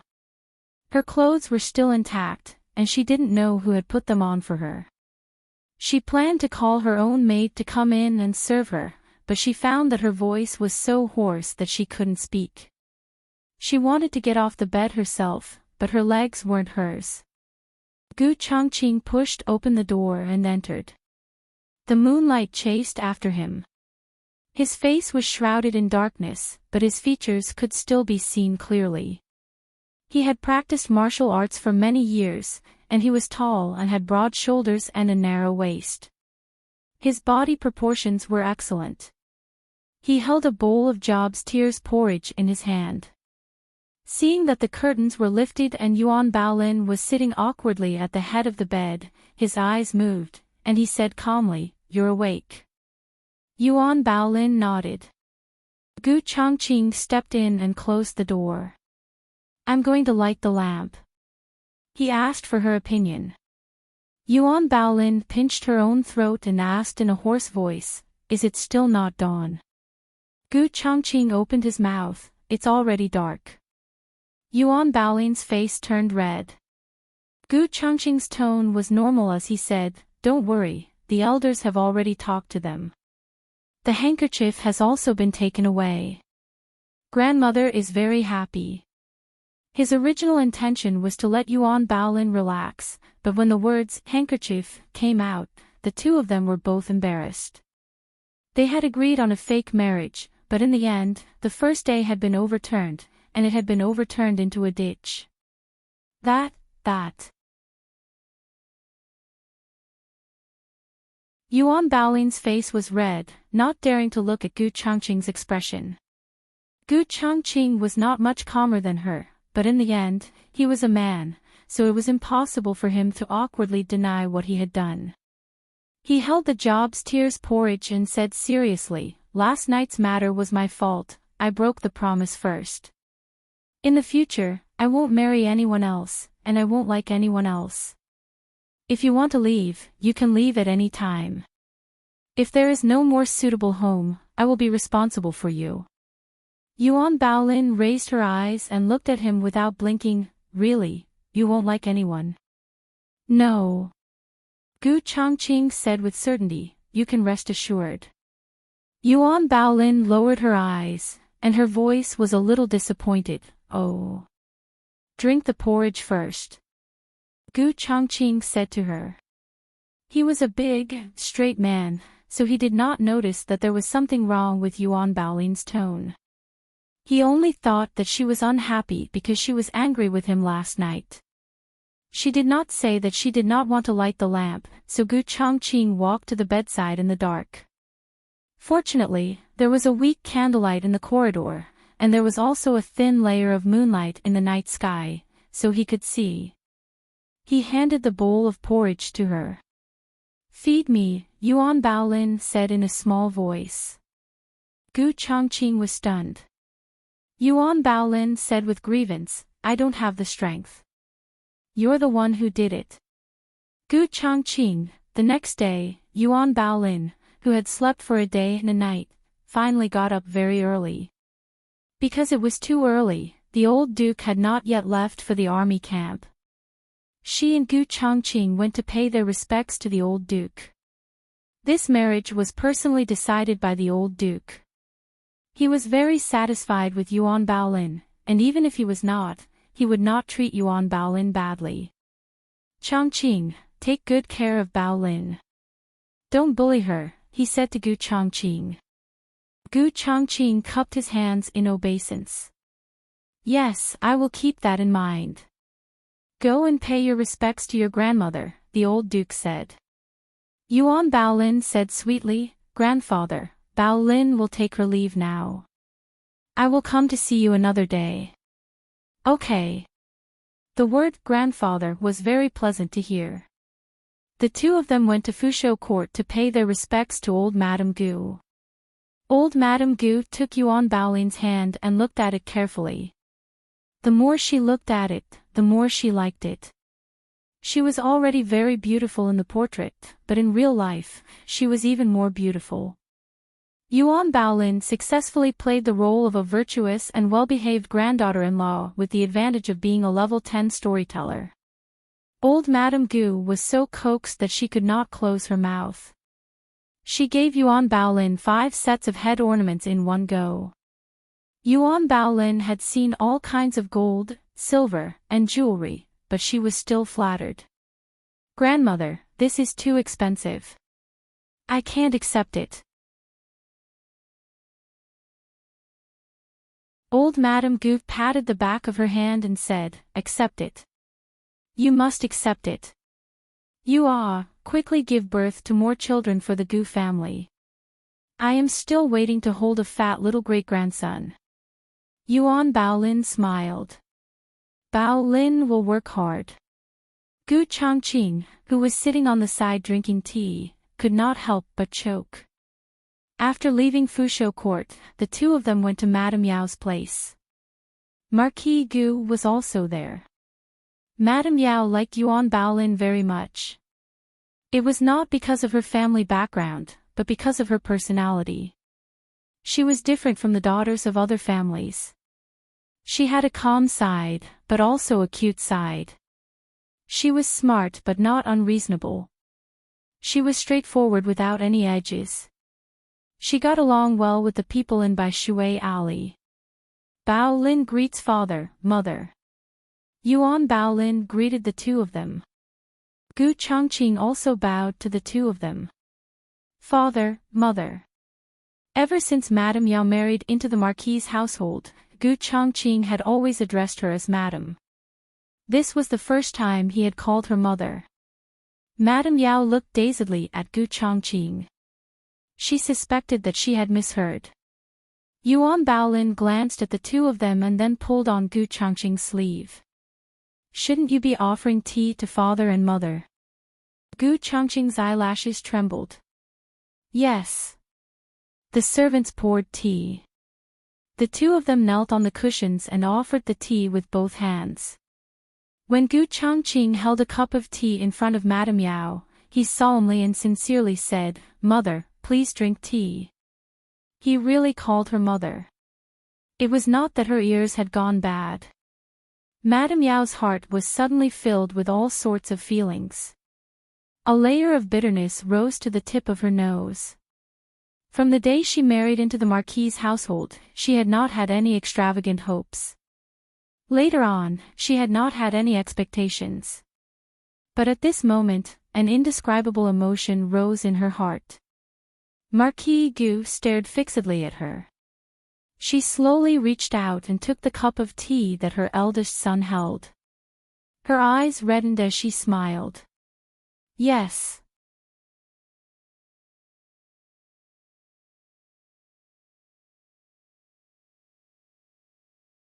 Chapter 957.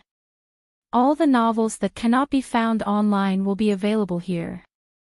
The grudges of the past had passed, and the misunderstandings that should have been resolved had been resolved. Yao Shi was not an evil stepmother, and Gu Chongqing was a good older brother. For Gu Yan, for Gu Jiao, he had risked his life several times. Yao Shi no longer had the resentment she had in the past. She was only deeply moved and grateful. But not having any grudges in her heart was one thing. Truly creating a barrier on the surface was another. She said that she did not have any expectations, but in this moment, she realized that she had been waiting for this call of mother. Look at you. Why are you crying? Marquis Gu saw Yao Shi cry as she held the teacup. He quickly took out a handkerchief to help her wipe. Isn't it just calling for someone? Although he muttered this, he understood that Yao Shi had waited for this call of mother for too long. When his sons were young, he had used countless methods, both soft and hard, to force them to be filial to Yao Shi and call her mother. But the three brothers were very stubborn. They would rather be beaten to death than do as they were told. The old madam loved her grandson and did not allow him to force the three children. Thus, the matter of calling for someone had been delayed. Now that his eldest son had taken the initiative to speak, to be honest, he was very surprised. But thinking about the interactions they had had over the past few years, he felt that it was natural. Yuan Baolin looked at Yao Shi and then looked at Gu Chongqing, who appeared calm on the surface but was definitely feeling quite a bit on the inside. She also received a teacup from a servant and presented it to Yao Shi with both hands. Mother, please have some tea. Good, good. Yao Shi smiled with tears in her eyes as she received her daughter-in-law's tea. Yao Shi also gave Yuan Baolin a box of jewelry. She and Gu Jiao had gone to a shop to pick it out. The style was new and simple. It complemented Yuan Baolin's temperament. Yuan Baolin saw this and knew that a lot of thought had gone into this gift. She smiled and gave her thanks. Many thanks, mother. The young couple ate lunch in Yao Shi's courtyard. After leaving the courtyard, the two walked back together. When they passed by the small garden, Gu Chongqing suddenly stopped and said to Yuan Baolin, "I'm going to the barracks in a while. I might not be back tonight. You should settle down early." Without waiting for Yuan Baolin to speak, the Marquis strode over with his hands behind his back. "Grandfather." The two of them bowed to him. The old Marquis nodded. "I'm going out. You can go back to the courtyard."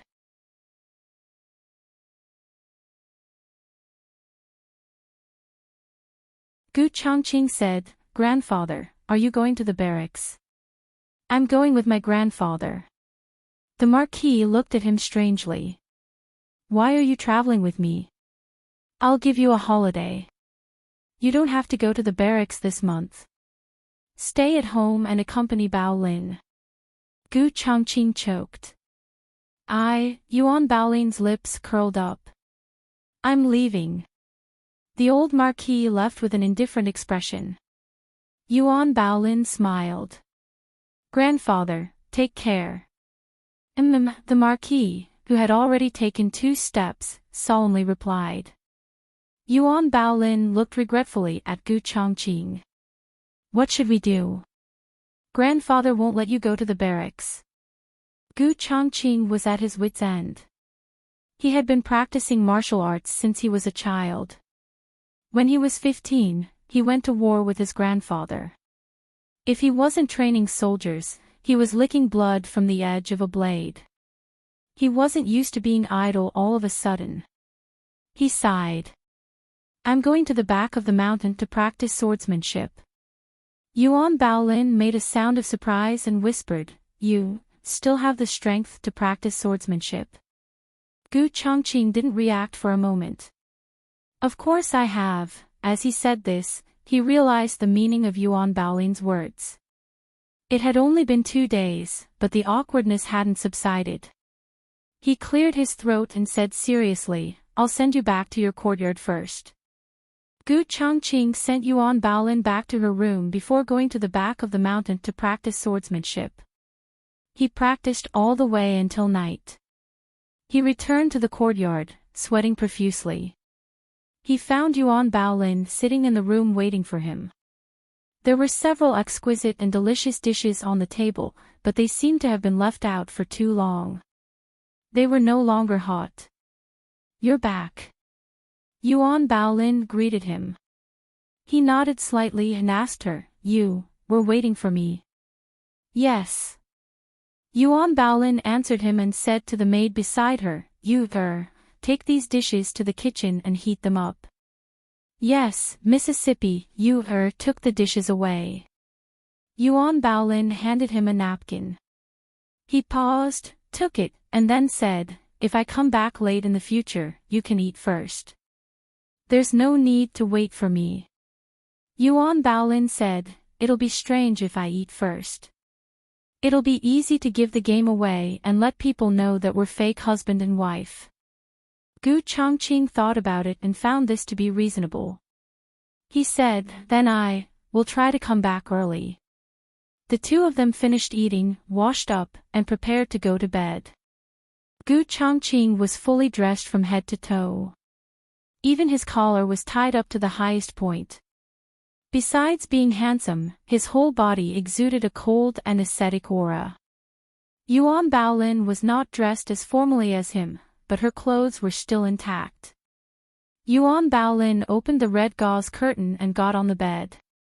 Gu Changqing closed the door and went to pick up the bedding on the floor as usual. However, he found that the bedding in the cabinet was gone. He frowned.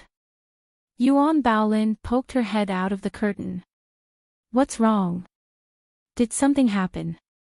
Gu Changqing frowned and said, "The mattress is gone." Yuan Baolin asked, "How did this happen?" Gu Changqing was still frowning. "Maybe the servants who cleaned the room saw that the mattress was dirty and took it to wash. I'll ask them to bring some new ones." "Hey! Gu Changqing." Yuan Baolin stopped him. "If they saw that it was dirty and took it away, then if you sleep on the floor tonight, they will find it dirty tomorrow morning. It's okay if it happens once or twice, but if it happens too many times, the fact that you sleep on the floor will be exposed sooner or later." In the novel, the man slept on the floor so that he could not sleep with his wife. It seemed like a perfect plan, but in reality, it was easy to find the loophole. Were the servants blind? How could they not know that the mattress had been on the floor? Gu Chongqing hadn't thought so much at first, mainly because he hadn't expected his grandfather to not allow him to go to the military camp. If he was really dirty under his mattress for a month, it would really raise suspicions. Come up and sleep. Yuan Baolin said, the bed is very big anyway. Gu Chongqing looked at the door that was bolted. Yuan Baolin followed his gaze and said, they are standing guard outside. If you sleep in the study, tomorrow the entire manor will spread the news that we are newlyweds who do not get along. Gu Chongqing looked at the benches in the room. I can sleep on the benches. Yuan Baolin, oh. Gu Chongqing arranged the benches, but as soon as he lay down, the benches collapsed. Gu Chongqing, who was dazed from the fall, was speechless. In the end, Gu Chongqing could only lie down in the red silk tent. The bed was very big. Yuan Baolin slept on the innermost side, and he slept on the edge of the bed.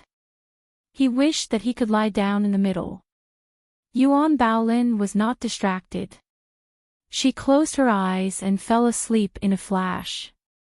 Gu Chongqing lay flat with his hands folded on his abdomen. He looked at the top of the red silk tent. Her even breathing was by his ear, and the tip of his nose was lingering with her warm and soft fragrance.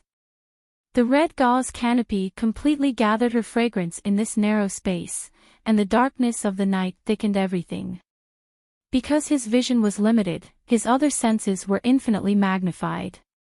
In addition to her voice and breath, even the soft bed under him and the silky brocade quilt on his body stimulated his instincts as a man. The scene of their wedding night flashed through his mind. She was under him with tears in her eyes, her soft body trembling slightly.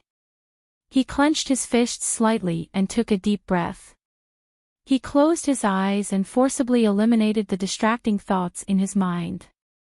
On the day that Gu Chongqing accompanied Yuan Baolin to visit her parents, there was a lantern festival on Chang'an Avenue. Yuan Baolin wanted to go to the lantern festival, and Gu Chongqing accompanied her. I'm going too. I'm going too. Yuan Tong pulled her sister's hand and said. Madame Yuan fiercely glared at her younger daughter. Your sister and brother-in-law are going to the lantern festival, what are you going to do? However, Yuan Tong did not receive her mother's sharp glare. She missed her sister to death these past few days. Her sister finally came back, so she was not willing to part with her sister so soon. Can my younger sister come along? Yuan Baolin asked Gu Chongqing for his opinion. Of course you can. Gu Chongqing generously agreed. He said to Father Yuan and Madame Yuan, father-in-law, mother-in-law, please rest assured. After the lantern festival is over, I will send her back. Yuan Tong happily smiled, brother-in-law is the best. At this point, Madame Yuan could no longer stop Yuan Tong. She could only let her go. When they came, Gu Chongqing and Yuan Baolin sat in the same carriage. Now that Yuan Baolin was with them, Gu Chongqing rode in front to avoid suspicion. In the carriage, the two sisters talked about intimate things. Yuan Tong grabbed her sister's hand and whispered, Sister, tell me the truth, is brother-in-law good to you? Yuan Baolin said, very good. Really? Really? Yuan Tong nodded, then I'm relieved. Gu Chongqing had no intention of eavesdropping, but his hearing was there. It seemed that Yuan Baolin did not even tell her closest sister about them being a fake couple. Chang'an Avenue was congested. The carriage came to the side and could no longer move. They had to abandon the carriage and walk. Yuan Baolin and her sister walked in front hand in hand. Gu Chongqing quietly followed behind. As the veil of night descended, row upon row of shops were brightly lit, and the stalls on both sides of the road were hung with dazzling lanterns. At a glance, the dazzling candlelight filled the eyes, and it was like a winding dragon in the night sky. Yuan Baolin looked back from time to time. When she saw him, she would smile at him and then continue to look at the lanterns with her sister. The three of them walked for a while. On the second floor of a restaurant, someone suddenly stuck half of his body out of the window and called out to Gu Chongqing in surprise, "Big brother." Gu Chongqing stopped in his tracks and looked up. Yuan Baolin and her sister also looked at that person. After Yuan Tong saw who it was, her face instantly became disgusted. "It's you?" Gu Qingfeng's face darkened. "Why are you here?"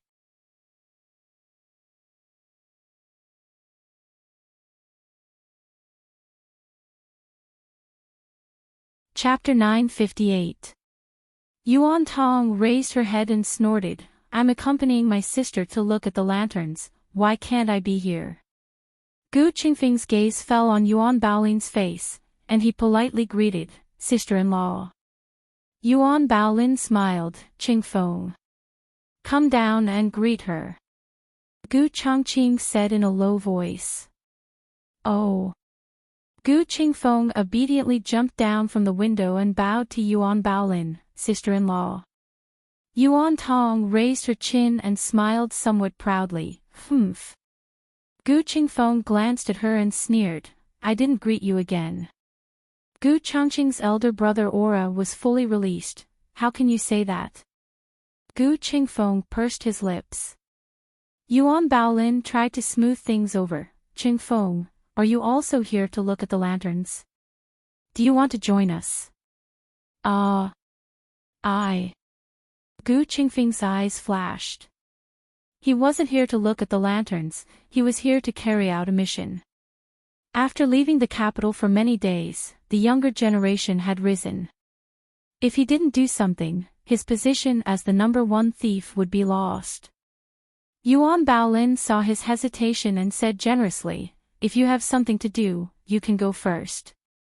Gu Chongqing looked at him coldly. It was as if he was saying, "This is your sister-in-law's first time inviting you, don't you dare refuse." He could pretend to be husband and wife with Yuan Baolin, but that was based on the premise of respect. He wouldn't let Yuan Baolin be treated coldly.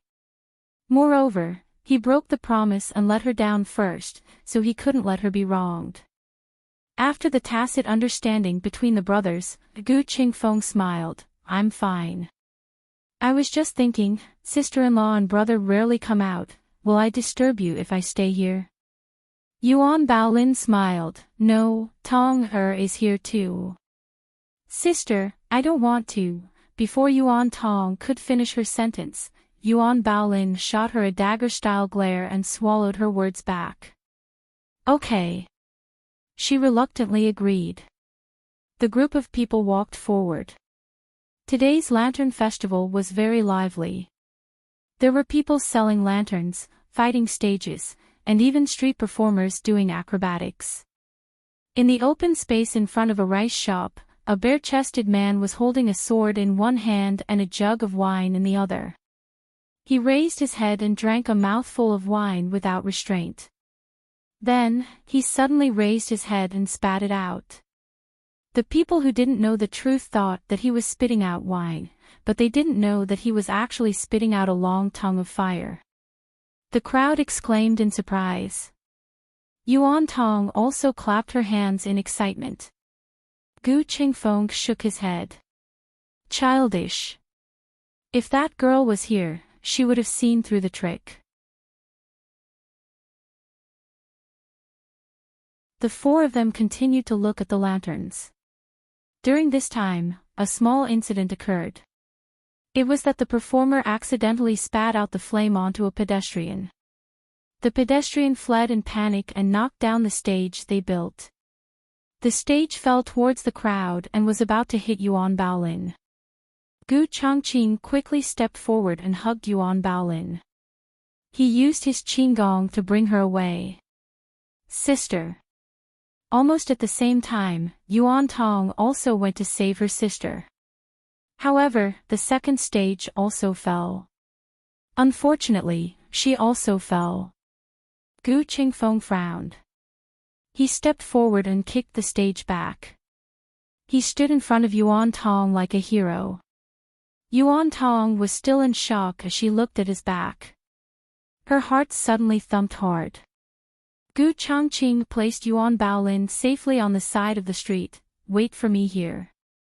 Then, they went to the scene of the accident. The brothers saved people and put out the fire. When the soldiers heard the news and rushed over, the chaos had almost subsided. Yuan Tong was frightened. Gu Changqing and Yuan Baolin first sent her back. Gu Qingfeng stayed at the scene to assist in the investigation. In the carriage, Yuan Tong leaned into her sister's arms. Her face was pale. It was obvious that she was frightened. The characters of the two sisters were like this. Yuan Tong looked fierce, but was actually more timid. Yuan Baolin looked quiet, but her heart was calmer and stronger than the average person. Yuan Baolin hugged her sister's shoulder and comforted her. When we go back, I will tell mother. You can sleep with mother for the next 2 nights.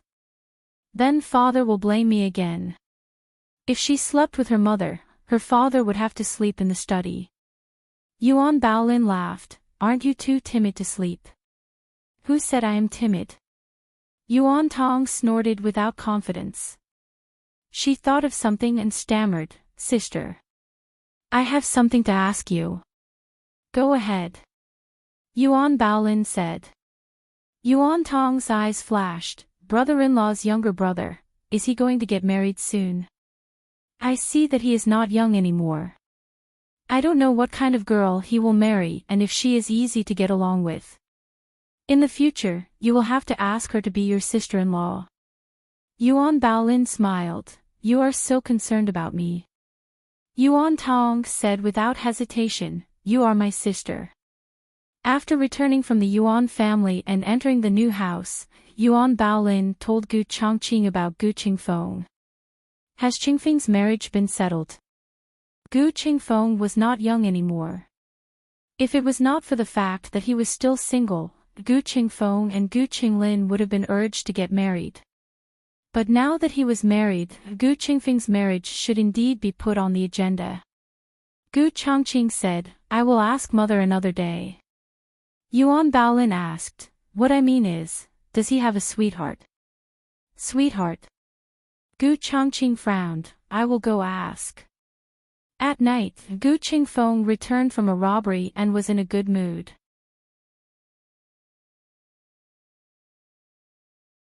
As soon as he entered the house, he saw his big brother sitting in his room like a god. He was shocked. Big brother. What are you doing? It is so late, why are you not going back to accompany sister-in-law? What are you doing in my room? I have something important to ask you. Gu Changqing said. Could it be that he had caught evidence of him being a thief again? Impossible, he was so careful. Gu Qingfeng suppressed his doubts and walked towards his big brother without a change in expression. Big brother, what is so urgent that you have to ask me in the middle of the night? Gu Changqing said, there is no hurry. Your sister-in-law wants to know, so I came. Do you care about sister-in-law that much? Big brother, do you know? Gu Qingfeng chuckled, Big brother, you came just because sister-in-law asked you to. Did you really have a fake marriage with her? Gu Changqing's face darkened. Gu Qingfeng realized that he had spilled the beans and hurriedly covered his mouth with his hand. How did you know? Gu Changqing asked coldly. Gu Qingfeng had kicked an iron plate. He braced himself and said, I just, accidentally, saw your agreement document in your study. Gu Changqing looked at him suspiciously. I hid it so well. Gu Qingfeng mumbled vaguely, isn't that the thief Fei Shuang? No matter how well you hid it, I can still find it for you. He felt his big brother's death stare and his body shook. He said seriously, that is not the main point. The main point is that I will definitely keep my mouth shut for big brother. What was done could not be undone. Gu Changqing could not erase this part of his memory. He could only threaten, if you dare to say half a word, I will break your legs. Gu Qingfeng pursed his lips. Because of you, I almost forgot about the important matter. Gu Changqing held his forehead in annoyance. Your sister-in-law wants to know if you have someone you like. Gu Qingfeng sat down on the chair next to his big brother. What? Does sister-in-law want to arrange a marriage for me? Gu Changqing said, let's assume so. If you don't have any objections, I have objections.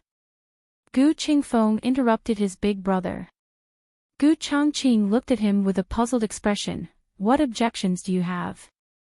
Gu Qingfeng's eyes showed a rare seriousness. Big brother, I can listen to you and grandfather on other matters, but on this matter, I want to listen to myself.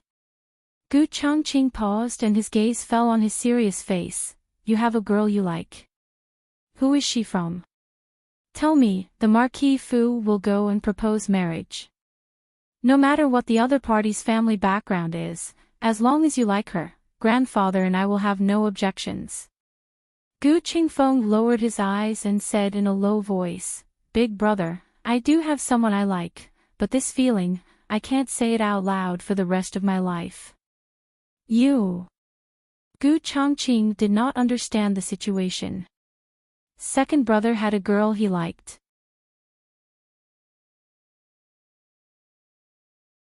As the big brother, he did not notice at all. The main thing was that he had never seen his second brother entangled with any girl. He had never heard of it. Which family is she from? Does she not like you, or is she already engaged? Gu Changqing asked. Big brother, don't ask any more. Gu Qingfeng raised his head and smiled as if nothing had happened. Anyway, I don't need to inherit the family business. My marriage, just forget about it. Grandfather wants to hold a great-grandson. There is big brother, Qinglin, Gu Yan and Xiao Bao. There are so many people to inherit the family name, just spare me. Let him use the rest of his life to protect the girl in his heart.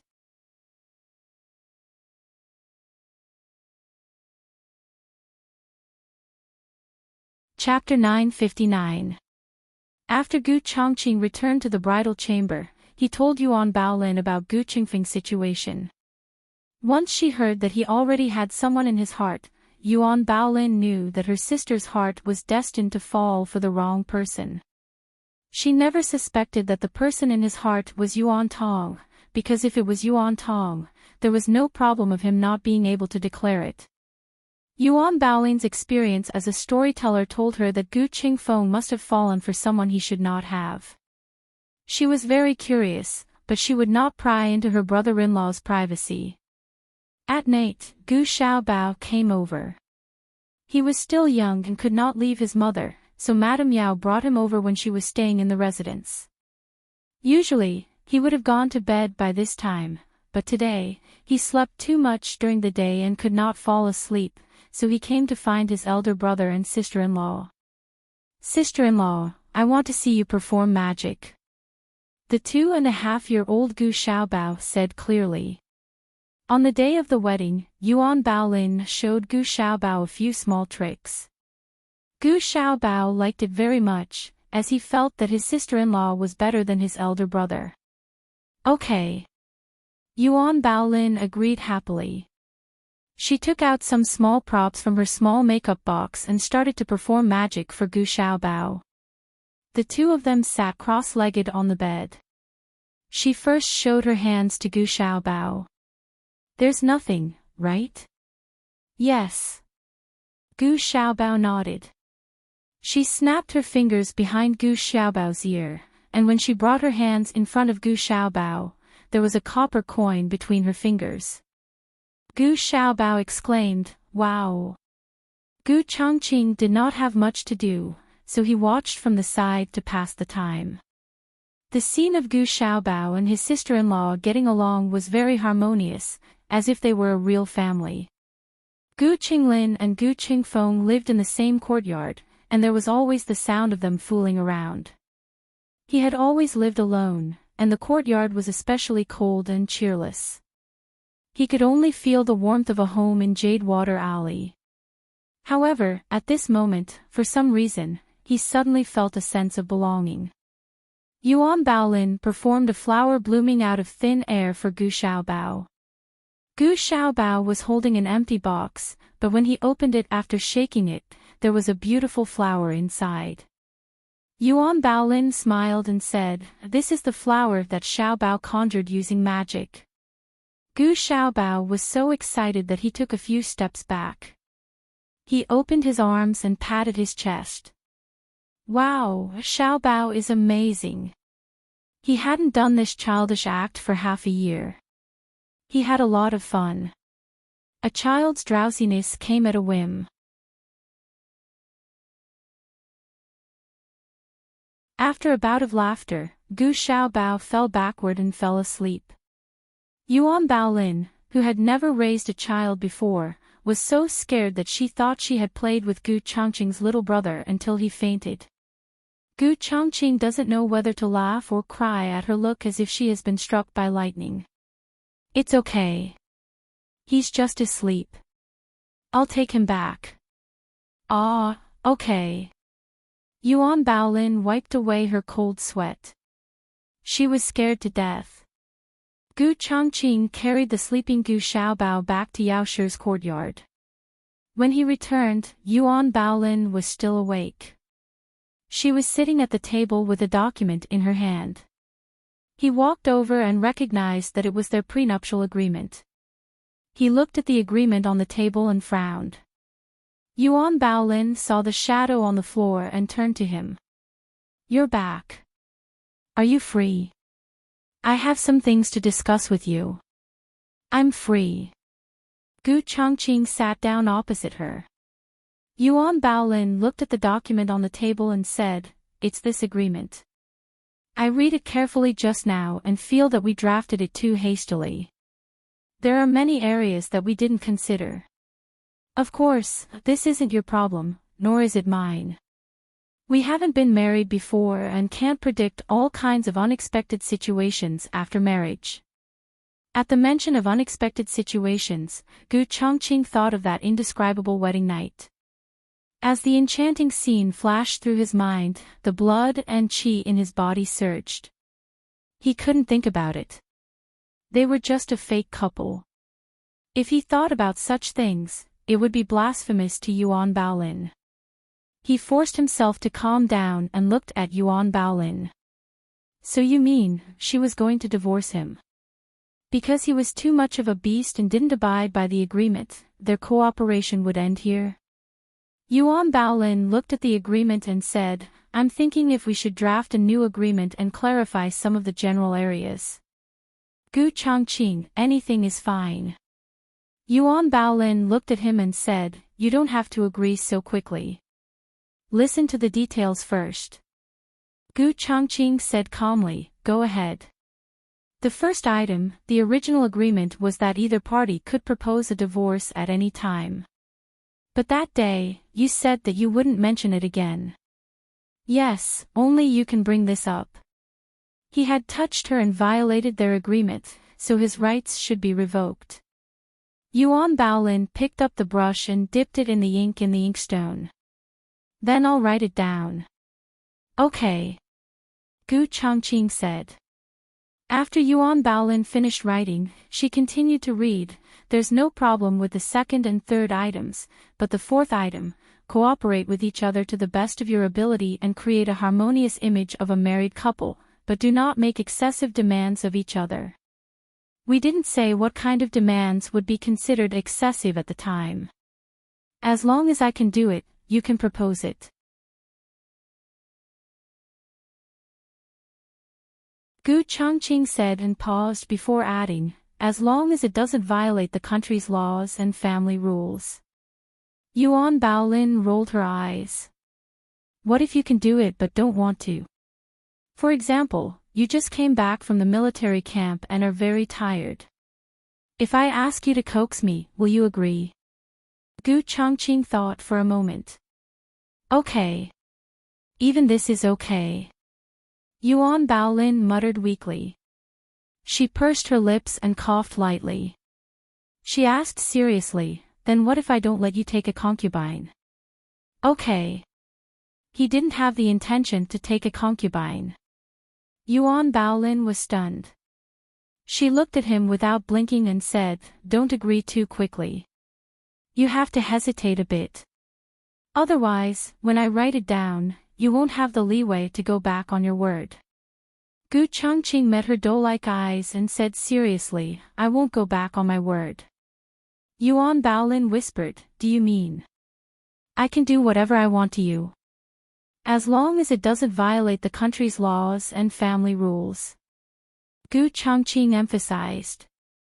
Yuan Baolin said, "I know. You're an official of the imperial court. I can't let you kill people or commit arson. Really, you can do anything." Gu Changqing nodded.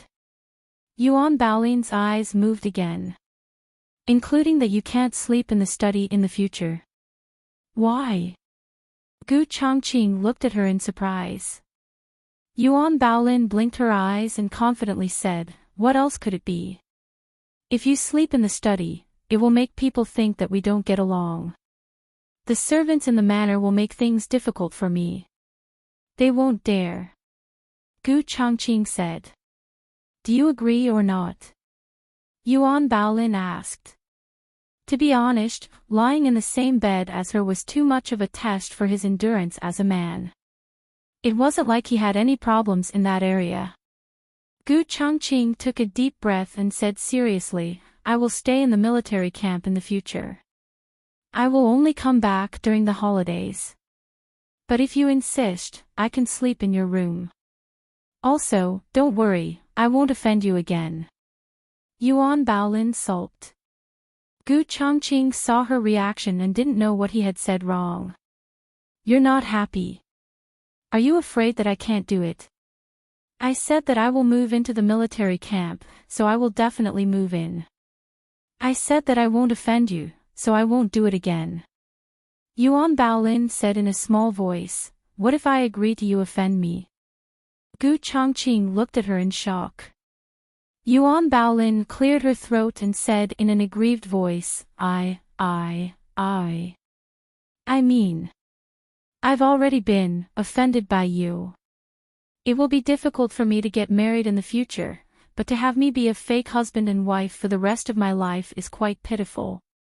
You said that you won't leave me, but a man's mouth is a liar. What if one day you don't want to keep your promise and I'm old again? What do you want me to do?" Gu Changqing was a strategist on the battlefield, adaptable, an extraordinary strategist, but in some matters, he was even more stubborn than his grandfather.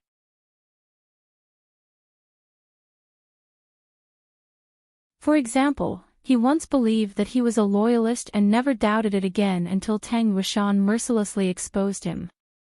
He now also believed that Yuan Baolin had no romantic feelings for him, so no matter how many strange requests Yuan Baolin made or said to him, he only thought that it was necessary for cooperation and forced by the situation.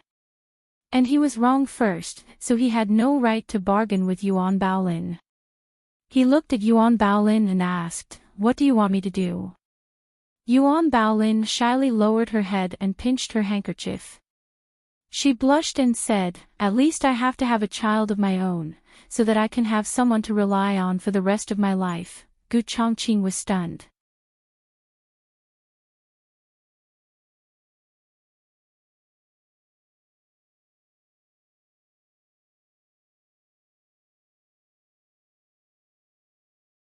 For some reason, he felt that today's posture was too formal.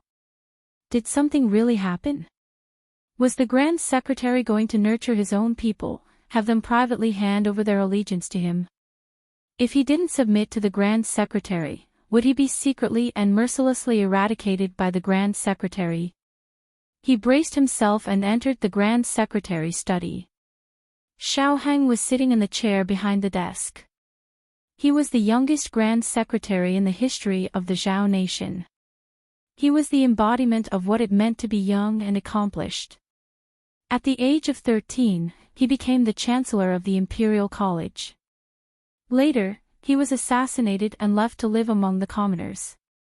However, at the age of 18, he returned to the capital as a top scorer. At the age of 19, he became the Grand Secretary of the Imperial College. This was the legend of the Zhao country and would definitely be recorded in the history books. This lowly official greets Milord. Lu Sifu did not dare to be disrespectful just because the other party was young. Lu Sifu was stunned when he heard a childish voice beside Xiaoheng. His nose was not very good and did not smell the milky fragrance in the room. However, he was not deaf. He gathered his courage and looked beside the Grand Secretary. Oh my God! 2 babies. Xiao Zong and Xiao Yan were lying side by side in a cradle by the table. The weather was not so cold, and they were no longer wrapped in swaddling clothes. Xiao Zong was a quiet and handsome young man as usual. Xiao Yan was eating her hands. The childish voice just now was from her. Are they Milord's little daughter and son? He asked in a daze. Xiaoheng responded indifferently. His expression was very proud. Lu Sifu was stunned. What was going on? You came on duty and brought the babies with you. So why did you ask me to come to your study? Xiaoheng glanced at the secretary beside him. The secretary understood and walked forward with 2 red eggs. He said to Lu Sifu amiably, "Milord, these are the red eggs for you." Lu Sifu. He had seen people giving out eggs 2 days after giving birth, but had he seen people still giving out red eggs 2 months after giving birth? Xiaoheng said without changing his expression, "It's mainly because I forgot to give them last time. This time, I will make it up to you." Lu Sifu, after all this time, you just want to give out red eggs? You should have said so earlier. Look at how scared everyone is. Are they cute? Xiaoheng asked seriously. Cute, cute. Lu Sifu was about to doubt his life. It was not enough for your father to show off his daughter, and now you want to show off your twins. What is wrong with your family? The second person to be called in was Wu Sifu. He also liked to give out 2 red eggs and praise the twins with a basket of auspicious words. He could not be the same as Lu Sifu's.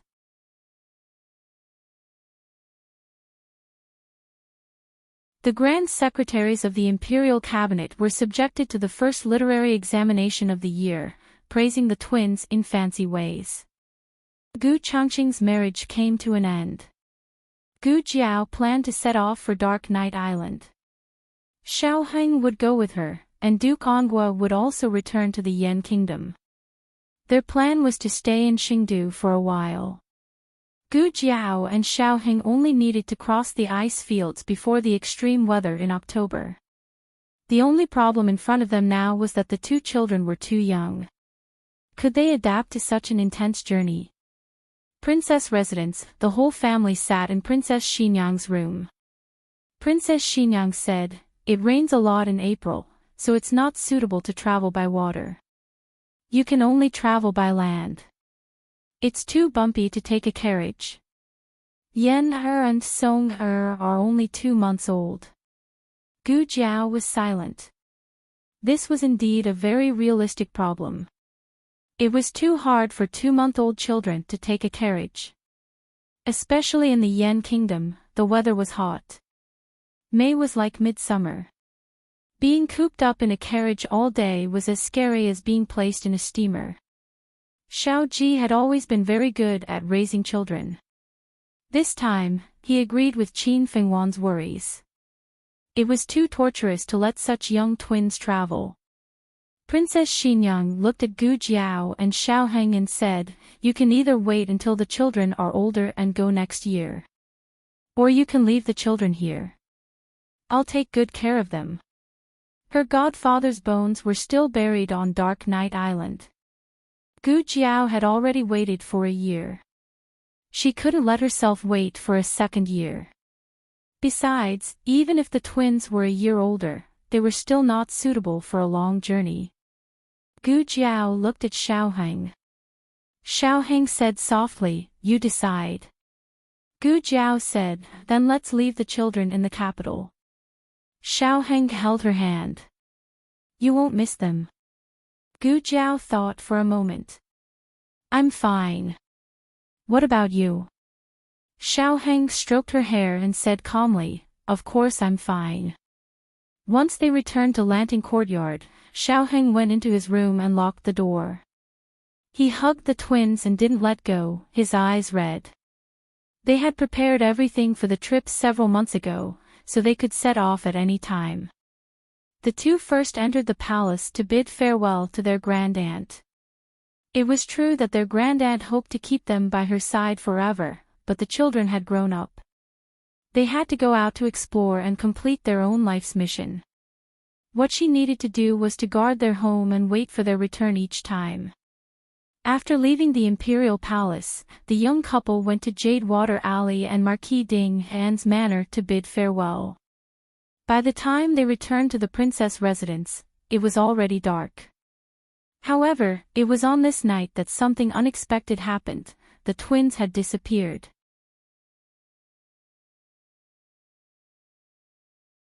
Whoa, it's all my fault.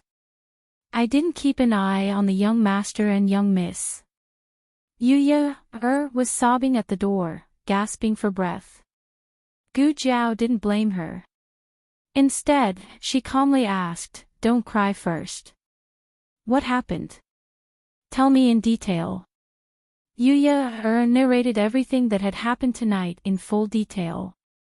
The twins stayed at Princess Axian Yang's place for an entire day. She only brought them back when night fell. The twins were very energetic and didn't have any intention of sleeping. She placed them together on Xiaoheng and Gu Jiao's bed, wanting them to play for a while. She was in her room making knots. The kitchen staff came over and asked her if she wanted to prepare a midnight snack for the young Marquis and young Madam. She went out and told that person about a few snacks that the two liked to eat. At that time, I was standing at the door, here. Yuya pointed at the place where she had spoken with the kitchen staff and cried, I didn't expect that in such a short time, when I entered the room again. Yen and Song were gone. Was Long Yi in the residence at that time? Xiaoheng asked. Yuya wiped her tears and pointed forward, he was. He was in the courtyard sharpening charcoal. After Yen and Song disappeared, he went out to look for them. Someone had sneaked into the residence and stolen the twins. This was the first reaction of the two. But judging from the place Yuya was pointing at, Long Yi was facing the door at that time. No assassin could sneak into the courtyard under Long Yi's nose, let alone steal the twins. Xiaoheng entered the room and carefully inspected it. He concluded there was no fourth person who came in. The three people were Yuya, and the twins. Gu Jiao frowned. Since no one came, how did Yen and Song disappear? Xiaoheng's gaze fell on the bedside table. I remember that when you went out this morning, you left the small medicine box here. Gu Jiao nodded, yes, The small medicine box is also gone. No, it was impossible to steal the small medicine box. So, it was the small medicine box that stole the twins. Gu Jiao exploded on the spot. She clenched her small fists and her face darkened on the spot. State Preceptor Hall.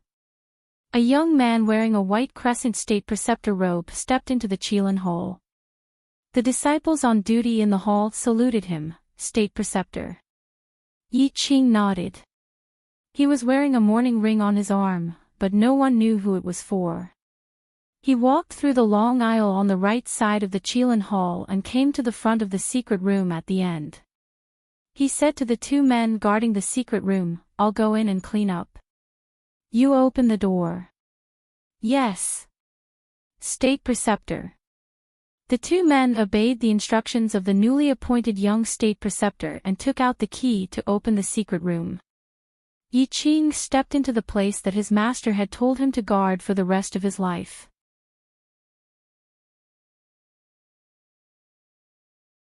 However, as soon as he lit up the oil lamp, he saw that the place that was supposed to be empty was actually filled with two adorable little babies. Ah! He was shocked, his legs went soft, and he fell to the ground.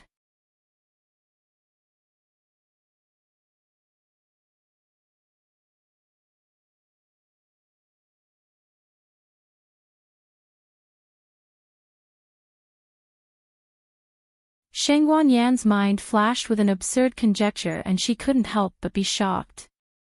She shook her head like a rattle drum, waiting for Yi Qing to give her a reasonable explanation.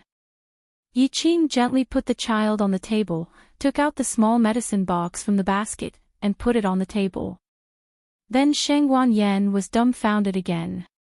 First of all, she had a portrait of the twins. She looked at it day and night and had long imprinted their appearance in her mind. Of course, there was a difference between a portrait and a real person, but the difference between people was not that big. Two little guys. One was a replica of little Jiao Jiao, and the other was a replica of little Aheng.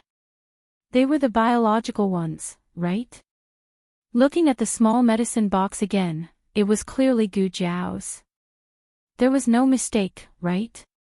Jiao Jiao and Aheng came. Shangguan Yan excitedly asked. Yi Qing was scared. He hated that half of his soul had not returned to his body. He expressionlessly said, "No, only the two of them came." Shangguan Yan, Zhao Country, Princess's Manor. Gu Jiao's murderous aura filled the entire manor. Even Xiaoheng did not dare to provoke her. Her small fists were clenched. "I think you want to be chopped up and burned as firewood." There was no need to guess where the small medicine box took the child. The State Teacher Hall's operating room, bet a pack of spicy strips. She was not worried that no one would find out. The operating room was guarded by death soldiers. When the child cried inside, Yi Qing would be called. This small medicine box is getting more and more naughty, and its ability is getting bigger and bigger. Clearly, it could only teleport itself in the past, but now it can carry the twins. Does this mean that its energy is also recovering little by little? The reason for this doubt was that Gu Jiao began to suspect a long time ago that tearing space was not an easy task for the small medicine box. It may consume all of its energy. This was probably why she had seen a small, tattered medicine box when she had first arrived. Gu Jiao rested her chin on her hands and muttered, "So, what is the origin of the small medicine box? How many surprises will there be after it recovers to 100%?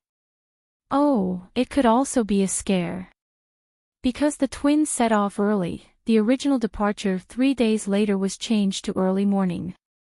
"Mother, don't worry about me too much, I will soon." Xiaoheng had not finished his reluctant farewell when Princess Axayan Yang threw his bag into the carriage. "When you return to Zhao Country, remember to bring Yan, and Song back." "Xiaoheng, am I still the most beloved son in your heart? So love will disappear, right?" On the other side, Chang Kun and Chang Jing also planned to set off. Chang Kun and Marquis Xian Ping fought. The reason was that Marquis Xian Ping asked Chang Kun to bring back the betrothal gifts. He did not have a daughter to marry Chang Jing.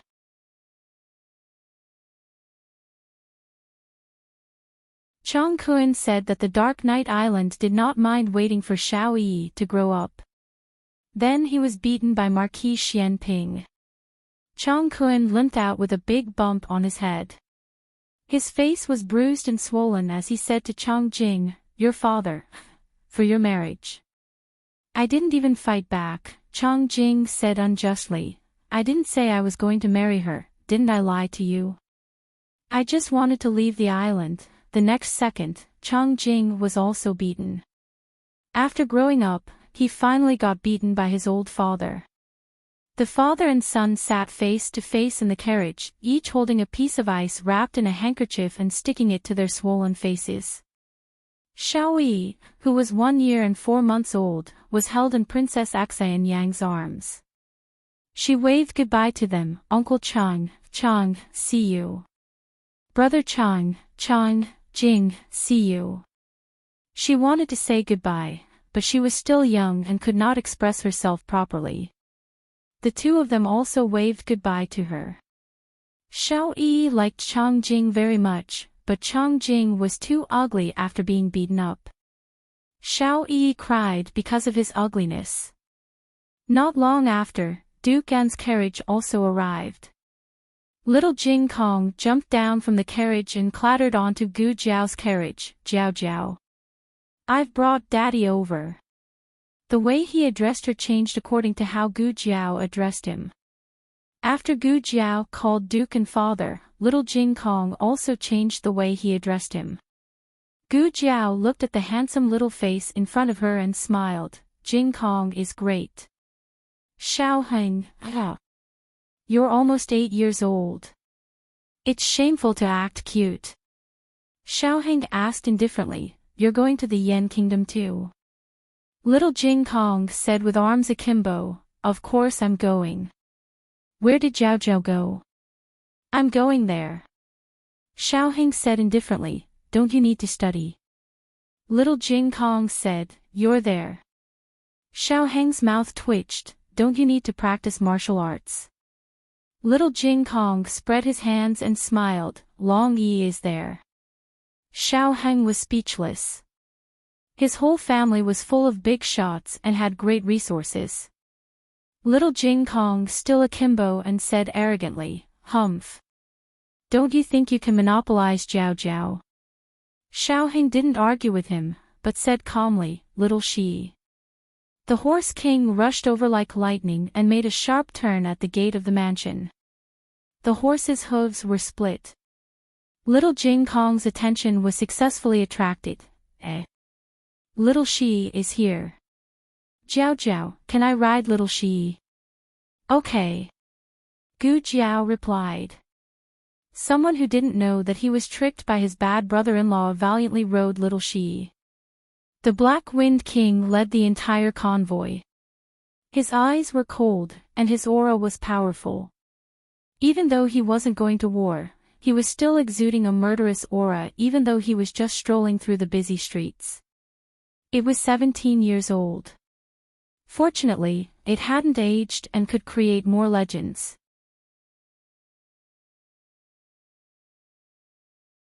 Gu Jiao didn't allow the horse to ride on the street. Little Jing Kong and the Horse King couldn't bear it anymore. They finally got out of the capital city. One man and one horse decisively galloped on the open and flat official road. Little Shi. Just a little faster. Faster. Waha. I'm flying. Ha ha ha. Bad brother-in-law can't catch up. The whole official road was filled with his little demonic voice. Horse King, Shen wants to remind you, Jiao Jiao can't catch up either. Little Jing Kong didn't show off for long. It rained heavily and one man and one horse were drenched. This year, the rain was especially heavy. After it rained in Zhao country, it rained in Yan country, and after it rained in Zhongzhou. Even manager Zhang's old legs were getting cold. Just as the group of people were bitterly rushing on the road, the twins were comfortably lying in Yan country's most magnificent Fenglin palace. They slept on soft and warm mattresses, covered with light and smooth quilts, and enjoyed the super luxurious treatment of 10 wet nurses. It's just that they were used to drinking milk powder and refused to drink breast milk. The wet nurses were only responsible for coaxing them to sleep. Originally, Shangguan Yan and Yi Qing were worried about the children's rations. Who would have thought that Yi Qing accidentally knocked the small medicine box off the table? The small medicine box fell to the ground and spat out a can of milk powder. Then, it smacked its lips and spat out 2 milk bottles. The stunned Yi Qing.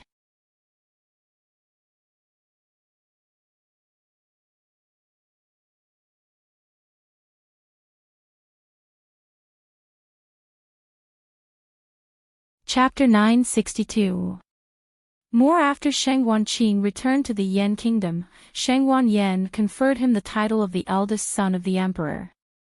The people had never seen the former eldest son of the emperor, so they didn't know the change in his appearance. Therefore, they didn't have any doubts about the imperial edict. As for the people who had seen him, the enemies like Gong Sunyu were already dead. As for the people who were on his side like Wenren Chong, they were all the confidants of the Xinyuan family and the State Master Hall. They wouldn't spread the news that was unfavorable to Sheng Wanqing. As for Taoish Qing Feng and Wang Su, the former was face-blind and couldn't remember his appearance. As for the latter, Sheng Wanqing chose to tell the truth. That's about it. My mother was worried that the State Master Hall wouldn't treat me if my identity was exposed. So, she asked me to wear my brother's face. On a black-awning boat in the Imperial Palace's supreme liquid pool, Sheng Wanqing put his hands behind his head and looked up at the starry sky. Wang Su sat beside him. After hearing the whole truth, he couldn't calm down for a long time. So, the eldest son of the emperor I saw in the State Master Hall was not you? Sheng Wanqing held a green foxtail in his mouth and said casually, "It was my brother." Wang Su stood up with a swoosh. His movement was so big that the whole boat shook. Sheng Wanqing looked at him in astonishment. He said sadly, "How could you do this?" "Ha!" Sheng Wanqing was stunned. "It's my fault for hiding it from you," Wang Su said bitterly. "You betrayed me. You told your brother our secret signal." Sheng Wanqing was speechless. "Isn't your point a bit off?" He wanted to say that he didn't tell them. These secret signals were all guessed by themselves. Besides, it wasn't their secret. He learned it from the State Master. He couldn't guarantee that the State Master didn't tell others. He looked at Wang Su embarrassedly. "Old Wang, you've changed." Wang Su clenched his fists tightly and turned his face away. "You used to call me Old Wang next door." Sheng Wanqing was speechless. Lao Wang was too difficult to coax. After coming ashore from the supreme liquid pool, Sheng Wanqing felt that his vitality was severely overdrawn. He didn't even want to walk. He ordered the palace servants to bring a sedan chair and sat on it to Fenglin Palace. In the Yen Kingdom, adult princes had to leave the palace and build another mansion.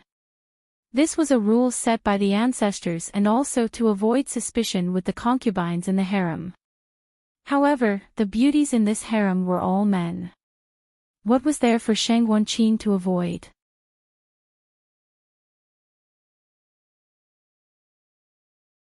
He settled down in the palace.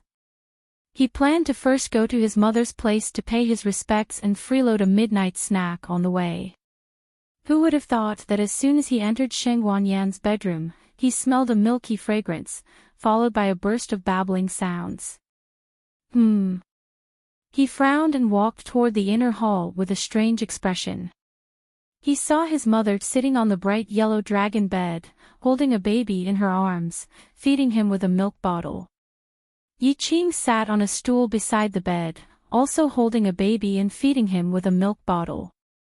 His hair stood on end. "It can't be, right?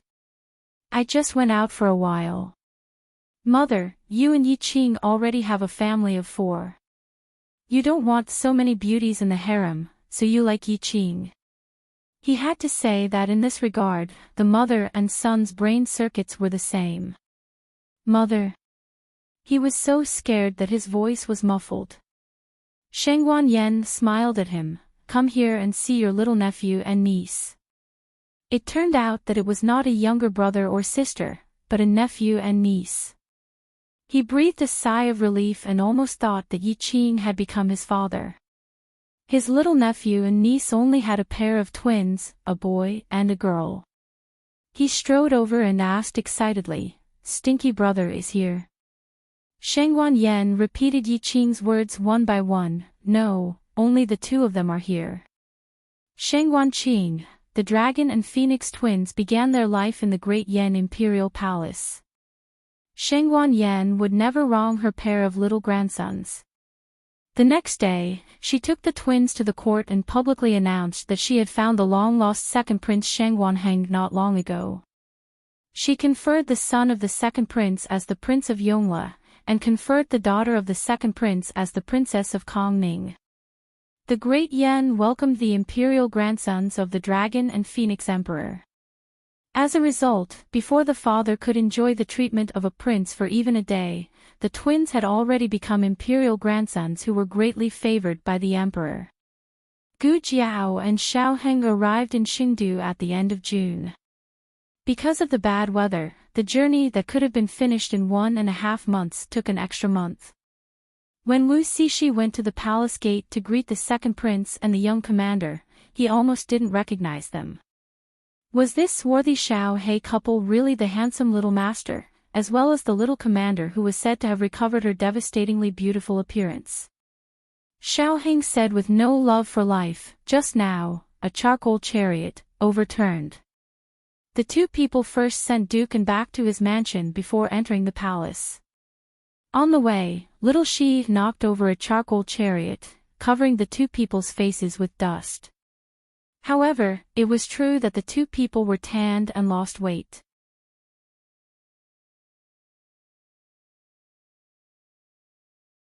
Wu Cixi invited the two people to Fenglin Palace. His Majesty is in the court and will come over in a moment.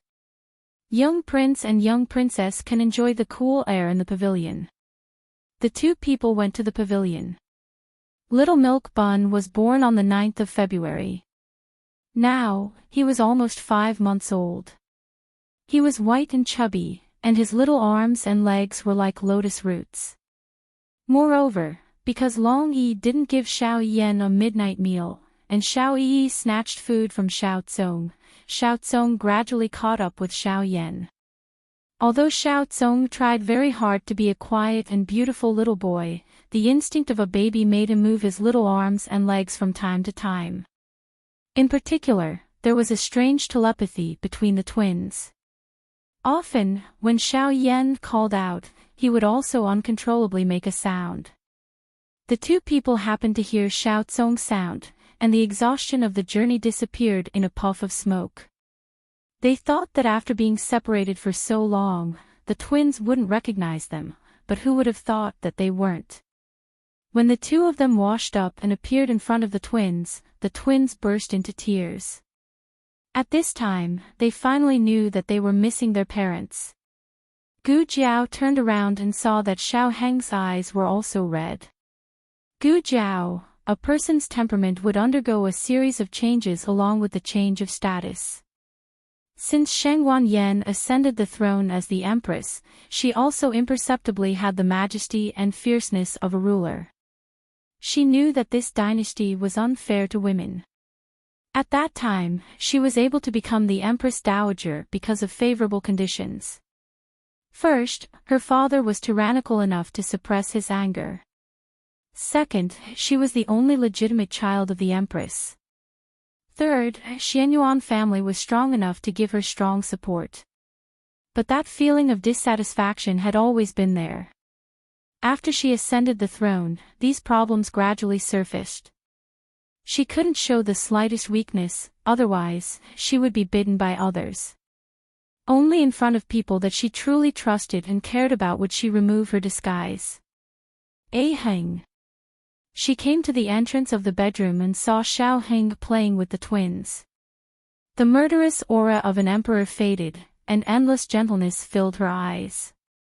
Xiao Heng turned his head and looked at her with a slight smile. "Mother." Shangwan Yan's eyes became moist. Shangwan Qing did not know that his stinky younger brother had entered the palace today.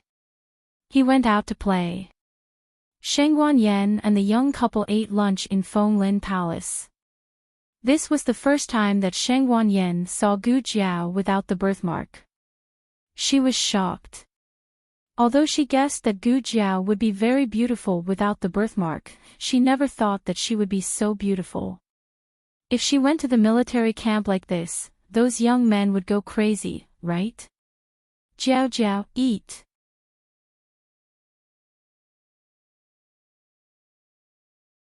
Shengguan Yan gave Gu Jiao a piece of soft rock sugar pork shoulder. Ahing said that you like to eat this. Gu Jiao tasted it. The sauce was very thick with rock sugar and braised ingredients. Coupled with a handful of red pepper, the taste was completely immersed in the meat. Although it was spicy and spicy, it was sweet and not greasy, spicy and not dry. Gu Jiao liked it very much. Thinking of something, Gu Jiao asked her, "Right, mother, how is your injury? Does it still hurt?" Xiao Heng looked at Shengguan Yan. Gu Jiao was referring to the 8 nails in her back. Shengguan Yan shook her head. "It didn't hurt a long time ago. I don't feel any different from before." Gu Jiao said, "Then let's go to the Imperial Tutor's Hall in a while. I will take out the screws for you." Shengguan Yan thought for a while. "Does it hurt?" Gu Jiao said, "I used anesthetics, it doesn't hurt." In the afternoon, the 3 went to the Imperial Tutor's Hall. Yuhi came to meet the 3 people. When he saw Gu Jiao, he didn't dare to recognize her. Of course, he already knew Gu Jiao's true identity from his senior brother. He also heard that Gu Jiao had recovered her appearance, but wasn't this recovery a bit too much? Was she really not a fairy that descended to the world? Gu Jiao curved her lips. "Long time no see, little Master Yuhi." Her voice was also different. When Gu Jiao was dressed as a man, she used a young man's voice. Yuhi was shocked to the extreme, but fortunately Yi Qing came over. Yi Qing took them to the secret room. Shengguan Yan's condition was good. All the test results were normal. The operation to remove the pedicle screws was also very successful. Shengguan Yan stayed in the operating room for observation for 24 hours. Xiao Heng accompanied her. Gu Jiao came out of the secret room and said to Yi Qing, who was guarding the door, "Take me to pay respects to your master." Yi Qing was stunned. He opened his mouth. Gu Jiao's eyes swept over the mourning cloth on his arm. "Let's go." Yi Qing's throat slid, the emotions in his chest rolled, his throat swelled, and suddenly an impulse to cry. He didn't ask how Gu Jiao guessed. If she didn't have such a clever mind, she couldn't have become the first Lord of the Shadows. He took Gu Jiao to the purple bamboo forest. The small study there was carefully tidied up. Except for the small clay figurines and portraits that were given to Gu Jiao, the rest of the furnishings were unchanged. Jing Yinin's graffiti was also there. As if this person didn't disappear from their side, he still lived in their lives. Just by looking back, they could see a certain sage-like state preceptor standing at the door. Gu Jiao stroked Jing Yinin's picture album. "Did your master pass away peacefully?" Yi Qing said sadly, "I heard from Yuhi that he was very peaceful." He lied to Gu Jiao. In fact, he didn't see his master for the last time.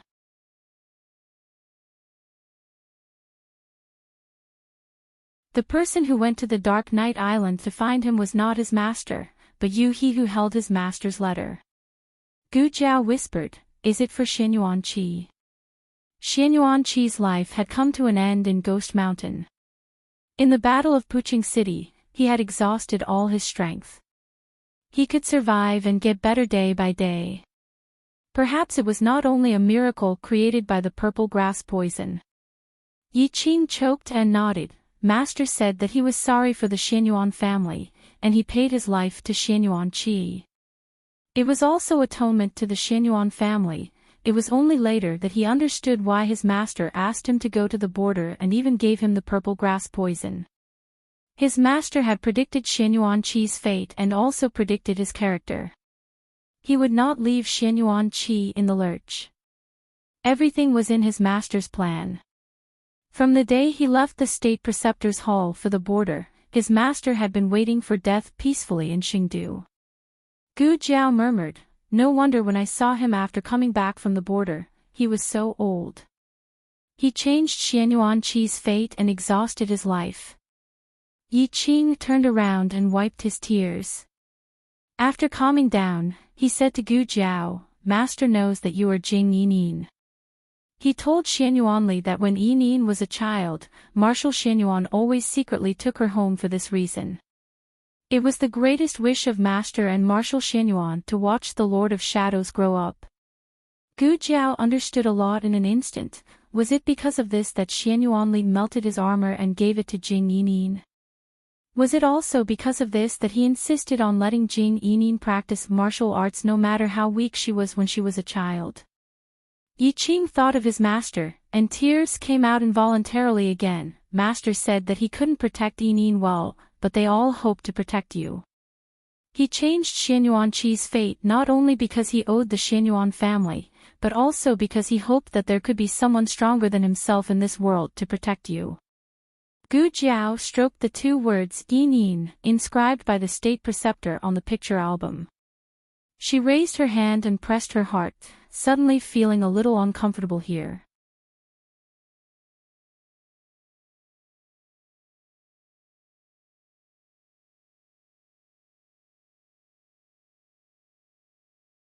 Chapter 963. After paying respects to the state preceptor in the purple bamboo forest, Gu Jiao went to the operating room to check on Sheng Wanyan's situation. Sheng Wanyan fell asleep. Xiao Heng said that she didn't feel any discomfort, but she was a little hungry. When mother wakes up, she can eat some porridge. Gu Jiao said, and then said, I'll go to Guogong Fu. I promised Jing Kong to pick him up tonight. Little Jing Kong and Long Yi accompanied Guogong Fu back home. Xiao Heng raised his hand to tidy up the hair on her temples. I'll pick you up later. Okay. Gu Jiao responded and turned out of the operating room. Jiao Jiao. Xiao Heng softly called her, are you okay? Gu Jiao didn't tell Xiao Heng about the state preceptor, but since Gu Jiao could guess it, Xiao Heng naturally couldn't be unaware. Her emotions were lighter than ordinary people, but as long as she cared about a person, even the slightest emotion couldn't escape her eyes. Gu Jiao paused at the door, suddenly turned around, walked in front of him, and put her forehead on his strong chest. Every time she was depressed, she would seek comfort in his arms in this way. Xiao Heng gently wrapped his arm around her slender waist and stroked her head comfortingly with his other hand.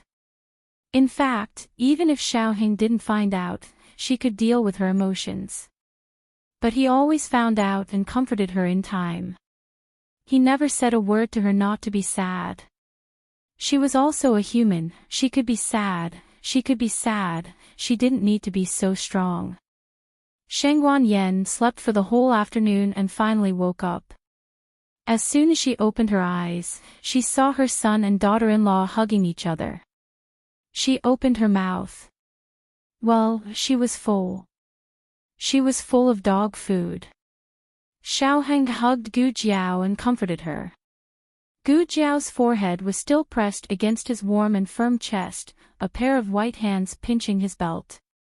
This was a sign that her mood had improved. Mother is awake, she whispered. Xiao Heng's eyes flickered and his eyelashes trembled. I'm leaving. Gu Jiao curled her lips wickedly and turned to leave the operating theater, leaving Xiao Heng alone to face the awkward scene of the bag being grabbed. Gu Jiao rode on Black Wind King's horse. She had also ridden the Black Wind King in Zhao country, but it felt different. The familiar streets, the familiar atmosphere, and the sound of heavy traffic evoked endless memories. The Heavenly Fragrance Academy, the archery tournament, the selection of the Black Wind Cavalry's commander, everything was still vivid in his mind, as if it had happened yesterday. Gu Jiao patted Black Wind King's neck and said, Boss, let's go to the Duke's public house.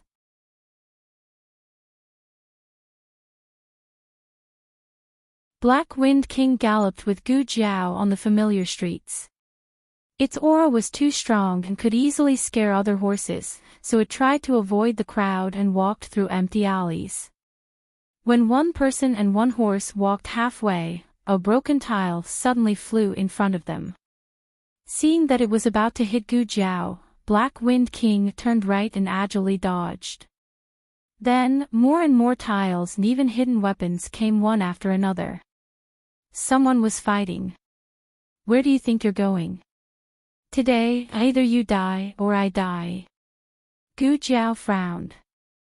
This voice, boss. She held the reins tightly and her eyes were like torches. Black Wind King, and she had a tacit understanding from the battlefield. It sped up and galloped forward like lightning. It was a dilapidated alley. A third of the wall at the end had collapsed, but it was still taller than a person. Gu Jiao tightened her grip on the horse's belly and lifted it slightly. Black Wind King jumped over the wall. Gu Jiao did not bring the red-tasseled spear, but she had other weapons with her. She untied the whip that was wrapped around her waist, and with a wave of her hand, she swung it at the two people who were fighting with each other. The black-clothed man seemed to have the upper hand. He thrust his sword at the veiled woman on the ground. But before he knew it, his wrist holding the sword was suddenly grabbed by a powerful force. He was shocked and turned his head to look. Black Wind King raised its front hooves and stomped on him. He tried to pull the owner of the whip off the horse, but he obviously did not have the strength to do so. He could only choose to dodge to the side. On the surface, it looked like he had dodged the attack. However, Gu Jiao pulled with a backhand motion, sending him flying into the air and slamming him against the thick wall. Ah! The man in black felt a sharp pain in his chest and back. He screamed as he fell to the ground and spat out a mouthful of blood. Gu Jiao jumped off the horse. When he was about to get up, she stepped on his chest and mercilessly stomped him back to the ground. The man in black felt like all the bones in his body were broken. His head hit the ground and his brain was almost scattered. Gu Jiao ignored his pain and turned to look at the woman on the side. Teacher's wife Nan, are you all right? That's right, the person being chased by the man in black was Teacher's wife Nan, who she had not seen in a long time. When Teacher's wife Nan heard Gu Jiao's voice, she couldn't help being stunned. She looked at Gu Jiao's face and didn't dare to recognize her. It's me, Teacher's wife Nan. Gu Jiao said. Teacher's wife Nan's eyes almost popped out. Jiao Jiao. Your face. Oh, the birthmark is gone. Gu Jiao said. She glanced at the man in black under her feet and asked, Teacher's wife Nan, who is he? Teacher's wife Nan stood up with the help of the wall. She patted the dust off her body and came to Gu Jiao's side. He's from the Tang sect.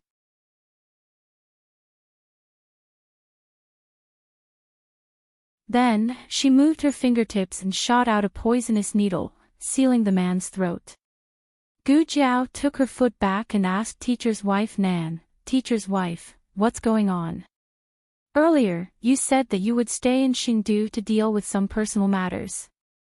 Is it related to the Tang sect? Teacher's wife Nan sighed helplessly. It's a long story. Gu Jiao looked around. Where's Master Lu? Teacher's wife Nan said, he went to kill another disciple of the Tang sect. I arranged to meet him at Li's tea house. Gu Jiao knew that tea house. She had brought little Jing Kong there to eat the snacks. It was 3 miles away on by Luo Street. She said, I'll accompany Teacher's wife Nan to wait for Master Lu.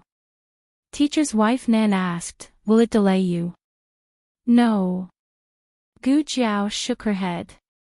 She had to prioritize things. She believed that little Jing Kong would not be angry.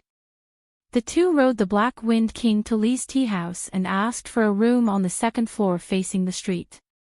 Gu Jiao opened the window and sat beside it with Teacher's wife Nan. The view here was very good. They could see the whole street. If Master Lu came nearby, they could see him at first glance.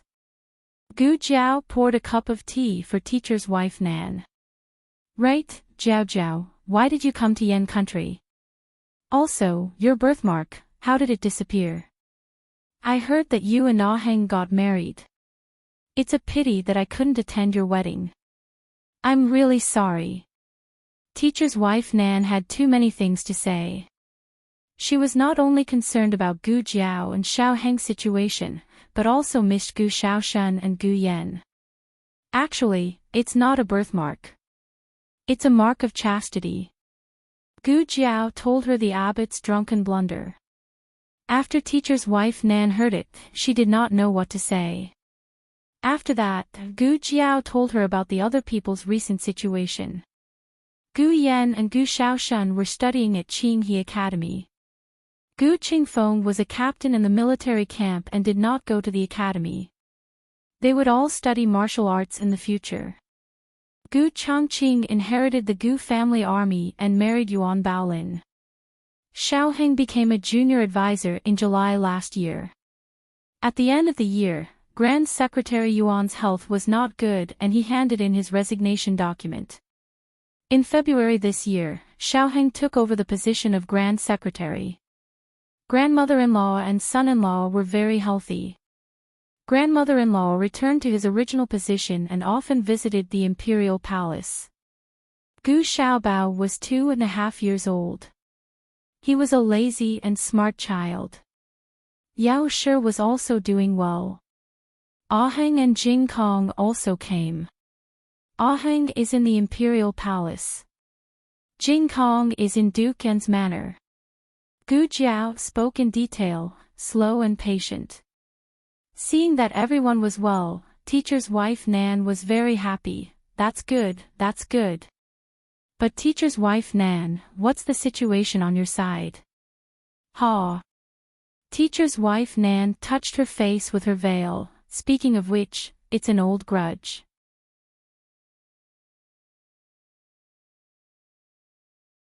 That year, I left the Tang sect because my martial arts were crippled. I did not owe the Tang sect anything. I naively thought that the Tang sect would do as they said and would not make things difficult for me. Later on, I went to Zhao country and got to know your Master Lu.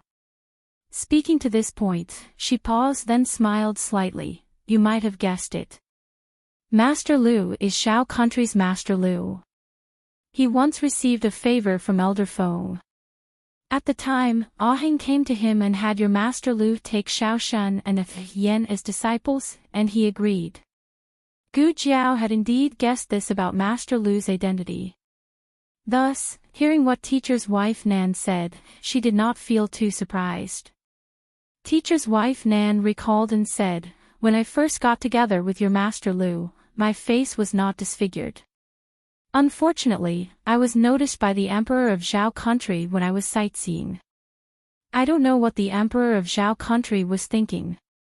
He clearly knew that I was already someone's wife, but he still invited the two of us into the imperial palace.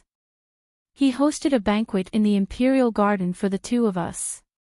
During the banquet, everyone drank a bit of wine. I went to the pavilion to the side to sober up and did not think that I would offend Empress Xiao. What happened after that? Gu Jiao asked. Teacher's wife Nan picked up her teacup and smiled bitterly. After that, we left the banquet. On the way back, your Master Lu and I encountered an assassination attempt. My face was disfigured at that time.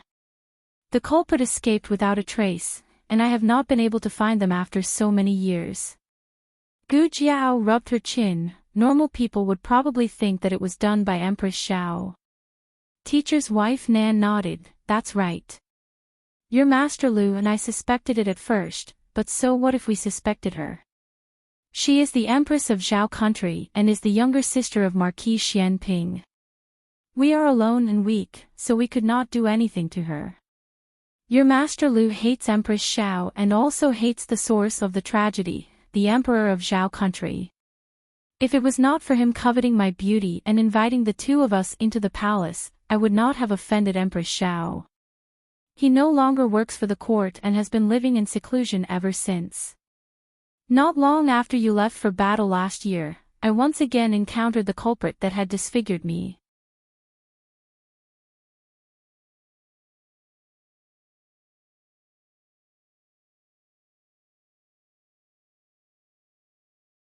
Chapter 964.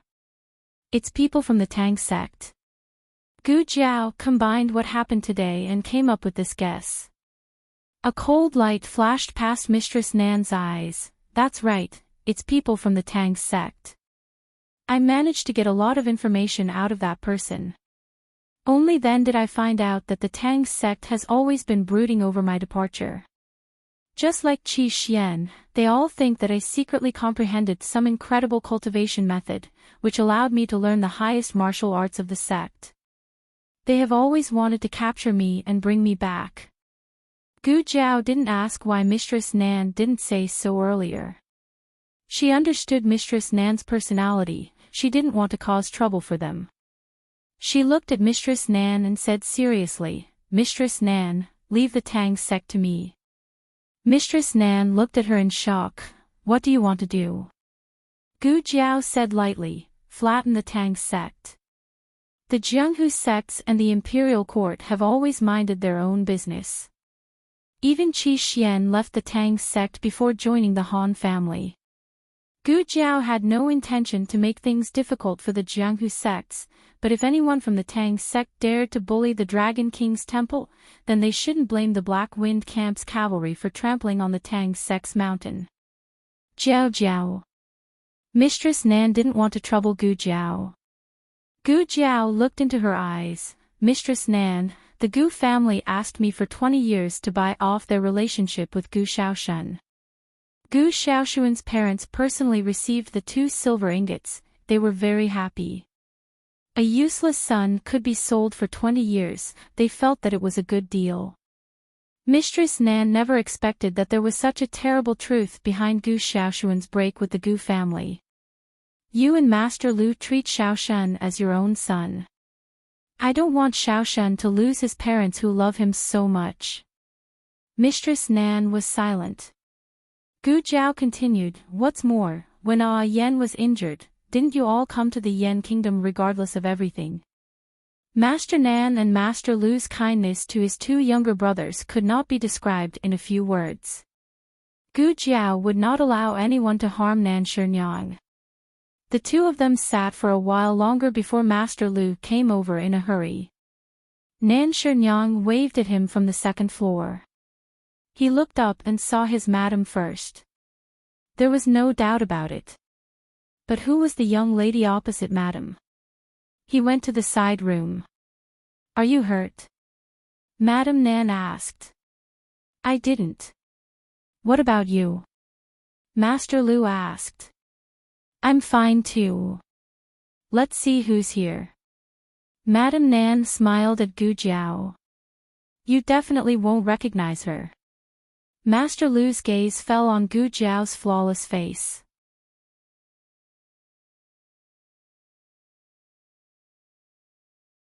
After a long while, he stammered, It can't be Jiao Jiao, right?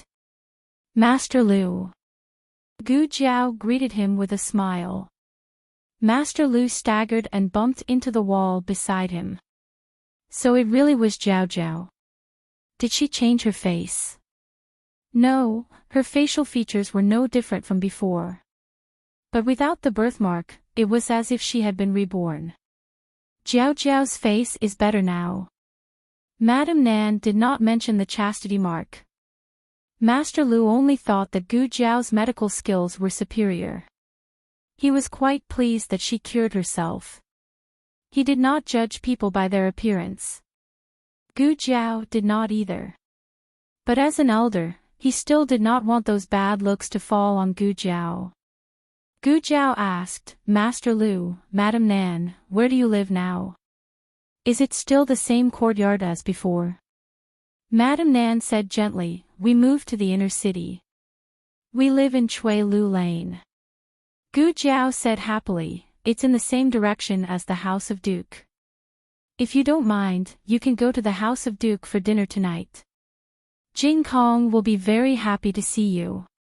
The 2 of them found it difficult to refuse such kindness. They went to a nearby car shop to rent a carriage and went to the House of Duke with Gu Jiao. The 3 of them went to the House of Duke first. They did not see little Jing Kong. Instead, they met another familiar figure. He was dressed in white and had a tall figure. His face was handsome and noble. Who else could it be other than Muqinchin? When Muqinchin heard that the house of Dukan had returned to Xingdu, he immediately put down his work and came to visit. He had just come out of the house of Dukan and did not expect to meet Gu Jiao at the door. Even Madame Nan had heard that the commander of the Black Wind Cavalry was actually a woman. As a member of the 10 great aristocratic families, how could he not know? Gu Jiao was wearing a green dress with narrow sleeves and a girdle. Her body was light and her waist was slim. The material of the dress was the best soft smoke gauze. When the sun shone on it, it reflected a thin layer of hazy light. This soft smoke gauze was a specialty of the Jin nation. It was a tribute from the Jin nation to the Empress. The Empress did not keep a single one for herself and sent them all to the house of Dukan. How did he know about this? It was because he was the one who counted and escorted the tribute from the Jin nation. His gaze finally fell on Gu Jiao's face. Then, he was dumbfounded. Madame Nan sensed that the atmosphere was not right. She looked at Gu Jiao and said, "Jiao Jiao, your Master Lu and I will first, Madame Nan." Little Jing Kong's surprised voice suddenly came from the courtyard. Madame Nan looked at Gu Jiao and Muqinchin with a smile and said, "Let's go to Jing Kong first. You two have a chat." Then, she dragged Master Lu, who wanted to gossip, to meet Jing Kong. Gu Jiao's reaction was calmer than Muqinchin's. She tilted her head slightly and greeted Muqinchin as usual, "Muqinchin."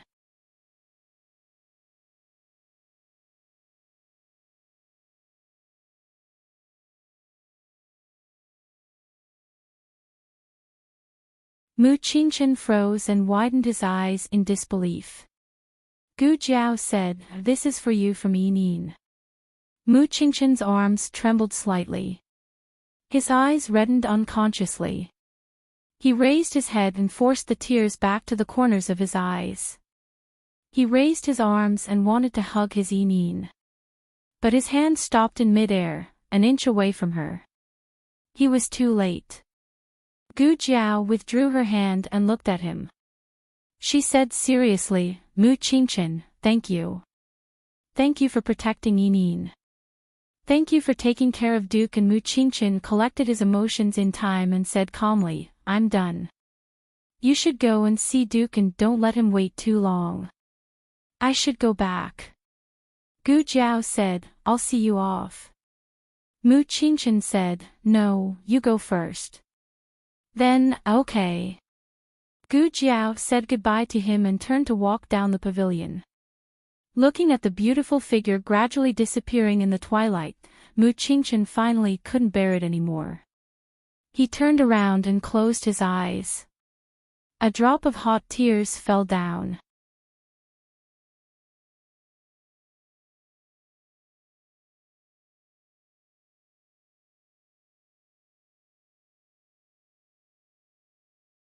Chapter 965. Gu Jiao returned to the main courtyard of Duke An's mansion. The people of the second branch also came, and the courtyard was very lively. They didn't see the touching scene of Madame Nan and little Jing Kong acknowledging each other, but they saw the scene of second Master Jing hugging his eldest brother and crying bitterly. "Whoa whoa. Eldest brother. Why were you gone for so long? I thought you wouldn't come back." For a man to cry like that, it was really a bit unbearable to look at. Second Madame Nan pulled his sleeve and said awkwardly, "All right, everyone is here. Look at you." Dukan was also disgusted by his younger brother's tears and snot. Other than the couple of the second branch, there were a few unfamiliar faces in the courtyard. There was a 10-year-old boy and 2 6- or 7-year-old girls.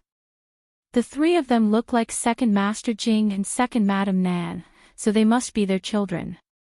Gu Jiao didn't see them the last time she came to the Yen Kingdom.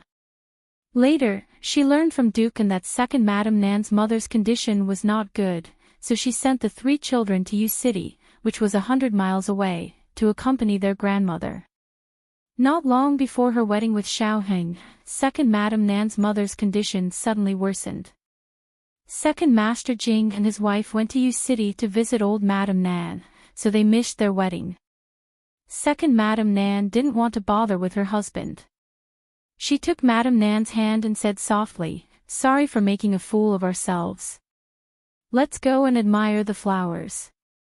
Madame Nan was a person of Jianghu. The noble ladies she met in the past all disdained to associate with people of Jianghu.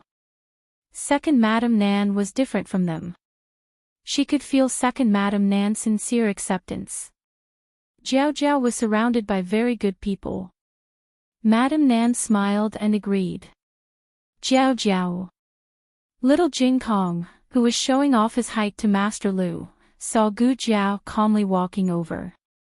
For the sake of Jiao Jiao, little Jing Kong, who could give up everything, decisively left Master Lu behind and ran to Gu Jiao. Jiao Jiao. I haven't seen you for a day. I miss you so much. Nonsense, they had clearly seen each other at the courtyard entrance just now. Gu Jiao patted his little head. In the past, she could touch it just by stretching out her arm. Now, she had to lift it up. Gu Jiao's arrival saved Guogong from the fire and water. Finally, he didn't have to face his snotty brother anymore. Second Master Jing wanted to cry again. It would be best if he cried until his eldest brother wouldn't dare to abandon him in the future. But when his gaze landed on Gu Jiao, his crying stopped abruptly.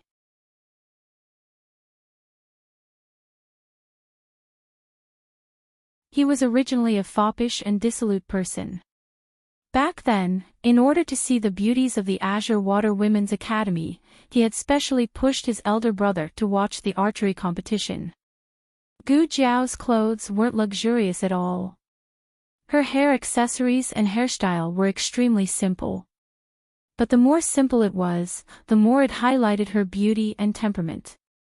Second Master Jing swallowed his saliva. It can't be. This is sixth son. What Lulang? It's Jiao Jiao. Second Madame glared at him, and... She's your little niece. I know. He was simply stunned by her appearance. He didn't have any dirty thoughts. Second Madame introduced the 3 children of the second branch to Gu Jiao. The eldest son, Jinglan, was 10 years old this year. The eldest daughter, Jingli, was 7 years old this year. The second daughter, Jingmeng, was 5 years old this year. The 3 children obediently called her their eldest sister. The second branch didn't know that Gu Jiao was Gu Jiao, but they were certain that Gu Jiao was Duke N's eldest daughter. They heard that Duke N's stepmother was a virtuous woman. The son she gave birth to inherited her character. She taught her son well and chose a daughter-in-law for her son. She didn't care about family background and valued character. Gu Jiao had never seen the late old madam in this life, but she could feel the reason and kindness that the old madam had left behind in this harmonious family. All right, it's getting late. Let's go to the dining room to eat. As Dukan spoke, he stood up from the wheelchair. Second Master Jing's body shook again. Damn! What the hell? His elder brother stood up. Dukan was getting better day by day. Not only could he stand, but he could also walk more than 10 steps. It wasn't too strenuous. The whole family ate dinner at Duke An's residence. After a long journey, Duke N's body couldn't take it anymore and wanted to rest. He said gently to Gu Jiao, "You should go back to the palace early to rest. You're going to visit your granduncle tomorrow, right? He's in the Black Wind camp. I'm afraid he doesn't know that you're back. You can give him a surprise if you go there." Little Jing Kong jumped up. "I want to go too. I want to go too." Gu Jiao curved her lips. "Okay. Master Lu and Mistress Nan also bid farewell to him. He smiled and said, Duke An's residence is Jiao Jiao's home. Master Lu and Mistress Nan are family. We should keep in touch with each other in the future. If you don't mind, I'd like to pay you a visit sometime. Master Lu was flattered. Oh, this, my humble house is shabby. Duke An thought that he agreed and said with a smile, then it's settled. I'll pay you a visit in 3 days. He wasn't being polite. He was sincerely trying to befriend these two people from Jianghu. Master Lu was happy and moved. He didn't refuse and told him his home's address. We'll be waiting for Duke An at any time.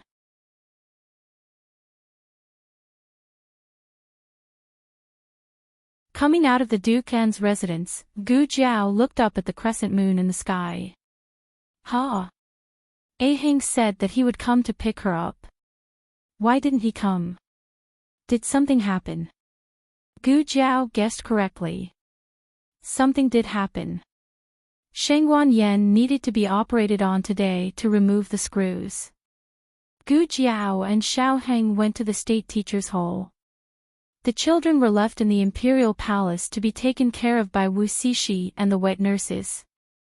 Long Yi wasn't there because Long Yi didn't stay in Xingdu. Instead, he went to Dark Night Island with Chang Kuan and his son. The imperial palace of Diyan was heavily guarded, so no bad people could sneak in. Before Gu Jiao and Xiao Heng arrived in Yan country, the twins lived peacefully like this. Therefore, no one felt that there was anything wrong with this arrangement. The problem was with a beauty in the imperial harem. This person's surname was Xiao. She was a beauty offered by the Dong family, one of the 10 great families. After Shengguan Yan ascended the throne, the power of the great families was reshuffled. The Nangong family and the Han family were completely removed. The remaining 9 great families also suffered great losses. In order to consolidate their power, the great families followed Jin country's example and offered beauties to the imperial palace. Among them, there was one named Xiao Yu. Xiao Yu was like his name. His face was delicate like jade, and his figure was tall and slightly thin. He belonged to the category of a weak willow in the wind. At dusk, when he was strolling in the imperial garden, he happened to see the twins being carried out by the wet nurse. Shengguan Yan had already announced to the public that the two were imperial grandsons. However, there was a secret rumor in the imperial palace. That was that Imperial Tutor Yi had used a secret technique from the state teacher's hall to give birth to a dragon for Shengguan Yan. In order to keep the secret, they announced to the public that they were the second prince's flesh and blood. There was no second prince before. How come when the twins came, the second prince popped out? Since they were the second prince's flesh and blood, why didn't they bring the second prince into the palace?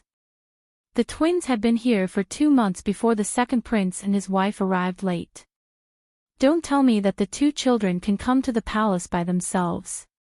Shengguan Yan must have spent 2 months to find a second prince from the people. The more Xiao Yu thought about it, the more he felt that he was too smart.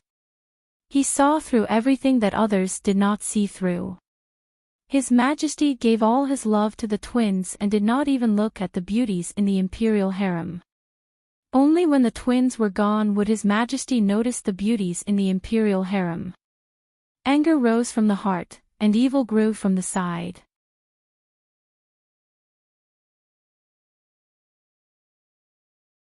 Xiao Yu, who usually did not dare to speak loudly for fear of offending people, was overwhelmed by jealousy at this moment and fell into a trance. He walked towards the twins. He was popular in the imperial harem, and the wet nurses also knew him. He smiled and went to greet the twins. No one knew that he actually knew a little about medicine. He knew that the palace was dangerous. In order to protect himself, he carried a self-defense poison all year round. That kind of poison was colorless and tasteless. After swallowing or inhaling it, nothing strange would happen for 3 days. It would not start to be toxic until the 4th day. Generally, when poisoned, they would only check what they ate and touched that day. They would never check the contact 3 days ago. This method was very safe. "The young prince and the young princess are so cute," he said with a smile. The 2 wet nurses had already put the twins back in the cradle. Looking at the twins, it was hard for them not to agree with Beauty Zhao's words.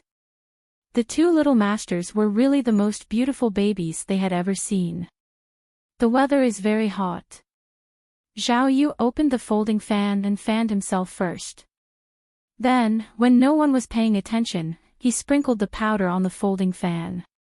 He turned around and saw the twins looking at him with their eyes wide open. His eyebrows twitched. He suddenly felt guilty as if he had been caught in the act. Soon, he calmed down. No, it was just 2 babies. So what if they saw? Could they understand, or could they speak? Zhao Yu held the folding fan and walked towards the twins' cradle step by step. The twins looked at him for 3 seconds. Suddenly, they clenched their fists in tacit understanding and cried loudly. "Oh, what's wrong with the young princess and the young prince?" The older wet nurse was the first to speak. Everyone surrounded them, wanting to see what was wrong with the little masters. Zhao Yu was suddenly blocked outside.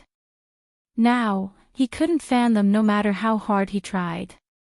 However, there was always a way out. He inadvertently found the perfect opportunity to commit a crime. The cradle was placed in the pavilion. The floor was hard and there were steps below. As long as he tripped the wet nurse in front of him, she would fall on the cradle and throw the twins out. The children's heads were heavy. If they fell, they would definitely hit their heads on the ground. If he was lucky enough, they might even roll down the steps. This would undoubtedly kill them. He decisively stretched out his foot. The wet nurse really didn't see it. She tripped on the spot and toppled the cradle. "Ah! Little master!" She cried out involuntarily. Zhao Yu raised the corners of his lips proudly. But just as he was about to watch the 2 children fall to their deaths, something unexpected happened. The moment the 2 children hit the ground, they disappeared with a whoosh. Zhao Yu looked as if he had seen a ghost.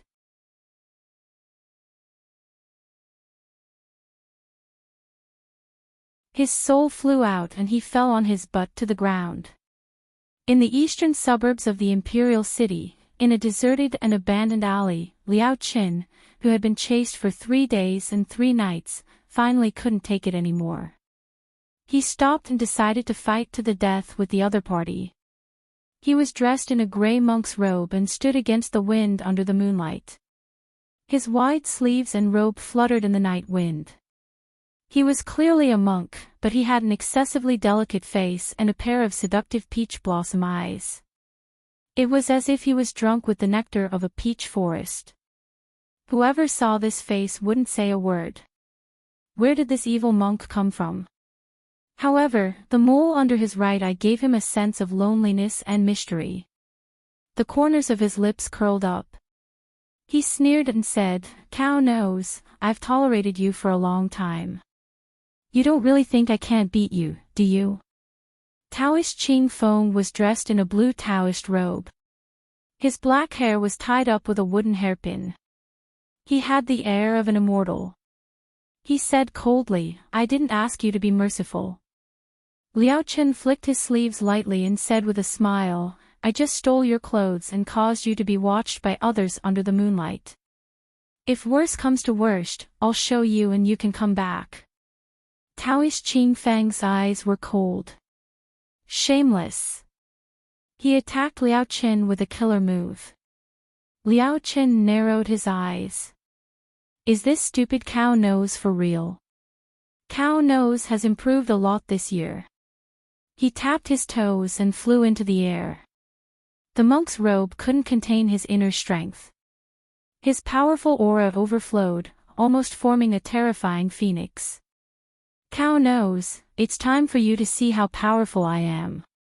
Don't blame me for not reminding you. Once the merciful palm is used, it won't stop until you die. Take this. As soon as he finished speaking, he charged toward Taoist Master Ching Feng. Wah! A small and childish voice suddenly sounded behind him. His body stiffened and his breath stagnated. With a scream, he fell from the sky. Along with him, there was also a little baby crying for milk. He reached out and caught him. Taoist Ching Feng wanted to take the opportunity to stomp him to death, but at the same time, another baby fell from the sky and hit Taoist Ching Feng. Saving people was an instinct, not to mention such a small child. Taoist Ching Feng caught the little guy in time. The two of them didn't understand what had happened. The next second, a small medicine box fell from the sky. No one caught it. It fell to the ground alone. A cold wind blew, and the medicine box was as quiet as a chicken. Taoist Ching Feng and Liao Qin looked at the baby in their arms and were both stunned.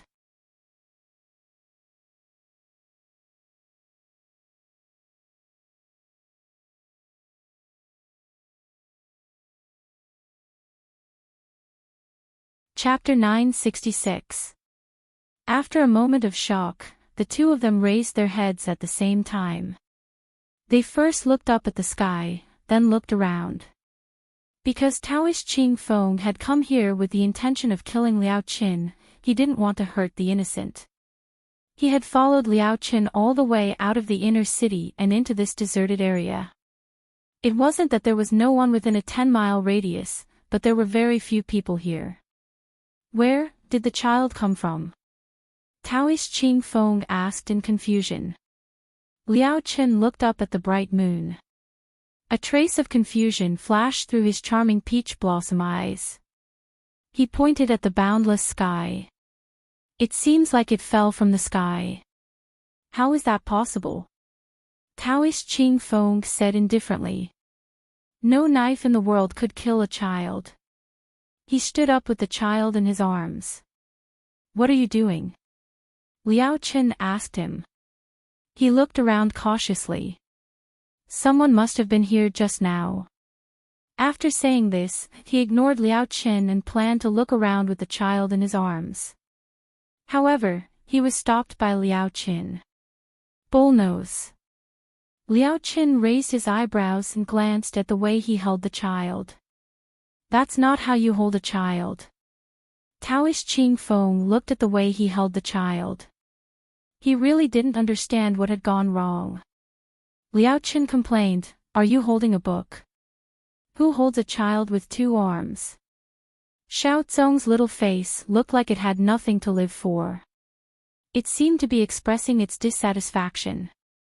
He looked like an immortal, but how could he be so bad at holding a child?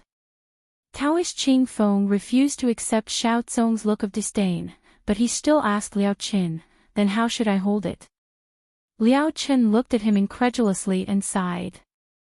Taoist, oh Taoist, how did you grow up?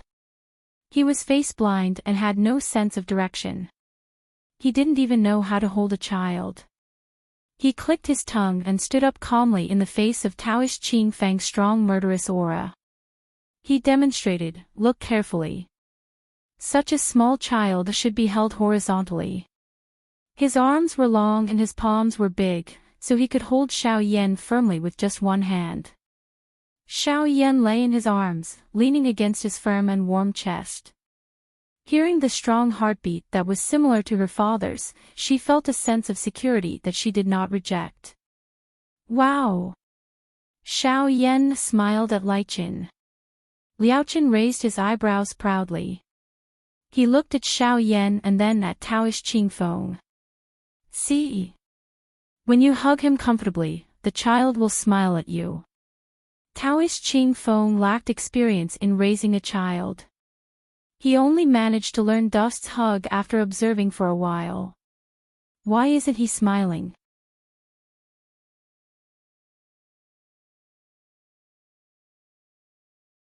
Taoist Master Qing Feng frowned as he looked at the aloof Shao Kong. Maybe he doesn't like you, Liaochen said with a faint smile. It didn't matter whether he liked her or not, but this time, it was Liaochen who said it. Still want to fight? Liaochen asked with a smile. In terms of martial arts, Liaochen and Marquis Xian Ping could compete. Taoist Master Qing Feng gave him a cold stare, then turned to look for the mysterious person who brought the children here. However, even after searching through the attachments, he still couldn't find a single unfamiliar figure. Liaochen didn't waste his time. He sat in place and played with the little guy in his arms. The little guy laughed when he was teased. It was very interesting. He wasn't surprised to see Taoist Master Qing Feng come back empty-handed. If the children didn't fall from the sky and someone really did throw them to them, then no matter what the other party's purpose was, they couldn't find them when they came, so they couldn't find them when they left. Liaochen looked at the small medicine box on the ground and said, instead of looking for someone, why don't you take a look at this box? It seems to have fallen with the children. Taoist Master Qing Feng knelt down on one knee. The moonlight at the end of the month was too dim, so he took out a lighter. Liaochen watched him blow the lighter over the children's heads and frowned. Hey, be careful. Don't burn the children. Taoist Master Qing Feng paused. Oh. He turned his head and blew the lighter in another direction. Xiao Zong's little body was trembling. He also seemed to feel that this man was too dangerous. Forget it. Let me do it. Liaochen stood up and walked over, taking the lighter from his hand. He had raised Jing Kong before. A Jing Kong was worth 10 children, so he was the father of 10 children. Holding the children and holding the lighter didn't conflict at all. Under the light of the fire, the two saw the appearance of the small medicine box. It's just an ordinary box, Taoist Master Qing Feng said. This wasn't like the secret room in the Grand Preceptor Hall, which was spotless. The small medicine box was smashed into the dust and became dirty. Liaochen and Shiyi didn't recognize it as Gu Jiao's box. Open it and see, Liaochen said. Taoist Master Qing Feng opened the box with his other hand. Something incredible happened. It was like a fake box. He couldn't open it at all. Even if he used his internal energy, it was still the same. Liaochen handed the lighter to Taoist Master Qing Feng. Take it. I'll try. Taoist Master Qing Feng expressed his dissatisfaction. Do you think you're better than me? Liaochen chuckled. It's not what I think. It's the truth. Then Liaochen was slapped in the face. Slap. He snorted. Stupid box. Taoist Master Qing Feng said, now we don't have a clue. Liaochen carefully observed the faces of the two children and muttered, don't you think they look familiar? Ha!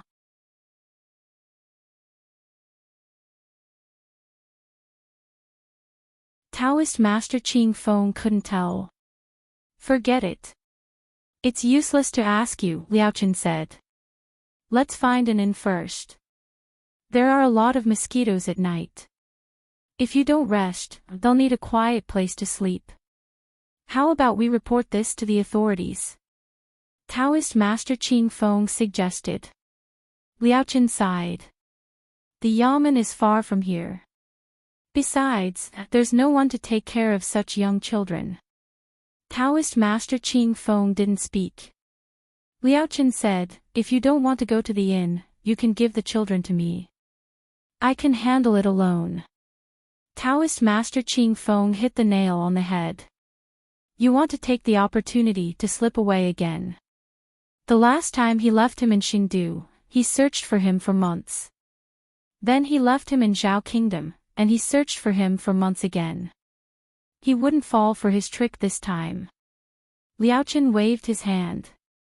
As you wish. Then he walked forward with Xiao Yan in his arms. As he walked, he lowered his head to tease Xiao Yan. Xiao Yan giggled at his teasing. Taoist Master Qing Feng frowned and looked down at the child in his arms. Why aren't you laughing? He asked in confusion. Take the box, he said, looking at Liaochen's back. Maybe we'll find some new clues later. Liaochen had no choice but to return and pick up the medicine box. They came to the main street. This was the outer city. Although it wasn't as prosperous as the inner city, it was still quite lively. A handsome monk and a sage-like Taoist priest were carrying a pair of children. They walked side by side in the endless stream of people, attracting the attention of countless people. The monk and the Taoist master were family. And they had 2 children. What kind of earth-shattering story was this? Liaochen didn't care what others thought of him, but that person didn't. Otherwise, he wouldn't have been hunted down for years just because he was watched once. Liaochen turned his head and glanced at the Taoist master who was pretending to be calm. He held back his laughter and entered an inn. He looked at the Taoist master who followed him. 2 rooms. Taoist Master Qing Feng said coldly, don't even think about it. Liaochen said to the innkeeper, 1 room. The innkeeper stared blankly at the 2 and the children in their arms. After a while, he came back to his senses. Ah, the best room. We have it, we have it. He called a waiter and took the 2 to the best room in the sky room. After Liaochen entered the room, he first put the dusty medicine box on the table. Then he gently placed the child in his arms on the soft bed. After that, he walked out of the door. Where are you going? Taoist Master Qing Feng asked coldly. Liaochen turned his head and looked at the 2 children. I'm going to get them something to eat. Don't worry, I won't run away. Taoist Master Qing Feng said, you have a criminal record and don't have a good reputation. I don't trust you. Liaochen said, then why don't you go?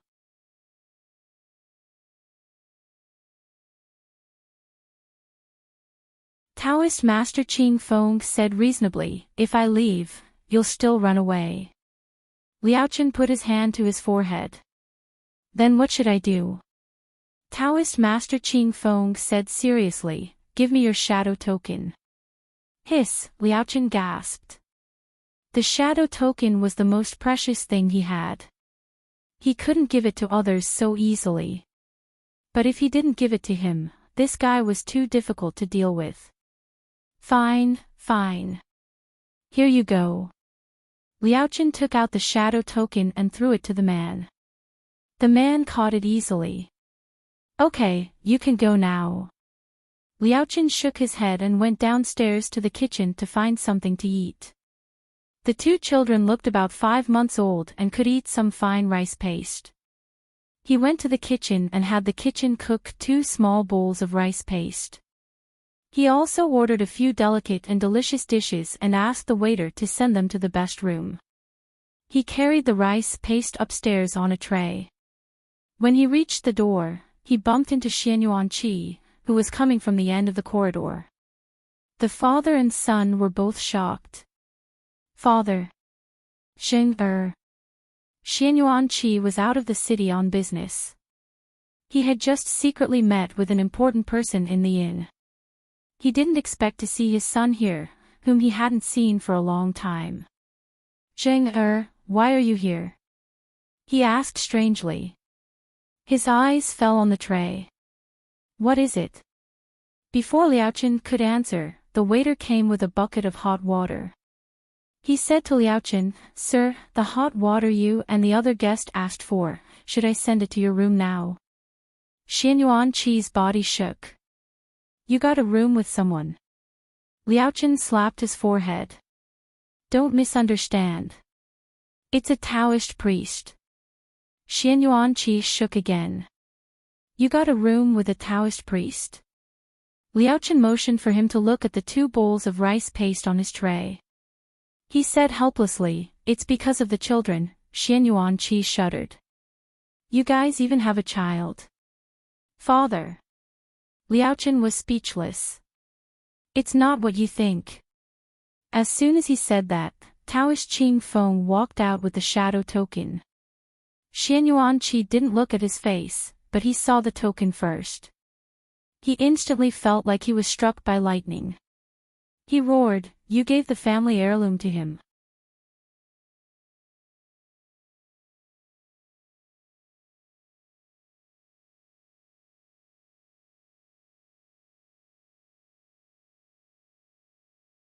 Chapter 967.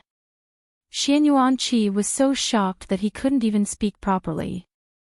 As the symbol of the Lord of Shadows, the shadow token had always been more precious than life. With the shadow token, the shadow division could continue to be passed down. This was also why when Xianyuan Qi was chased by Shi Tian, he must pass the shadow token to Xianyuan Jing, who was only 8 years old. In Xianyuan Qi's heart, what was it if not a family heirloom? Such a precious thing could never be taken away from him. Taoist Qing Feng also saw its importance, so he asked Liaochen to keep it with him. He didn't know what had happened, but he heard that Liaochen seemed to be in trouble, so he came out to take a look. He must kill Liaochen, but others couldn't touch him. He wanted him to die in his own hands. Then he saw Xianyuan Qi. Xianyuan Qi had already seen the shadow token. He was shocked, very shocked. He also wanted to know who was so powerful that he could steal his son's soul. He looked up. Oh! It's a male Taoist. Taoist Qing Feng. They fought together at the border. Although they weren't familiar with each other, they had at least met several times. How could he not know Taoist Qing Feng, who was brave and good at fighting and fought side by side with his son? He had also sided with Shangguan Yan that the younger generation would surpass them in time. His heart seemed to have been shocked by 100,000 volts of electricity, and he couldn't live anymore. He looked at his unfilial son bitterly and said, "Is this the reason why you said you wanted Jingkong to carry on the family line?" Liaochen was dumbfounded. "Father, I've told you so much. Why do you only remember this one sentence?" "I said I don't want to get married. I want to be free and unfettered. I want to be a monk who can travel anywhere in the world." Sigh. He couldn't clear his name even if he jumped into the Yellow River. Xianyuan Qi looked at Taoist Qing Feng with a complicated expression. "When did you two get together?" Taoist Qing Feng only heard the part about the family heirloom. He thought for a while and said honestly, "He has been hiding from me, so I found him. In order to prevent him from escaping, I asked him to leave the shadow token with me. Since it's a family heirloom, I'll return it to the Grand Marshal." Xianyuan Qi was not in a hurry to take the shadow token back. Instead, he turned his head and glared at his son. He gritted his teeth and whispered, "You're still hiding from her. Scumbag." Taoist Qing Feng didn't understand the misunderstanding between the father and son. He said seriously, "Grand Marshal, I have a personal grudge against him. Since you saw it today, I might as well tell you the truth. His life is mine."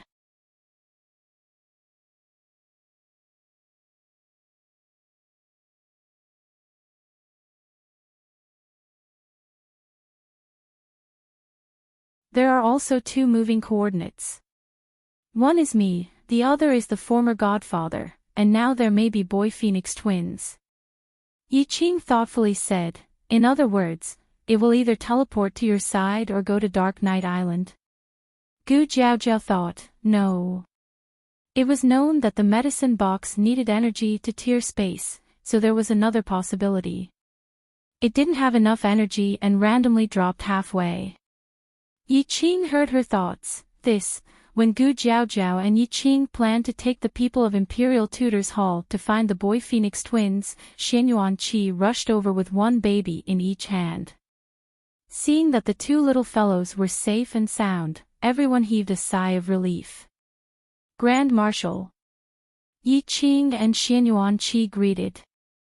Xianyuan Qi nodded, "State Preceptor Yi." Yi Qing, give me one of the children. Xianyuan Qi, I won't give it to you, come and grab it. Gu Jiaojiao took the small gray medicine box from the coachman. Wu Xixi had already found out that it was Zhao Yu who had evil intentions and wanted to harm the boy Phoenix twins. For the sake of saving the boy Phoenix twins once, Gu Jiaojiao suppressed the impulse to chop it into firewood. Gu Jiaojiao took the small medicine box to the secret room. After connecting it to the operating room, several people went in to visit Shengguan Yan. Shengguan Yan fell asleep. Xiaoheng got up and looked at everyone. He bowed to Xianyuan Qi, granduncle is also here. Xianyuan Qi nodded, holding the boy Phoenix twins in his arms. Even their father won't give it to them. Alas, I can't grab it, I can't grab it. Xiaoheng asked Gu Jiaojiao and Yi Qing, what happened just now? The door of the operating room suddenly couldn't be pushed open. If the door couldn't be pushed open, it meant that the passage was closed.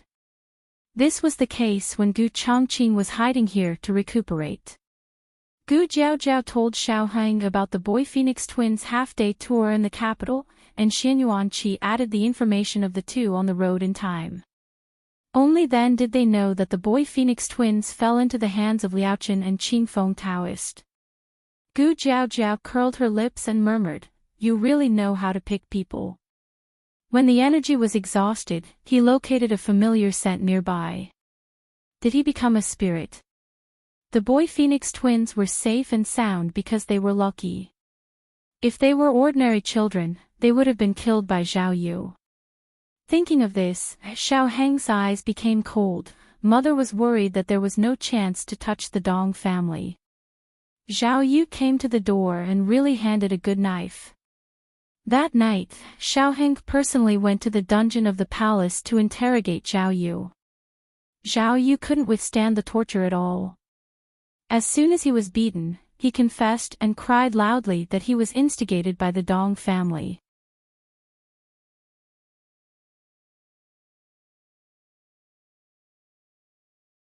Conspiring to murder the royal family and conspiring to rebel was punishable by beheading, not to mention that the target was the most beloved grandson of Her Majesty the Empress. I'm innocent. Your Majesty. Master Dong knelt in the majestic and solemn throne room, full of grievances and crying bitterly. Shengguan Yan said with a strong aura, take Zhao Yu to the throne room. Zhao Yu was escorted by the imperial guards and pointed at Master Dong. Master Dong. Why do you still refuse to admit it? At that time, it was you who wanted me to enter the palace, to wait for an opportunity to murder His Majesty.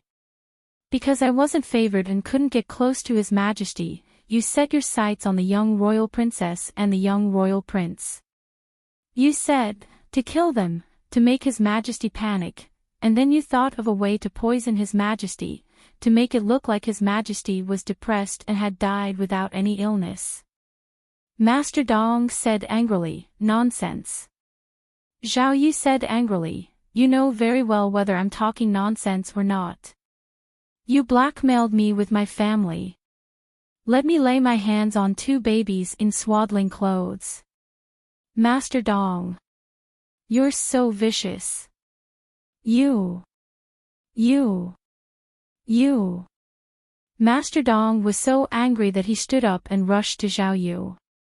He pulled out the sword of the Imperial Guard beside him. Xianyuan Qi sent him flying with a palm strike. He didn't even have the strength to fight back and fell heavily on the cold floor, spitting out a mouthful of blood. Shengguan Yan punched the armrest of the dragon throne and said coldly, drawing the sword in the throne room is an additional crime. Guards! Drag him away for Zhen. Wait for his punishment. Master Dong was not a kind person. When he was looking for the young commandery princess in the forest, he killed the young commandery princess and Gu Jiao. Shengguan Yan had long wanted to take his life. The imperial guards mercilessly dragged Master Dong, whose dantian was shattered by Xianyuan Qi. Behind him, he left behind a shocking trail of blood. In the imperial court, the officials kept quiet out of fear. They understood that the days of the Dong family were over. If the destruction of the Han family and the Nangong family was due to rebellion, then the end of the Dong family was the first guillotine that Her Majesty the Empress took the initiative to drop on the major families. Her Majesty the Empress's crackdown on the aristocratic families had officially begun. After the imperial court, Xianyuan Qi stopped Shangguan Yan. "Your Majesty." "Uncle, what's the matter?" Shangguan Yan's tone was less fierce in the imperial court and more intimate as a junior. Xianyuan Qi looked at her solemnly. "Has the action against the aristocratic families begun?" Shangguan Yan nodded. "When the Xianyuan family was harmed, none of the 10 major families were clean." Xianyuan Qi said, "The foundation of the country can't be shaken." Shangguan Yan said, "I understand, I won't be ruthless."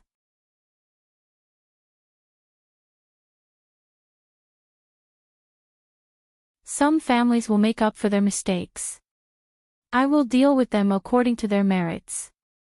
For example, the Su family. Originally, she wanted to uproot it, but Mu Qingchen was loyal to the country and had made great contributions at the border. For his sake, she would keep the Su family, but the condition was that the power of the Su family must be handed over to Mu Qingchen. In addition, there was the Wang family. Wang Su was loyal and was also a useful person. Xianyuan Qi hesitated. "That," Shangguan Yan smiled. "Uncle, if you have something to say, just say it." Feng family.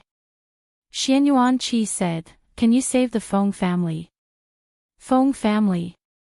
Shangguan Yan nodded thoughtfully. Feng Wuming also made a lot of contributions in the war with Jin country. I will remember these contributions to the Feng family. The elders of the Feng family had passed away, leaving only 2 sons. When the Xianyuan family was in trouble, the 2 sons were still young and didn't participate in the crimes of their fathers. She said, "I won't touch Feng Wuming and Feng Wuxiu, but the Feng family's property. I will take it back." "After you take it back?" Xianyuan Qi asked. "Return it to uncle." Shangguan Yan said matter-of-factly. The things that were divided from the Xianyuan family naturally had to be returned to the original owner. Xianyuan Qi calmly said, "Oh, then, no need." Shangguan Yan looked at her uncle strangely. "What do you mean, no need?" Xianyuan Qi explained, "You return it to me, and I still have to send it over." Shangguan Yan was confused. What do you mean send it back and forth? Why was she getting more and more confused? Xianyuan Qi straightened his back and proudly said, "Betrothal gift." Shangguan Yan.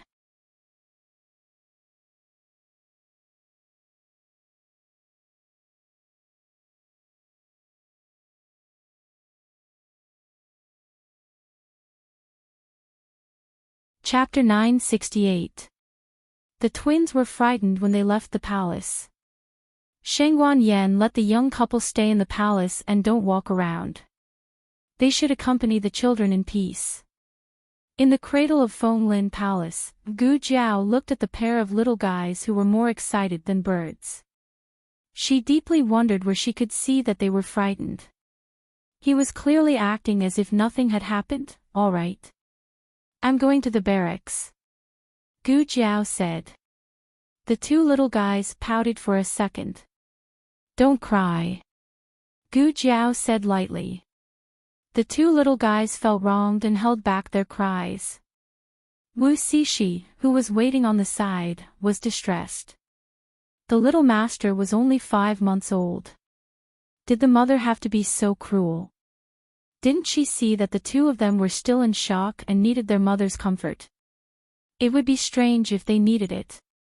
They were just pretending to be pitiful. How could Gu Jiao not understand her own flesh and blood? It seems that in these 2 months, the 2 little guys learned a lot of tricks from the palace. Gu Jiao decisively went to the Black Wind camp. When Gu Jiao returned to Zhao country to get married, the Black Wind camp was accompanied by 5,000 soldiers. Wenren Chong and Zhao Dengfeng were there. They were the first to know that Gu Jiao was a girl. They also saw Gu Jiao's real face. But the rest of the people didn't see it. Among them was Li Shen. When Li Shen returned after winning the war, he immediately went to see his old mother. Later, when Gu Jiao returned to Zhao country, he was also qualified to accompany her. But in order to take care of his mother, he stayed in Qingdu. Gu Jiao had just arrived at the entrance of the barracks when Li Shen came out on horseback. Gu Jiao was dressed as a woman today. She was wearing a long blue dress with a simple spiral hairstyle. The hairband and sleeves danced in the wind in the morning light. Her temperament was cold and unworldly. The barracks was not a place where women could come. Even if they came, they must dismount. Just as Li Shen was about to sternly stop the other party, he unexpectedly saw the other party's face. That was an indescribable beauty. It carried the spirit of a young lady, but it didn't lose the heroic spirit of a youth. It was a beauty that stood out from the masses. Li Shen, who had never judged a book by its cover, suddenly stuttered. The soldiers guarding the camp were also shocked. Which family did she come from? Did a celestial being descend to the mortal world?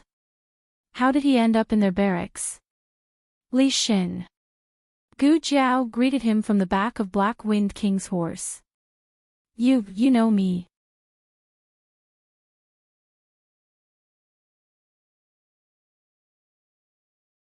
Li Shen had never heard Gu Jiao's feminine voice before. He stared at Gu Jiao in a daze.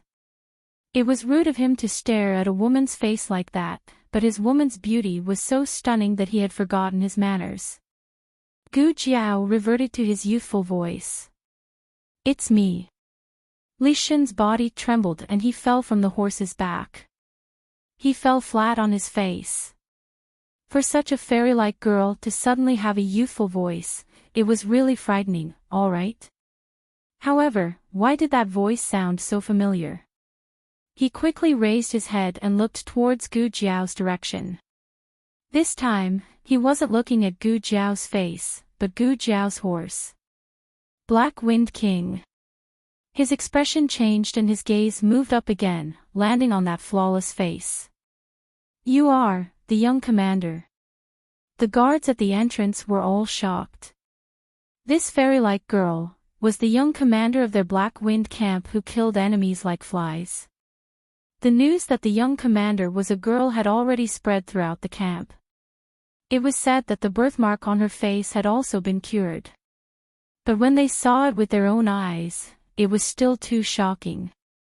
The ugly and cute young commander, how did she suddenly turn into a fairy-like girl? Gu Jiao's arrival caused a stir in the Black Wind camp. Not to mention the people who were shocked, even the horses ran over to look at Gu Jiao. Then Gu Jiao found that the camp was much quieter today. Everyone didn't walk so boldly, and their voices weren't so loud. It rained last night, so it wasn't hot this morning, but everyone's cheeks were red. Gu Jiao sat on the horse and tilted her head. Oh. Gu Jiao came to the camp for 2 reasons. 1, to see the soldiers who had risked their lives with her. 2, to prepare for the upcoming attack on the Tang sect. Then, something strange happened. She only needed 3,000 people, and she only asked the commanders to pick 3,000 people. But when she came out of her tent, she was surprised to find that all 50,000 people were on the training field. What are you doing? She asked in confusion. The new commander of the left, Zhao Dengfeng, coughed and said, the 3rd Battalion of the Charge requests to go to war. Wenren Chong, who was also promoted, calmed down and said seriously, the 2nd Battalion of the Vanguard requests to go to war. It was just to attack a hidden sect. Wasn't 50,000 people too much? Gu Jiao blinked and asked, you all want to attack the Tang sect? Yes. Everyone straightened their backs and said in unison. Their morale was shocking. Gu Jiao said, "Okay, since you all want to go, then go. You can also suppress the bandits along the way. I heard that bandits are rampant in that area.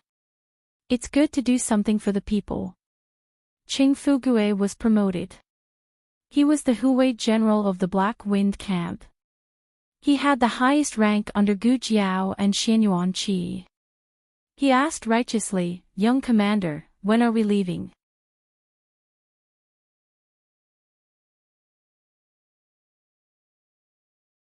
Gu Jiao said, "We have to ask the Grand Marshal about the exact time."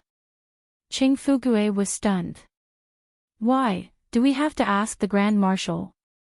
Young commander, aren't you going?" Gu Jiao said seriously, "I'm not going.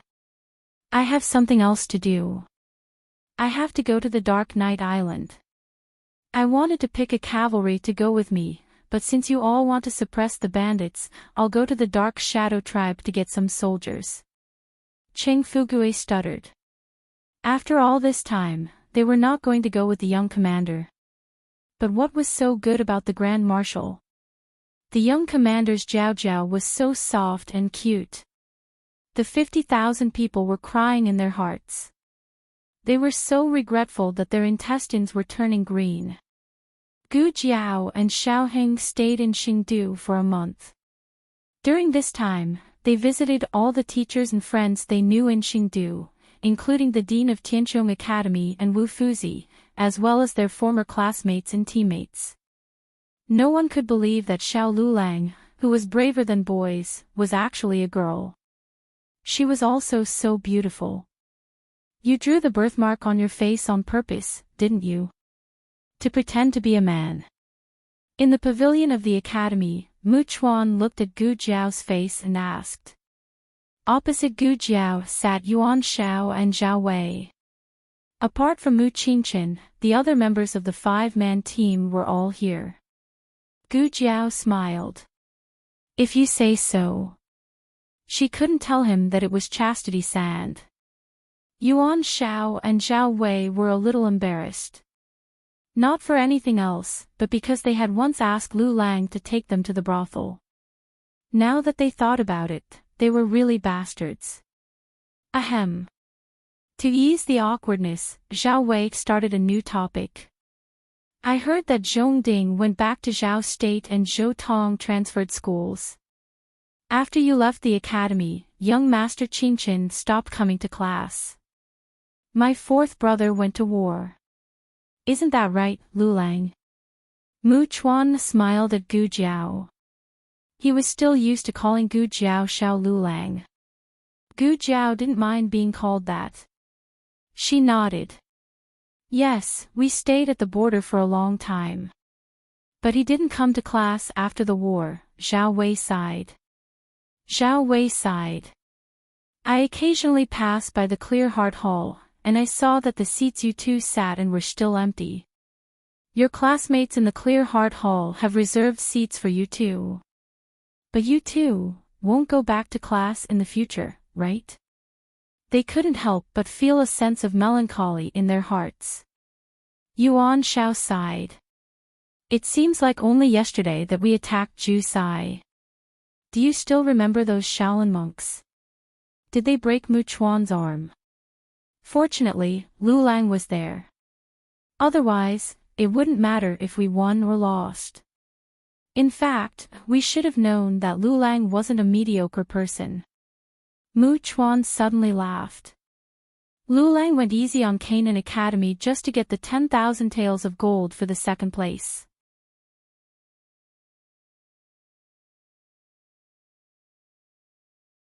Later, when Lu Lang wasn't there, our academy got the second place as scheduled. Unfortunately, I was meddlesome and went to the students of Canaan Academy to exchange for the reward of entering the palace to meet the emperor. Zhao Wei looked at him in disdain. "So you knew that Lu Lang wanted the gold?" Mu Chuan said helplessly, "I found out later." Yuan Shao corrected him. "It's not 10,000 taels, it's 1,000 taels." When did the wrong thing start? Everyone thought that the prize was 10,000 taels of gold. Gu Jiao crossed her arms and looked at Mu Chuan with a dark expression. I still want to beat you up. Mu Chuan was speechless. Here's the wine. Here's the wine. Wu Fuzi carried 2 large jars of fine wine and walked over as if he was flying. He pushed Yuan Shao aside and sat down next to Gu Jiao. He smiled and said to the few of them, I've treasured Nu Hong for 20 years. I didn't even bear to take it out when my daughter got married. Today, we'll drink until we're drunk. Are you sure you don't want to drink? Tianchong Academy's headmasterson asked Mu Qingchen beside a rockery near the pavilion. The people in the pavilion were drinking and chatting merrily. Mu Qingchen looked at them quietly and said calmly, no. Since he missed the opportunity, he shouldn't disturb her anymore. Mu Chuan was drunk and occupied a large jar of wine by himself. He was afraid that someone would chase after him, so he walked around in circles in the pavilion. As he walked, he said drunkenly, Lu Lang, do you know? My sister. Sister Su Shui. Third Miss Su. She's married. She thinks you're a man. She said she won't marry anyone but you. But my 4th brother also likes you. You're a man. How did both of them fall for you at the same time? Oh. No. You're a woman. Su Shui found out. She cried so hard. She got married after crying. You. Are you done drinking? Don't take the jar away. Zhao Wei, who was also very drunk, chased after Mu Chuan. Mu Chuan stuck his tongue out at him. I'm not giving it to you. I won't give it to you. Come and take it if you can. The few of them were drunk to the point where they could barely stand. Wu Fuzi was lying on the ground with Yuan Zhao's head resting on his stomach. Gu Jiao was already at her limit. She was sleeping soundly on the table with her face red. Headmasterson had already left. Mu Qingchen stood alone under the moonlight. His eyes never left Gu Jiao. Seeing that Mu Chuan was about to pull Gu Jiao up and ask her to continue drinking, Mu Qingchen finally couldn't hold it in anymore. He clenched his fists and walked out from behind the rockery with a complicated expression. He then walked toward the pavilion. Unexpectedly, he had only taken a few steps when a white figure walked toward him from another direction. The person walked up to the pavilion and stopped Mu Chuan from urging him to drink. Mu Chuan fell back and fell asleep with the jar in his arms.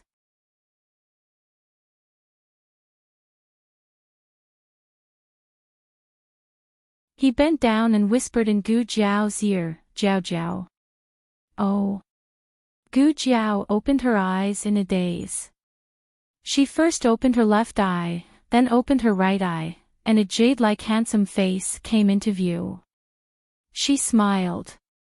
Ah Heng, let's go home, Xiaoheng said softly. Hug me, Gu Jiao said drunkenly. Okay. Xiaoheng stretched out his slender and strong arms, gently wrapped them around her back and legs, and gently carried her up. Gu Jiao leaned against his firm chest, quiet like an obedient kitten. Mu Qingchen clenched his fists. On the ground, Mu Chuan mumbled, Lu Lang. This may be the last time I drink with you. The Mu family was going to fall. He would no longer be the noble son of Qing capital. Thinking back, she was a nameless student from a lower country. Everyone looked down on her, and he was the high and mighty disciple of the Mu family. Everyone wanted to curry favor with him. In just 2 years, he was about to become a prisoner, and she became the noble commander and princess. He looked at the bright moon in the sky and laughed until tears came out. Life is really unpredictable. In the future, we Can't be friends. Xiaoheng stopped and looked down at Gu Jiao, who had fallen asleep in his arms and didn't hear what Mu Chuan said at all. He stepped into the night without looking back.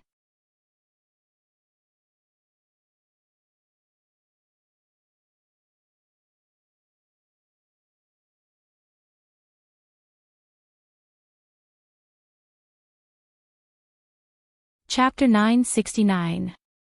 On the third day after Gu Jiao, Mu Chuan and the others drank, the eldest son of the Mu family resigned. It was said that his subordinates caused a murder case. He didn't manage well and didn't have the face to remain as an official, so he begged His Majesty to approve. Sheng Wanyan approved. In addition, there was a flood in the south. The Mu family donated 5 million taels of silver to relieve the victims. This was equivalent to emptying the family's property. The Mu family didn't have so much cash on hand, so they could only use the fields, shops, and the family's major industries as compensation. The donation sounded good, but in fact, it was no different from confiscating the family's property. Mu Chuan sat in his room, while the guards came and went to move the valuables in the room. Hey! You can't move this.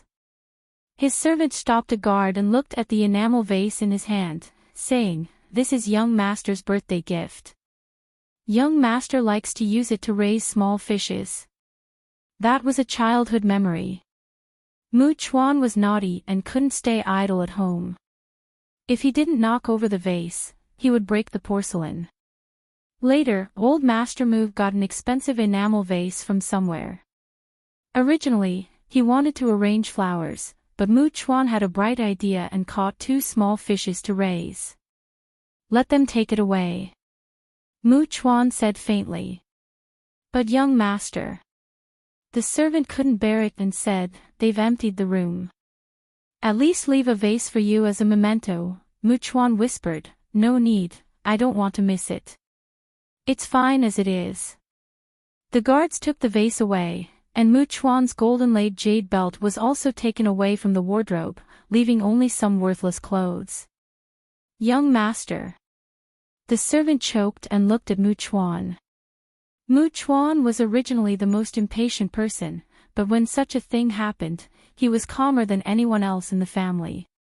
He slowly stood up and walked out of the house that he had lived in for 20 years expressionlessly. When he crossed the threshold, he looked back and took one last look, making a silent farewell. What the Mu clan had done to the Xianyuan clan back then wasn't any lesser than what the Han clan and Nangong clan had done to the Xianyuan clan. It was just that the Mu clan didn't plot against them on the battlefield.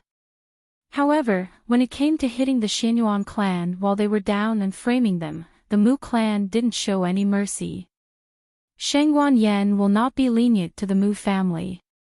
The entire Mu family sat in a tattered carriage and silently left the inner city one morning before the sun had even risen.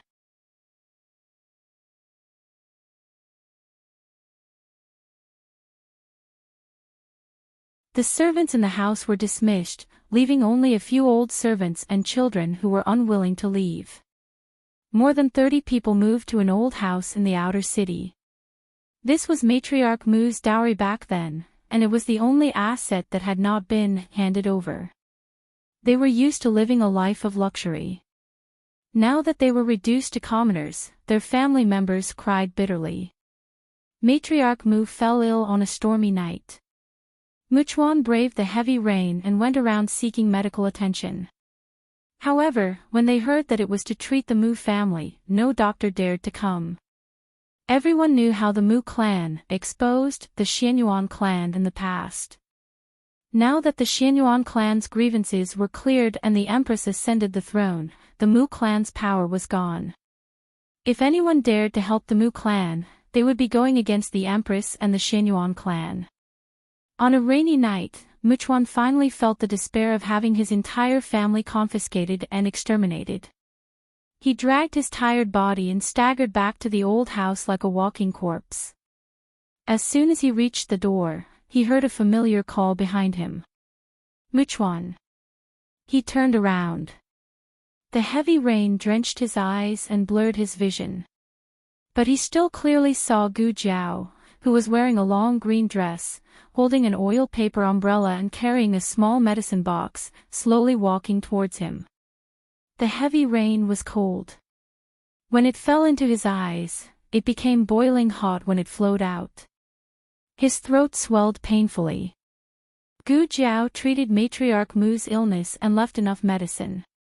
She also told Matriarch Mu to rest well and not to work hard in the near future. After she left, Matriarch Mu handed a brocade box to Muchuan. The second princess consort asked me to pass this to you. Muchuan was stunned. She told you her identity? Matriarch Mu smiled weakly. Yes, I didn't expect her to be the brave and skilled commander of the Black Wind Battalion. She's not inferior to a man. Matriarch Mu was a smart person. She said emotionally, she's not only the second princess consort, but also the commander of the Black Wind Cavalry. She came to our house openly to tell the world that the Empress and the Xianyuan clan didn't exterminate the Mu clan. In the future, those people will have to think twice before giving us a hard time. Muchuan nodded and opened the brocade box with trembling hands. Inside was a stack of banknotes, a recommendation letter from the State Preceptor Hall, and a note left by Gu Jiao. Muchuan, don't give up. Tears welled up in Muchuan's eyes. Gu Jiao also went to the Go Club when she was in Xingdu. Unfortunately, the Go Sage of the Six Kingdoms, Mr. Meng, had been staying in his hometown since he went back to Zhao Kingdom to mediate the peace. He hadn't come to Yan Kingdom yet. Gu Jiao guessed that Mr. Meng might have pretended to be a beggar and went to other countries to search for Go talents.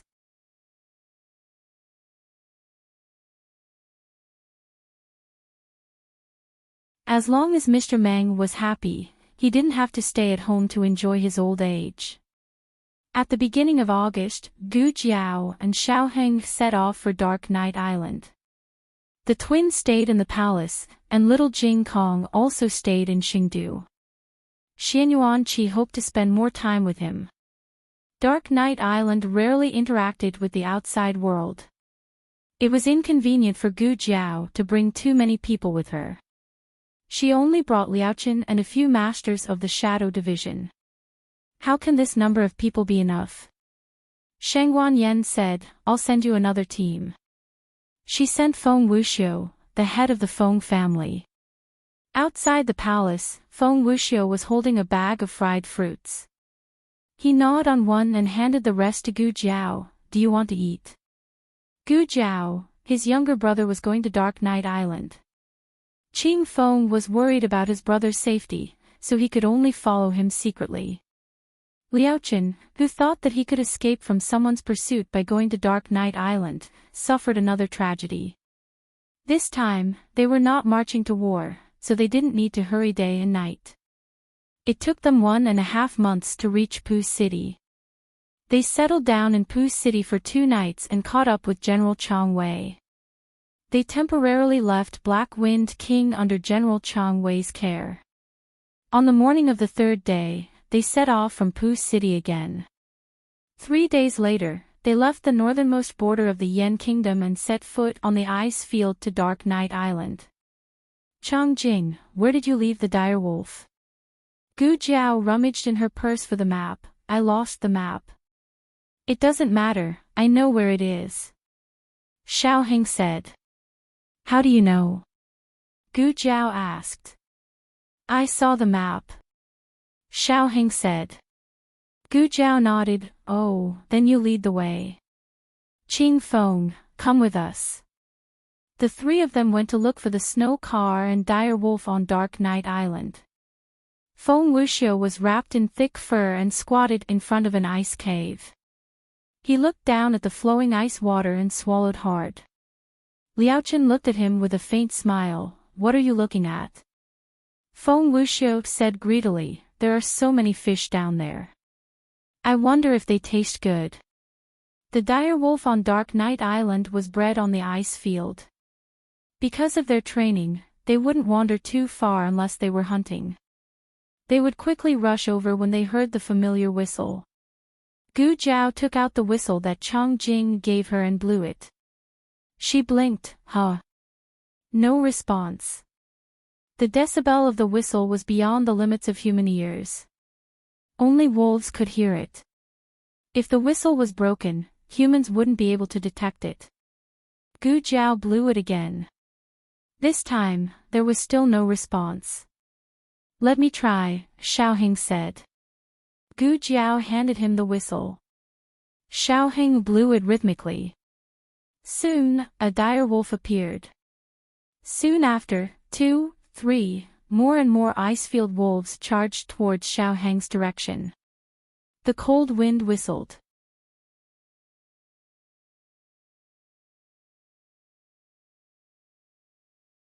He stood on the vast ice field, as if he had become one with it.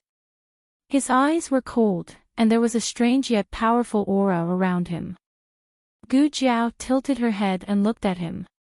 Oh, her husband was so handsome. Today was another day where her husband was so handsome. There were 21 dire wolves in total, and one of them was a little wolf king. The little wolf king was very fierce, especially to strangers who didn't have the aura of Dark Night Island. It bared its teeth and began to show its aggressiveness. Xiaoheng didn't show any fear.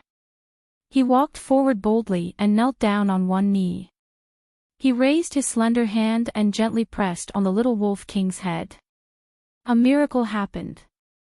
The little wolf king's fierceness was instantly restrained. Gu Jiao was surprised. You know how to tame wolves. Xiaoheng said, Chang Jing taught me. The little wolf king took the lead to dig a hole and dug out a bunker. It rushed in with the dire wolves and dragged the sleigh out. Gu Jiao's eyes lit up. Isn't this a sleigh? Godfather must have taught the people of Dark Night Island to do this. Xiaoheng's face darkened at the mention of Godfather. It was that man again. When the three of them returned to their original place in the sleigh, Liao Chen and Feng Wuxiu were sitting cross-legged in the snow, roasting fish. Feng Wuxiu grabbed a fish skewered on a stick, blew on it, and took a bite. He said to Liao Chen, Brother, it's delicious. Taoist Qing Fang's eyes turned cold. Who are you calling brother?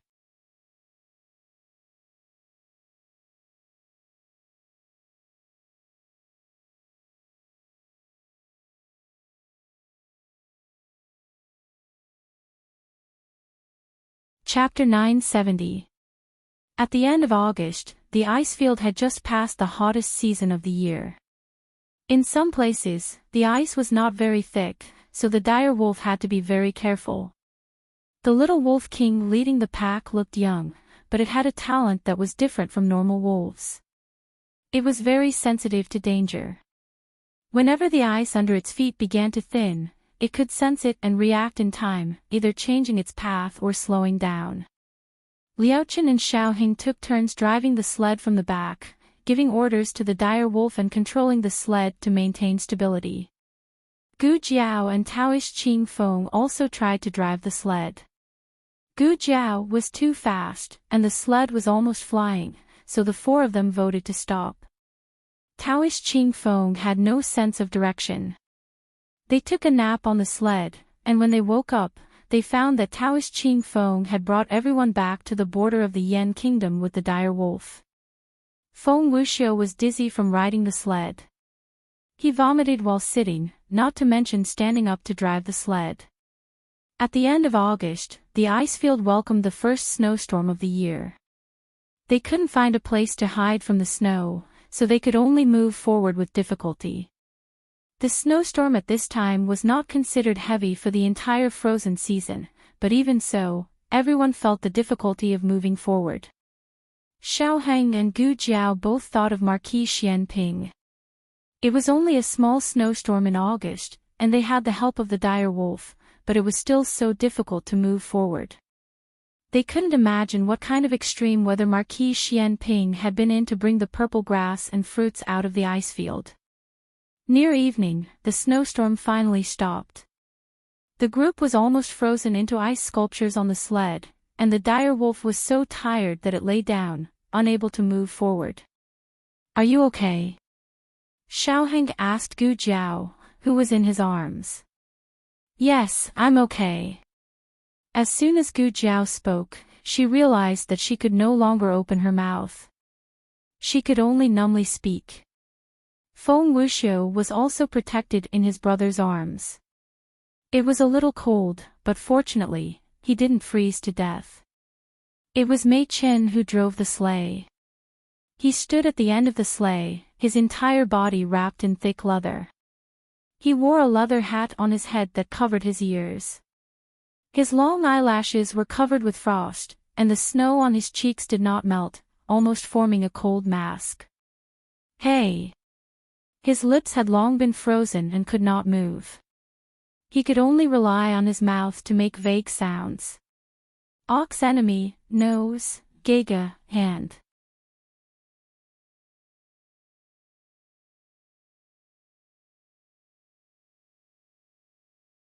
He was wearing gloves, but the gloves were completely frozen on the reins, and his fingers were completely stiff. Taoist Qing Feng wanted to kill him, but now was not the time to do so. He moved his stiff body and walked over to use the dagger to pry open the ice on his gloves. Then, he slowly injected a bit of inner strength into his fingers to warm them up. Just now, he had used this method to help Feng Wuxiu resist the cold. On the other side, Gu Jiao and Xiaoheng took firewood from the sled and started a bonfire in the snow. "There's fire, there's fire." Feng Wuxiu hurried over, squatted down, and stretched out his hands to warm the fire. Xiaoheng went to get some dry food. Gu Jiao skewered the dry food with skewers and roasted it over the fire. Xiaoheng took out the ice fish that he had caught along the way to feed the dire wolf. Gu Jiao sat in front of the fire and turned her head to look at him. "I don't see you feeding the chickens, dogs, birds, and horses at home. You're quite diligent in feeding the wolves." "Achoo!" Feng Wuxiu sneezed loudly. Gu Jiao reached out and touched his forehead. "I'm fine. My nose is just itchy." "Is it here?" He sniffed and sniffed around. As he sniffed, he moved closer to Gu Jiao. "What?" Gu Jiao looked at him strangely. Feng Wuxiu asked, "Did you hide something to eat?" "I didn't," Gu Jiao said seriously. "Spicy." He turned his head and sneezed again. "When I smell spicy, I sneeze." "Achoo! Achoo!" Gu Jiao lowered her head and saw that the small meat shop in her purse was indeed exposed. Under Feng Wuxiu's stunned gaze, she hid the meat paste back without changing her expression. "Just eating these isn't enough." Liao Chen glanced at the dry steamed buns on the fire and leisurely went to the nearby ice layer to dig a hole. He caught a few fat fish and brought them back to the fire after killing them. He sat down opposite Taoist Qing Feng and handed him a skewered fish. "Do you know how to roast fish?" "No," Taoist Qing Feng said coldly. "Your brother really doesn't know how to?" Liao Chen asked Feng Wuxiu, who was sitting beside Taoist Qing Feng. Feng Wuxiu nodded. "My brother doesn't know anything. He doesn't know how to cook or sew." Liao Chen looked at Taoist Qing Feng in disbelief. "If you don't know how to cook, how did you survive when you got lost in the forest?" Taoist Qing Feng said, "Wild fruit." Liao Chen's mouth twitched. Liao Chen's cooking skills were comparable to Gu Jiao's. The fish he roasted were fresh and tender. With a sprinkle of fine salt and spices, it was delicious. Feng Wuxiu ate heartily. "Brother Liao Chen, the fish you roasted is so delicious. It's even better than the ones at Heavenly Fragrance Restaurant. When we get back to Xing City, will we still be able to eat your roasted fish?" Liao Chen said with a smile, "If your brother doesn't kill me, I'm willing to roast a few more fish for you." Feng Wuxiu asked in confusion, "But why would my brother kill you?"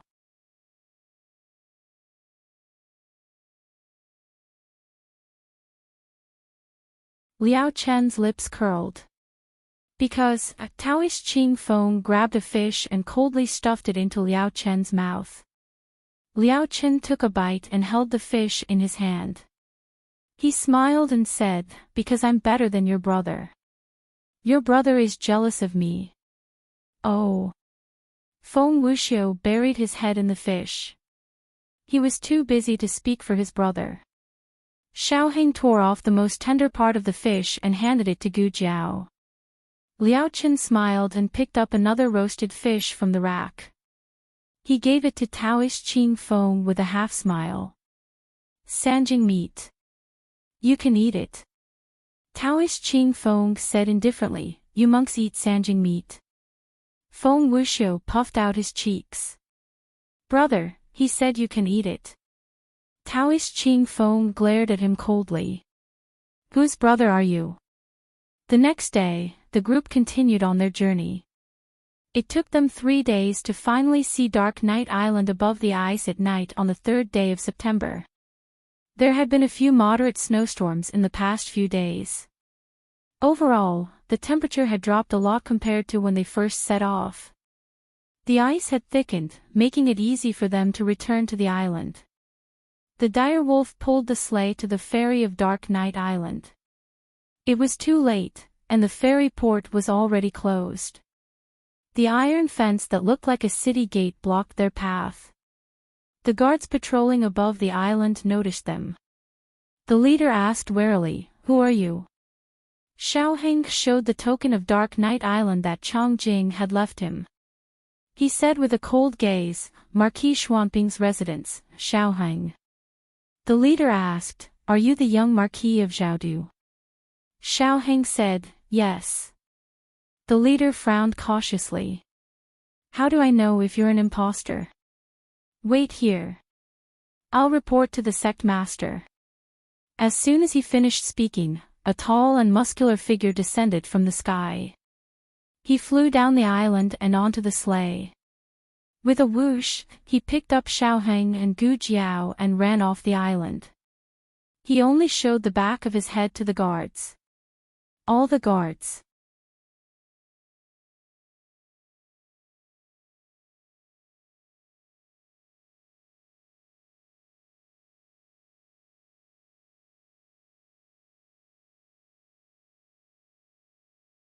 Chapter 971. Gu Jiao and Xiaoheng's cheeks puffed up from the cold wind. Their cheeks changed shape when they turned. But the two had no choice. They could either shut up or open their mouths and become two expressionless sad frogs. Long Yi had wanted to hold Gu Jiao for a long time. Gu Jiao was pregnant, so he couldn't hold her. Gu Jiao was pregnant, so he couldn't hold her. Gu Jiao was in confinement, so he couldn't hold her. Now he could hold her. Xiaoheng was a bonus. Pick one and get one free. The fishermen on the island were processing the fresh fish. Xiao. An afterimage flashed over their heads. The fishermen looked at each other. After some time. Xiao. That afterimage flashed over their heads again. Gu Jiao's face darkened and she was about to explode. "You've already circled the island twice." After circling the island 3 times, the sky was completely dark. Only then did Long Yi reluctantly put the 2 down. On the other side, Chongjing had already seen Long Yi flying around the island using his qinggong. Knowing that his people had arrived, he hurriedly went to the ferry to bring the other 3 into the Dark Night sect. Chongjing knew Liaochen and Daoist Qingfeng. The 3 of them had fought together at the border. Later, Liaochen even stayed in Zhaodu for a period of time and had a lot of dealings with Marquis Xuanbing's residence. The only person he didn't know was Feng Wuxiu. "My younger brother," Daoist Qingfeng introduced. As soon as he said that, the 2 saw Feng Wuxiu pulling Liaochen's sleeve and saying, "Brother, I saw pheasants on the island just now. Let's eat pheasants tonight." Chongjing, Daoist Qingfeng. The Dark Night sect was actually divided into inner and outer sects, but they were all on the island. The process to become a disciple of the Dark Knight sect was to first enter the outer sect, then go through painstaking training and layers of screening before being qualified to enter the inner sect. Inner sanctum disciples could enjoy the most powerful martial arts manuals and mental cultivation methods of the Dark Knight sect. They could also get more elixirs and resources. Although Chang Jing was the young sect master, he also cultivated step by step from the outer sect to the inner sect, including his 7 sisters. Gu Jiao and Xiao Heng were family members, not visitors of Jianghu, so Chang Jing and Long Yi took them back to their residence. What was worth mentioning was, Long Yi also had his own residence on this island, and it was even bigger than Chang Jing's residence. Long Yi wanted to show his territory to Little Master and Gu Jiao, but he wanted to see Chang Kun first. This was a courtesy.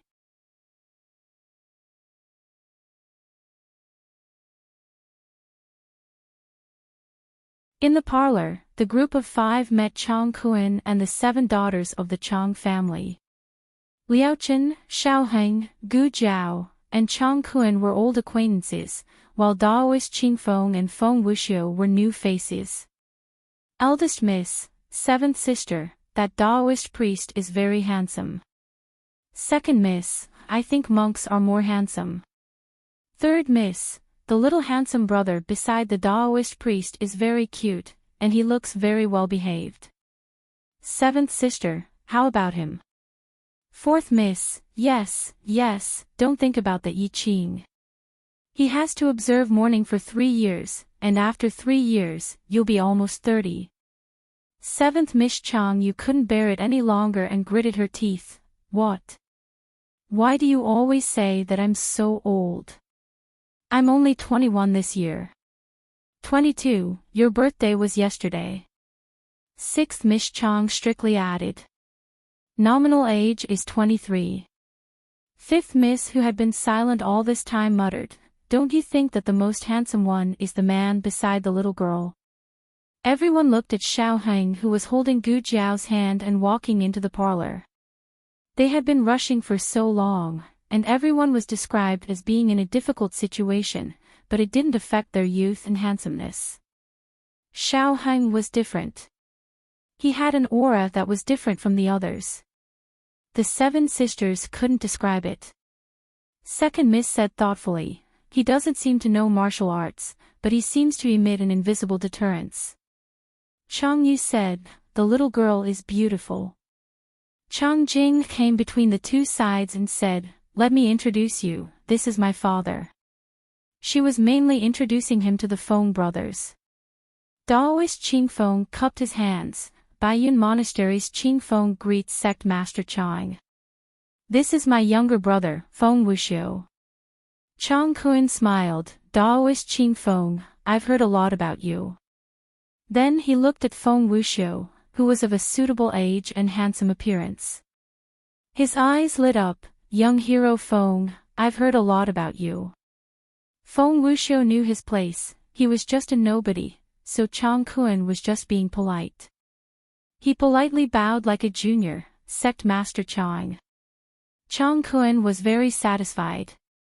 Chang Jing walked in front of her sisters, and this time she introduced them to the 5 of them. My eldest sister is Chang Ying, 2nd sister is Chang Ling, 3rd sister is Chang Yun, 4th sister is Chang Shou, 5th sister is Chang Ying, 6th sister is Chang Jun, and 7th sister is Chang Yu. Chang Ying was not much younger than Princess Xinyang, and Chang Ling and Chang Yun were also in their 30s. They looked very young, but they had a righteous and chivalrous aura that did not lose to men. Gu Jiao felt like she had met the 7 fairies in real life. They were all beautiful, had different styles, and were all highly skilled in martial arts. Chang Jing continued the introduction. Xiaodu's young Marquis Xiaoheng and Black Wind Cavalry's commander Gu Jiao are married.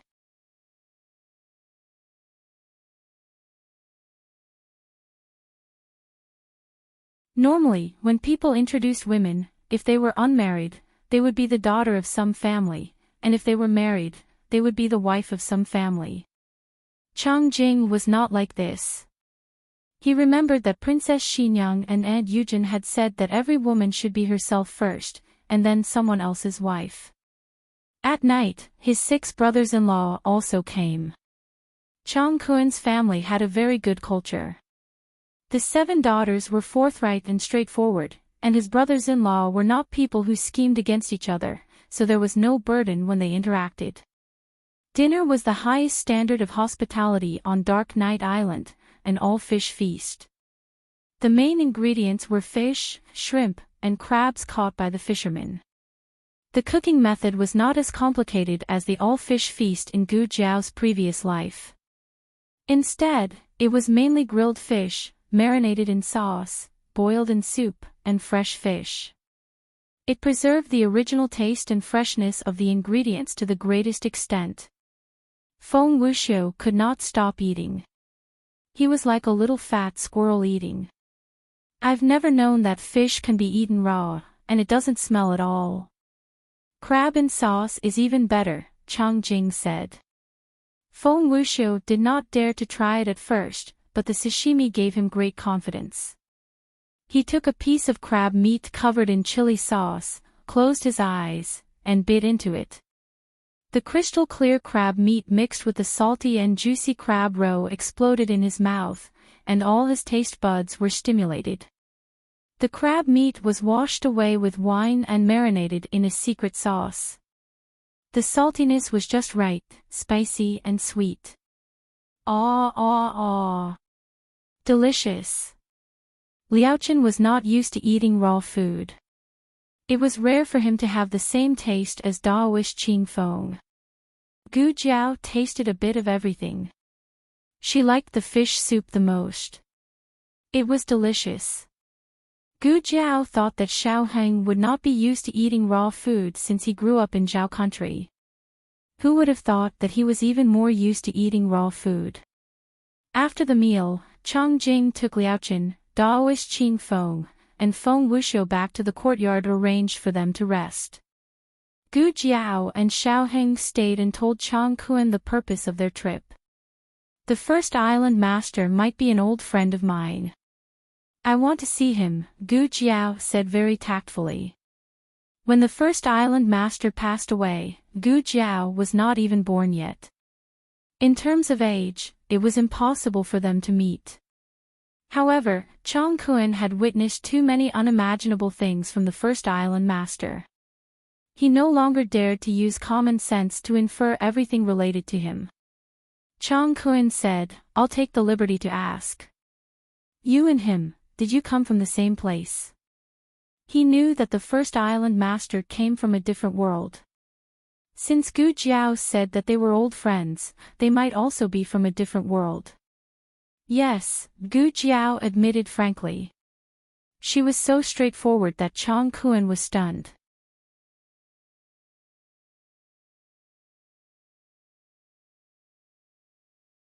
Chang Kuen said with a smile, "To be honest, I'm actually very curious about you and the first island master." Gu Jiao said, "I can tell you what you want to hear. But it's hard to explain in a few words. I might have to stay on the island for a few more days." Chang Kuen hurriedly said, "How can it be a bother? You are a friend of the first island master. That means you are an important guest of our Dark Knight sect. The Dark Knight sect will always be open to you. You can stay as long as you want. I can't ask for more." He was speaking from the bottom of his heart. Gu Jiao nodded. "Okay. I'll take you to the first island master first." Chang Kuen brought the two of them to the forbidden area of the Dark Knight Society, which was actually located at the back mountain of the Chang family. The first half of the back mountain could be entered at will, but the second half was bounded by the monument carved by the first island master. Only the former island master could enter. Even Chang Jing had never entered it. Long Yi was an exception because he originally lived in the forbidden area. When they passed by that boundary monument, Gu Jiao raised her hand and gently caressed it. She seemed to feel the aura of her godfather. Xiaoheng took her disappointment and frustration into his eyes. Jealousy once again overturned in his heart. What, it's been so long and you still can't forget. In the end, who is the most important man in your heart? With a black face, Xiaoheng followed Chang Kuan and Gu Jiao into a spacious courtyard. Chang Kuan said, "This is the place where the first island master once lived. Long Yi also lives here." Thinking of something, Gu Jiao asked, what was Long Yi's name when he was young? Chang Kuan looked at Long Yi behind him. Long Yi looked at the sky. Chang Kuan cleared his throat and said, Meng Meng. Gu Jiao, Long Yi and Gu Jiao visited every room in the courtyard. Xiaoheng didn't want to visit. Why did he want to see that man's things? He sat in the courtyard and drank tea with Chang Kuan. Gu Jiao first went to the study of her godfather. She found a lot of handwriting left behind by her godfather. Most of them were his experiences in this space-time. There were also some mathematical formulas to deduce the coordinates she had left behind at that time. Gu Jiao looked at the familiar handwriting and an indescribable melancholy welled up in her heart. How did Godfather know I had come here and left behind the coordinates? What exactly is missing in my memory?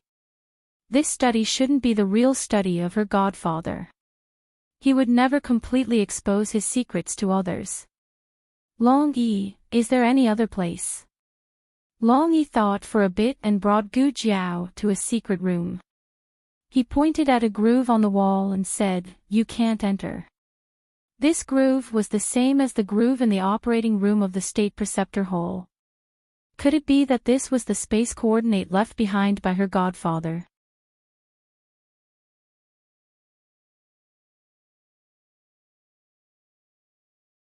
Gu Jiao silently called for the small medicine box in her heart. The small medicine box didn't appear. Gu Jiao walked out of the back mountain and returned to her and Xiaoheng's room. With a dark face, she took the small medicine box from the table. She muttered, "Why do I have to be carried?"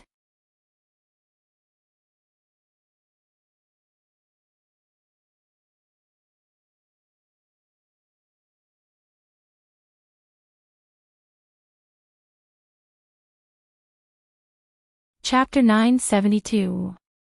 After putting the small medicine box into the groove, the originally empty secret room really had a different scene. What came into view was a dark and long passage. Long Yi's eyes instantly lit up when he saw the passage. It was as if a child who had been away for many days finally saw a harbor to return home. He impatiently ran into the passage. Gu Jiao followed behind him. In fact, Gu Jiao had always been very curious. Where did this kind of space come from? What kind of method was used to keep it in this space-time? It was impossible to say that it was created by one's own hands. The developed energy and basic facilities of the ancient times were not enough to create this kind of base with one's own strength. Gu Jiao also considered whether it came from the research institute of her previous incarnation. However, this guess was quickly rejected by her. The equipment of the operating room was much more advanced than the research institute. Long Yi pushed open the door at the end of the passage. A strong light shone. Gu Jiao instinctively raised her hand to block the light. Long Yi entered the room without any hesitation. After adapting to the light, Gu Jiao also walked over. What surprised Gu Jiao was that this was not an operating room. Instead, it was more like a well-equipped laboratory. In the middle, there was a rectangular experiment table made of special metal.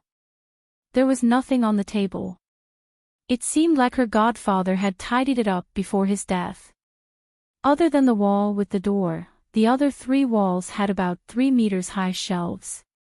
On the shelves, there was a display of transparent glassware. In the glassware, there was some soil with different colors and composition. Some soil had successfully cultivated plants. Some soil had corroded and no plants could survive. The second situation accounted for the majority.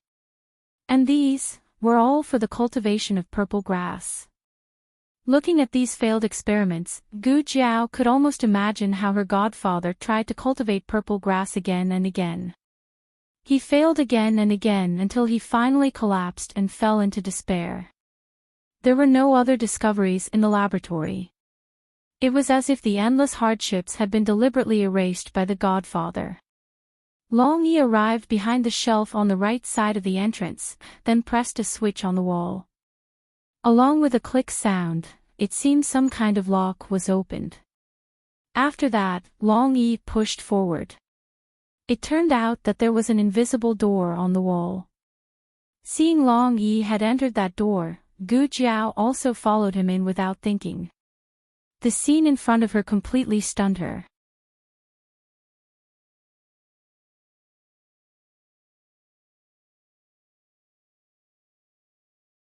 It was neither an operating theater nor a laboratory. Instead, it was a small indoor playground. Long Yi opened his arms and threw himself into a pool of blue and white ocean balls. He was too big to be submerged by the ocean ball, so he stuck his head in. In addition to the ball pool, there were also trampolines, iron chain bridges, rock climbing, rainbow stairs, and other recreational facilities for children. However, upon closer inspection, these amusement facilities were different from the ones in the shopping malls in his previous life. They were more difficult, the slopes were shakier, and there were all kinds of data monitoring. So, in the end, is this a place for Long Yi to play or a place for training? Gu Jiao muttered. Long Yi again went to ride his young wooden horse. Unfortunately, he was already very big. When he sat on it, his arms and legs shrunk, making him very sullen. Even so, he still started to sway. Gu Jiao felt that this place was not as simple as an indoor playground. While she was looking all around, suddenly a mechanical sound came from the top of her head. Shortly afterwards, a slender green light scanned over. First it fell on Long Yi's body, then it scanned from head to toe. Soon afterwards, the rotating detector opened its mouth. Meng Meng, welcome home. It was really called Meng Meng Ah. Say, when Long Yi left, he was only 5 years old. After so many years had passed, how did it determine Long Yi's parameters? While she was thinking, the detector's green light scanned the body of Gu Jiao. The light at the source of the detector flickered twice, and the mechanical sound once again resounded. This time, its tone was clearly somewhat cold. Unknown intruder detected. Do you want to eliminate? A whole row of gun muzzles emerged from the wall and uniformly aimed at Gu Jiao. Gu Jiao's eyebrows jumped.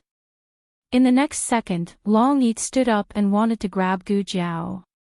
However, before he could do anything, the detector opened its mouth. System pause. System error. System restart. System overload. Gu Jiao completely didn't understand what was happening. After another series of mechanical sound, the detector drooped down and crashed. The crisis was solved just like that. After 3 seconds, it restarted again. First, it took back the gun, then it scanned Long Yi again. This time, its tone was a lot more relaxed. Meng Meng, today is a beautiful day, welcome home. After that, there was no more, and it didn't scan Gu Jiao again. Is Godfather here?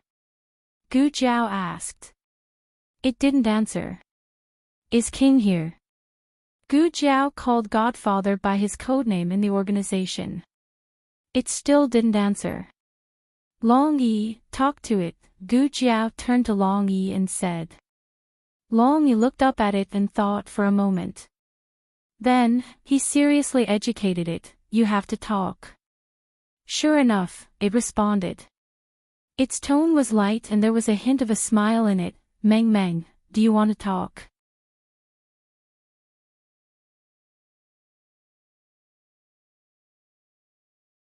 Jiao Jiao has something to ask you, Long Yi said. The detector began to scan Gu Jiao. Unknown intruder detected. Do you want to eliminate?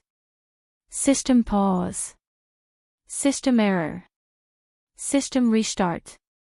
System overload. Once again, the detector crashed. Gu Jiao sighed, looks like it won't work. She wanted to pull out some information related to Godfather from its database. She didn't know if there was a problem with the system or if Godfather had written an escape program, but this person really left without leaving a single word for her. However, this trip wasn't without discovery. Long Yi took Gu Jiao to see his bedroom. The place where he slept as a child was actually a hibernation chamber. At the bottom of the hibernation chamber was a record of the life form's characteristics. K93 Galaxy, Intelligent Life Form, Grade, S. This was Long Yi. Long Yi wasn't from this spacetime. What was grade? Combat power. No wonder Long Yi was so strong. But how did Godfather meet such a strong Long Yi? She felt that it had something to do with the small medicine box. Long Yi lay down in his hibernation chamber and placed his hands on his stomach. His posture was exactly the same as when he was a child. Gu Jiao asked him, Long Yi, do you remember when you first met your father? Long Yi shook his head. Thinking of something, Long Yi sat up and went to his desk. Opening the drawer, he took out a photo of Gu Jiao from her previous life. In the photo, she was carrying out an undercover mission. She had an indifferent expression and wore a small red dress with a crescent moon jade pendant. It was the pendant she had given to Xianyuan Qi. After Long Yi's memory was erased by the people of Sword Hut, he still remembered this jade pendant. When he was assassinating Xianyuan Qi, he saw the jade pendant on Xianyuan Qi's neck, so he gave up his mission. Gu Jiao pointed at the photo and asked, Did your father tell you who she is? Long Yi nodded and said solemnly, She is the most important person in his life. She is the person I must protect when I meet her. Xiao Heng was drinking tea with Chang Kuan in the courtyard. From time to time, he would look in the direction of the house. Chang Kuan said with a smile, If little Marquis is curious, you can go in and take a look.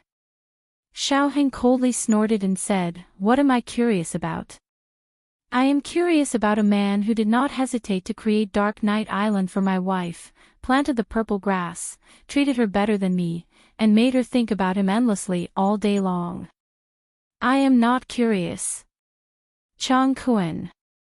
Then, don't shake your leg before you speak. Gu Jiao and Long Yi came out after a full hour. Xiao Heng's eyes had already flown to Gu Jiao, but he pretended to be calm and asked, Finish looking. Gu Jiao nodded and her mood was somewhat low. When Xiao Heng saw her dejected look because of another man, he was so mad that he wanted to stomp his feet. He asked with a calm face, Did you find anything?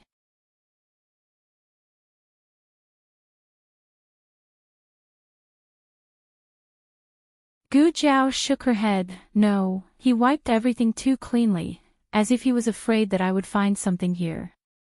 Xiao Heng raised his hand and gently touched her head, He didn't want you to be sad. Xiao Heng felt that if he were in Xiao Heng's position, he would definitely do the same. Everything he did was not to make her feel grateful. On the contrary, he hoped that she could live without any worries and burdens. Therefore, she didn't need to know that he had been in hell. She just needed to move forward and see the light.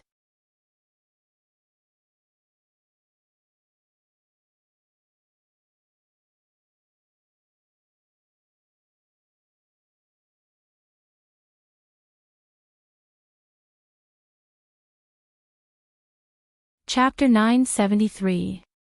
Gu Jiao lived on the Dark Night Island for 7 days. She told Chang Kuan about her origin. Although Chang Kuan had expected it, he was still shocked when he heard it from her. Gu Jiao also mentioned the identity of the Lord of Shadows. Chang Kuan asked when she came and when she left. He felt very regretful. Chang Kuan sighed. You almost met, what?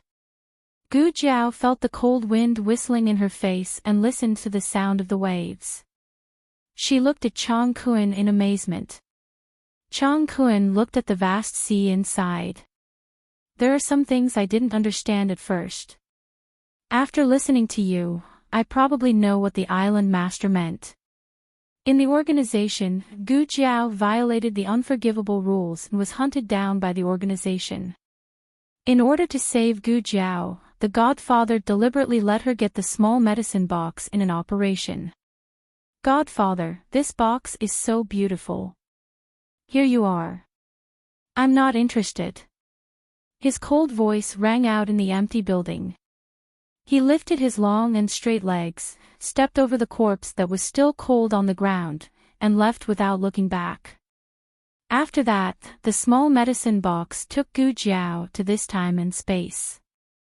The small medicine box used up all its energy and took 10 years to recover. The first thing it did was to bring the Godfather here. But it didn't have enough energy and the time dimension deviated. It came 10 years earlier than Gu Jiao. At that time, Chang Kun was still a child living in a small fishing village by the sea. He saw a young man who fainted by the sea. The man's clothes were strange, but the man's face was very good-looking. He didn't look like a bad guy. He ran home and called his father. Her father rescued the man and took him in for a few months. Later, the village was submerged by the tsunami. The man evacuated the villagers to an isolated island, which was later called the Dark Night Island. 2 years. Chang Kun said, "One morning, I pushed open the door to bring him food and found that he was gone. My father and I searched the entire island, but we couldn't find him. 10 years later, he appeared again. By then, I had already grown up. He brought me to create the Dark Knight clan. He said that he was going out to sea to look for someone, and that he hoped to meet him this time. You don't need me to tell you the result." He returned empty-handed.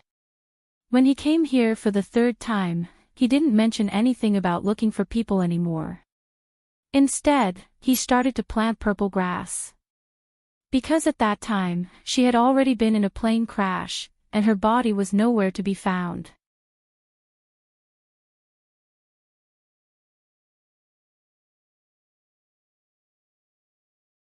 It was impossible for her to transmigrate, and the transmigration of her soul required an important medium, the purple grass. Gu Jiao concluded. She made a mistake in the organization, so the organization erased her key memories and started hunting her down. She came to a different world and became the first Lord of Shadows. Later, she returned to the modern world. Due to the influence of the spacetime magnetic field, she lost all memories related to her transmigration. She went to the organization as usual. The organization pretended that nothing had happened and launched a second hunt for her, which was the plane crash plan. But what did she do wrong? What were the key memories that had been erased by the organization? "Sir, are you willing to take the lady beside you as your wife? Regardless of whether she is rich or poor, healthy or sick in the future, will you always be with her?" "Yes, I am." "Madam, are you willing to marry the groom? Regardless of whether he is rich or poor, healthy or sick in the future, will you always be with him?" The bride looked at the man in a daze. The man raised his slender hand and gently stroked her cheek. He looked at her deeply. "Are you willing?" Bang! A gunshot rang out. Gu Jiao woke up with a start. She sat up on the bed vigilantly and reached for the gun under the pillow. She didn't touch it. Only then did she realize that this was not her previous life. She had just had a dream. What happened in the dream had really happened. They had received a mission. Someone would assassinate the daughter of a certain consortium at the wedding of the century. Gu Jiao disguised herself as the bride to lure the snake out of its hole. The groom was originally himself, but for some reason, it was changed to her godfather. Fortunately, it was changed. The enemy's movements were too fast. The snipers lying in ambush did not have time to snipe him. He shot at Gu Jiao. Her godfather took the bullet for her. If the one standing in front of Gu Jiao was the real groom, Gu Jiao would have already died under the gun. Ha! Where's Aheng? Gu Jiao looked all around and found that Xiaoheng was not there. She put on her shoes and got out of bed. Walking around the screen, she saw Xiaoheng sitting cross-legged on the blanket in front of the brazier. His face was black and he was sulking. Who was he angry at? Of course, he was angry at his godfather.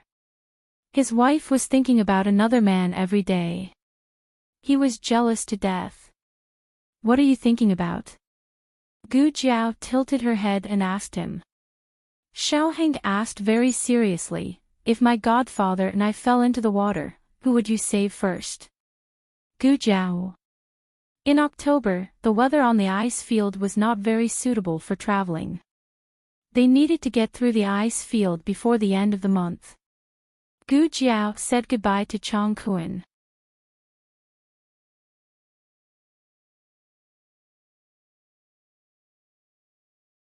Chang Kun hoped that Gu Jiao and Long Yi could stay on the island for a few more days, but he also understood that Gu Jiao had a pair of twins at home. It was indeed time for her to go back. I think Dark Knight Island is pretty good. I'm a little reluctant to leave, Feng Wuxiu said regretfully. Daoist Qing Feng glanced at his younger brother. You're reluctant to leave the food on the island, right? Feng Wuxiu pursed his lips and did not say anything. Goodbye. Xiaoheng cupped his hands to Chang Kun. He was finally leaving this troublesome place. There was no need to be jealous of another man. Chang Kun smiled and also cupped his hands. Everyone, take care. Luchen and Daoist Qing Feng nodded in return. Feng Wuxiu also politely saluted. Uncle Chang, if you have time, come to the country of Yan. I will treat you to good food. Chang Kun laughed. Okay, it's a deal. The father and son watched them get on the sleigh and disappear from sight under the lead of the dire wolf. Chang Jing lowered his eyes silently, feeling depressed. Chang Kun suddenly threw him a bag. Chang Jing was stunned and looked at Chang Kun in confusion. Chang Kun snorted. All right, let's go. A grown son could not be kept at home. At the end of September, the 6 of them returned to Puqing. Gu Jiao saw the Black Wind King. This was the longest time they had been apart since they fought side by side. The Black Wind King rubbed his head against Gu Jiao, as if silently expressing his longing. It snowed at the border in October. They braved the cold wind and snow to return to Xingdu. The twins could already sit and crawl. They had grown into 2 cute chubby babies. Jing Kong had grown taller again. He was practicing his spear skills with Xianyuan Qi. Gu Jiao saw the handsome little figure in the courtyard and did not dare to recognize him. Jiao Jiao. He saw Gu Jiao, and with a flip of his hand, he stabbed his little red-tasseled spear into the ground in a fluid motion. Then he flew and ran toward Gu Jiao in high spirits. If the youth was strong, the country would be strong. She saw the future of the Xianyuan family and the future of the Yan kingdom. On New Year's Eve, Princess Xinyang was woken up by Xiao Yi early in the morning. Mother, I can't sleep. I want to get up. Xiao Yi was 2 years old. She spoke very well and was very energetic. Every day, she would go out to play before dawn. But she wasn't going to play today. She put on her clothes and a pretty pink rabbit fur hat and huffed and puffed as she came to the door and looked outside eagerly. What are you looking at, Yi? Eugene asked her with a smile. Brother, sister-in-law, Xiao Yi said in a childish voice. Xiaoheng sent a letter saying that he would rush back for New Year's Eve dinner. However, she heard that the official road outside the West City Gate had been snowed for a few days. She did not know if he would be able to make it back in time. Xiao Yi didn't go anywhere.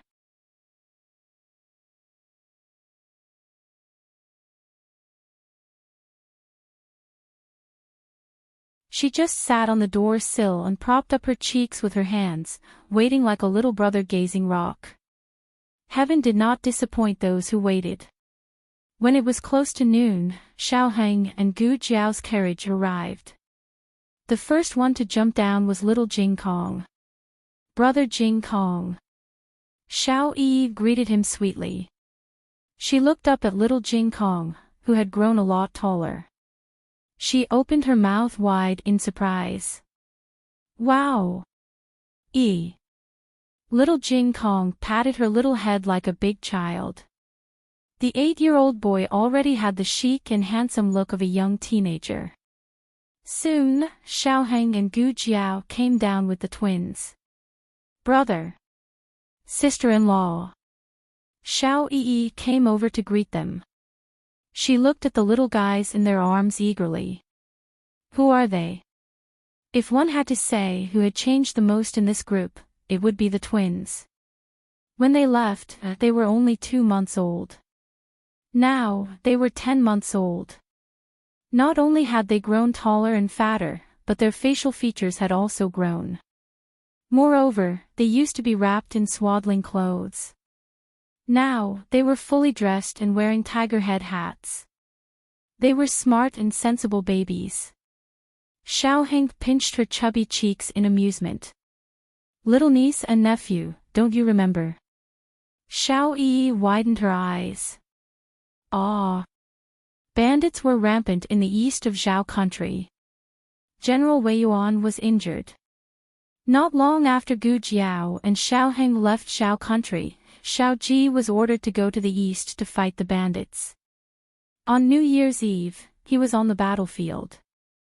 The New Year's Eve dinner was at Rinshou Palace. The Empress, noble consort Zhuang, the princess, and the imperial grandchildren all came. Gu Jiao saw consort Rui Wang and Huang Fuxian, whom she had not seen for a long time. Consort Rui Wang's little princess was about the same age as Gu Xiaobao. She was 3 years old this year. She was a shy and cute little girl. Consort Rui Wang was pregnant again. Du Xiaoyun had already given birth to the crown prince's eldest grandson. Empress Xiao did not care whether consort Rui Wang's baby was a boy or a girl. Little Jing Kong and Qin Chuyu lit firecrackers in the courtyard. The little guys were so scared that they screamed. Huang Fuxian had completely adapted to the prosthetic limbs. He walked like a normal person. He had another bone fracture in the middle of the journey. It was done by Dr. Song in the medical center of the Miracle Hall. With the anesthetic left by Gu Jiao, the pain was controlled to a bearable level. Rui Wang and her husband were kind and took good care of him. His temperament was much more cheerful than when he first came. Gu Jiao also saw him teasing little Jing Kong and Qin Chuyu with the fake firecrackers. In the end, only Qin Chuyu fell for it. He was convulsing with laughter. Consort Rui Wang said with a smile, "The palace hasn't been so lively for a long time."